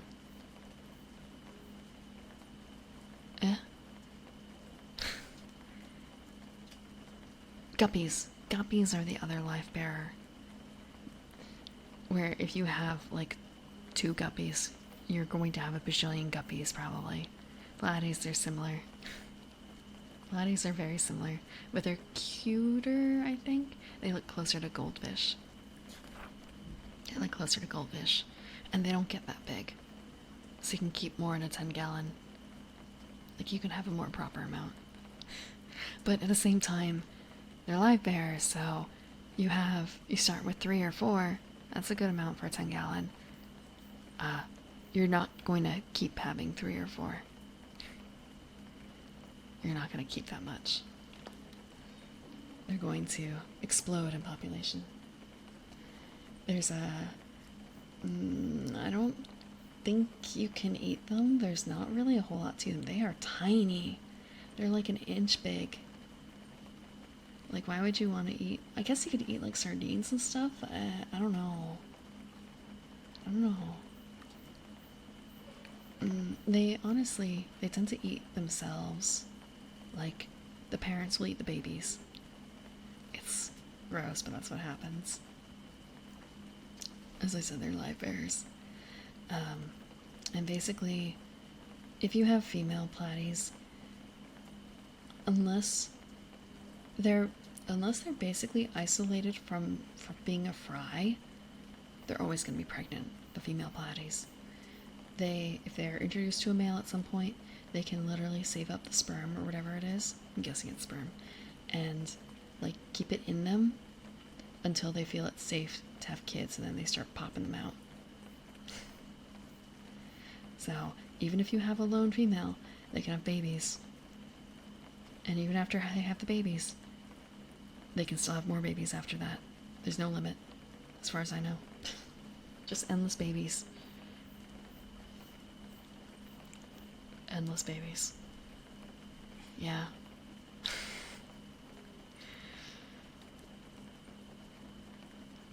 Good job. As I said, they tend to eat the young. They tend to eat the young fry, so I wouldn't necessarily say that they're good at raising kids. They're just good at having kids.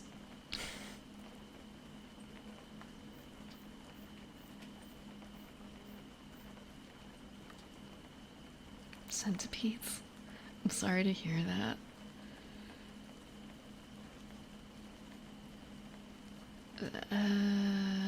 Getting mugged by a cactus? Is it really 135 degrees in Arizona? Jeez. Who has kids? Yeah, who has kids? Who has kids? Who would have a kid in this economy? I have cats. I have cats. That's good enough. Kids are cute. I guess if, like, they're your own kids, yeah, they're probably cute. But cats could be kids.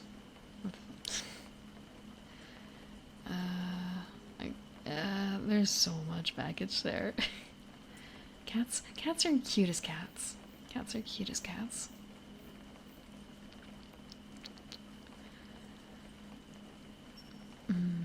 Kids are goats.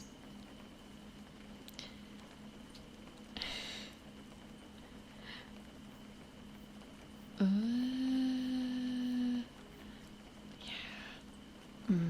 I have nibblings, that's enough. Hello, the Mexican. I have nibblings. That's enough.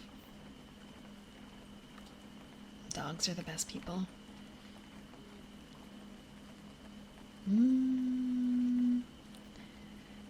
I don't think cats are that bad at it either. It really depends on personality, though. Thank you, the Mexicant, for the follow. I've had only one dog. One dog. But I want to say some cats are much more attuned to you, I guess, than others. So I've had cats where it's been like kind of cuddly, not super cuddly, and I have this one here who is like, I'm very much his person. Very much his person.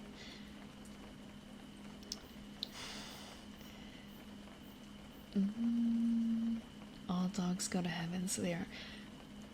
Did you actually watch All Dogs Go to Heaven? Did you actually watch All Dogs Go to Heaven? I'm actually trying to remember the ending now, if in fact, because, you did.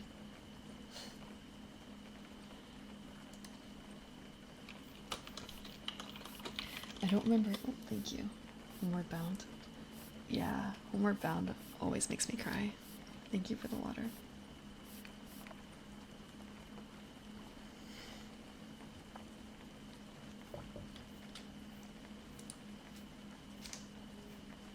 Yeah, I've seen Homeward Bound and Homeward Bound 2. I don't think I can watch them now. I don't think I can.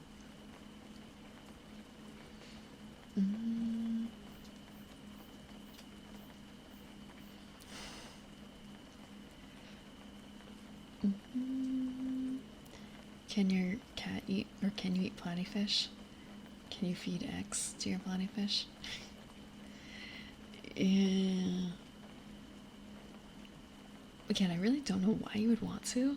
And also, after seeing like the other things that can live in the water and what your fish could be infected with, I wouldn't want to do that.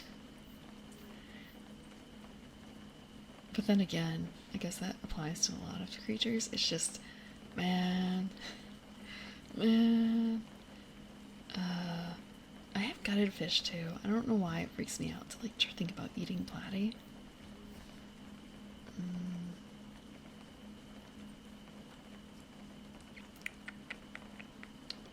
I could have swore though that let's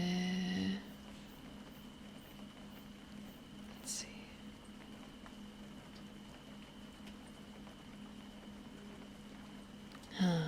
For some reason I thought that Carface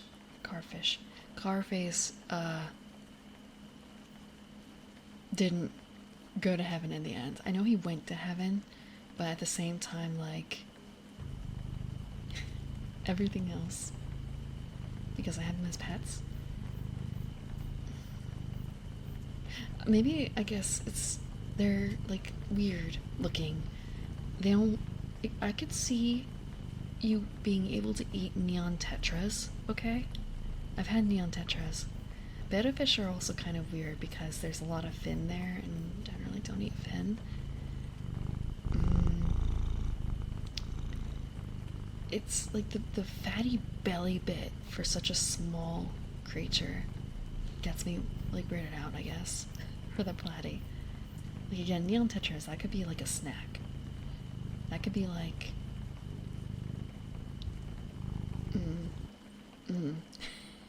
crunchy. The platy is too fatty or meaty or something for that. Yeah, he's a happy boy. He's a happy boy. As long as I keep petting.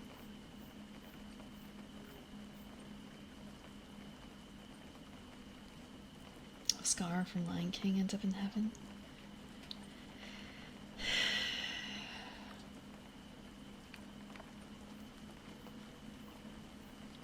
I want to say, in that case, look, Carface went to heaven. Carface went to heaven. Did Carface deserve to go to heaven? Look at Carface and tell me that.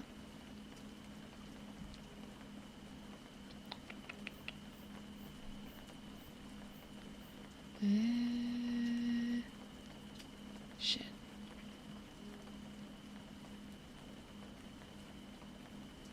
I mean, there's also the case of like Charlie in the beginning didn't really deserve to go to heaven either, did he?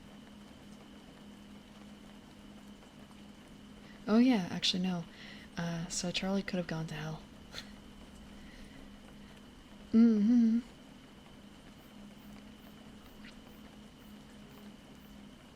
No, actually, Charlie could have gone to hell. Charlie could have gone to hell. He was going to go to hell.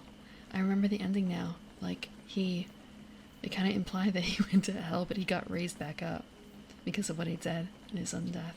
Or, like, his coming back. Yeah. I think it's better that they earn their way in to heaven rather than just being given it because of what you were born as, you know? So I think it means more in that case. That it wasn't just happenstance. Luck.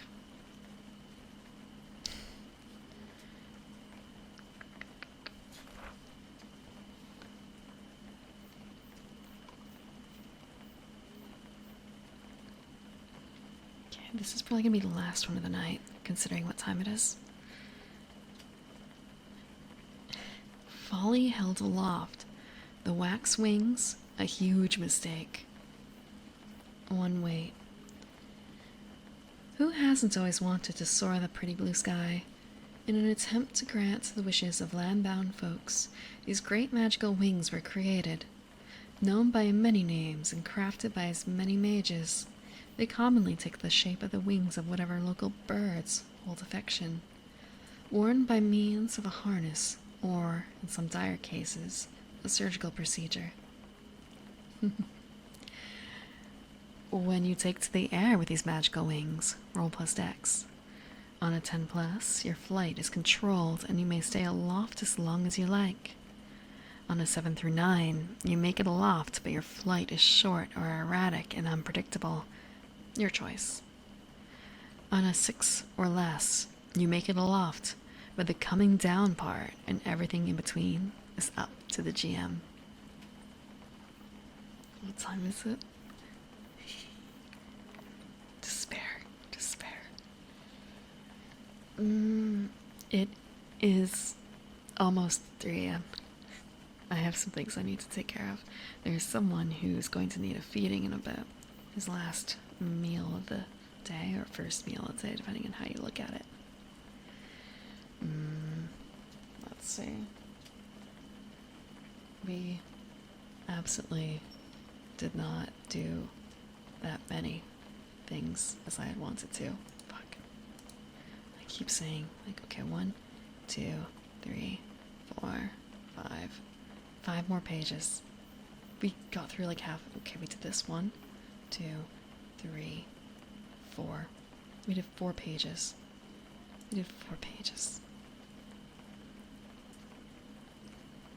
Chat, we did 4 pages again. 4 pages.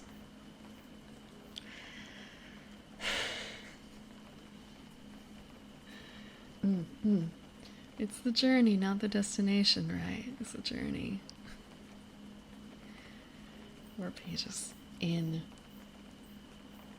5 hours. Go another hour per page. Yeah. Look, I can read fast. It's just, have you ever been part of a game of some sort or a group where you're supposed to meet up and do a thing, but you get to talking for so long that eventually you don't have time to do the thing, or it ends up being entirely talking and not like socializing and not playing the game? This is like that. It's like that. I actually did have a campaign I was a part of where we never really got to play a game, simply because we never really got to start, even because every single time we met up it ended up being social pleasantries and not actual game. Like, the DM wanted to, but didn't have the force of will of actually making the game start. Betrayal games lasting 3 hours? Yeah, it's a bit much. That's a bit much. I've had more. Okay. If it's a game where everyone knows how to play, it's way shorter, right? It's way shorter. I've had some longer games, but I don't know about 3 hours necessarily. But that's usually because there's a new player. There's a new player. So explaining how it sets up and stuff. Especially, I don't know if I've ever had a new player get traitor. I don't think. But like that definitely also would take extra time. Chat, chat, chat, get distracted, get dis- Oh, frick. It's that. I I misread that initially. I thought it was like chat, chat, chat, get distracted, chat, chat, chat, get distracted, and not the thing. Yeah. Yeah, okay.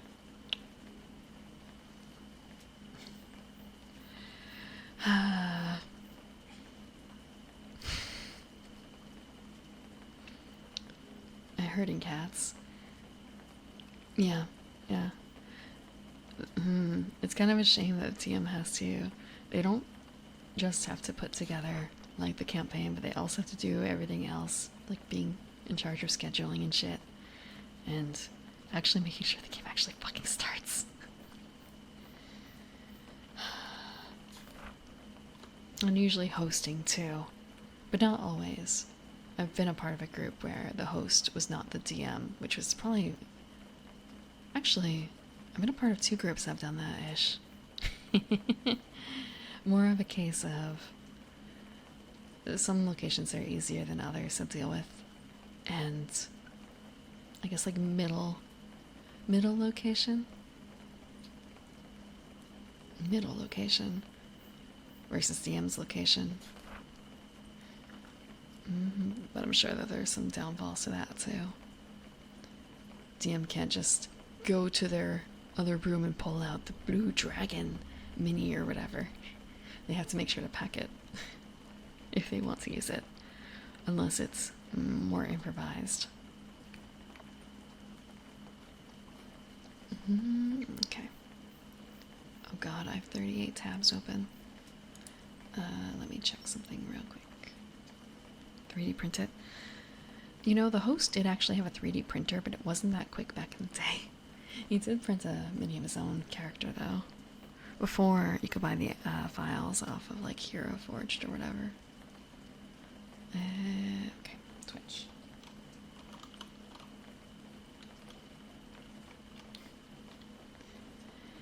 Yeah. We did actually, okay. The host did actually at one point print out a green dragon for us to use during the section that we were facing off a green dragon, but that was also kind of there was time in between, you know? Like we knew what we were coming up against. Okay. Who is up? Let's see. Do you... Oh, there's a couple people in here that I know of. One looks familiar, but it's not actually her. Let's see.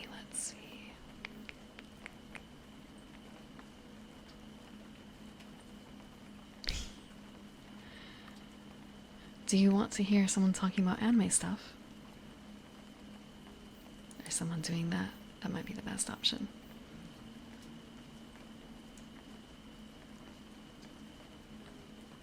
Yeah. I think we'll go to that. I think I just heard her talk about ReZero. Sounds like a good thing. I'm sure if you bring up some, well, isekai's popular. It's kind of... there's an overlap, right? Oh, before that though, before I do that, one last thing. I do have a schedule for next week. Look, I prepared early. I prepared early. I'm really glad that I just put down reading for Dungeon World and not specifically what, because I was really hoping it wouldn't be magical items again. Okay. So, Monday, it's gonna be Slayers in Discord. That's tomorrow night. Tomorrow night. Slayer's Return is literally an hour and 1 minute long. So, it's a fairly short movie. It's standalone. Slayer's Return is a comic fantasy following two sorceresses, Lena Inverse and Naga the Serpent. Very good sorceresses. As they get into hijinks, it is basically what happens when your party, you have, let's say, it's Friday night. Only two of your players showed up for your D&D game. Well, time to fucking bust out the side plot. That's basically what Slayers is. Or rather, that's what the Slayers movies are. It's kind of tangential. You don't really need to know anything about the big universe. It's full of fantasy tropes. It's funny. It's cute. Cute may not be the right word. It's old and funny. It's old and funny. And on Wednesday, I'm going to be returning to Paradise Killer, which is a really cool investigative game. It's super summer vibes. It is vaporwave city pop, exploring an island full of cultists, while you are a cultist yourself trying to solve a murder. By murder, I mean a mass murder. One of two mass murders, but the other mass murder, we know exactly who did it, so it's fine, right? Like cultist mass murder all the time. It's a really fun game. And Friday, I'm going to be playing Tanto Cuore. It's been over a year, I think, since I've played it on stream. Tanto Cuore is a deck builder, and it is maid themed. It is maid themed. It's really cute. It's actually cute. Like, the maids are pretty cute. If you like anime maids. If you haven't played Tanto Cuore, if you've played Dominion, it is Dominion, but with maids as a theme instead, and better iconography. That is my most syllable version of it. If you like Dominion, you'll like Tanto. If you like anime. A maid theme? Yeah, a maid theme. And Sunday, we are going to be back here reading Dungeon World. We're going to be reading Dungeon World until Dungeon World is done. There might be a few breaks in terms of what we read. We are going to finish Dungeon World. Eventually. Eventually. Next week will be more magical items.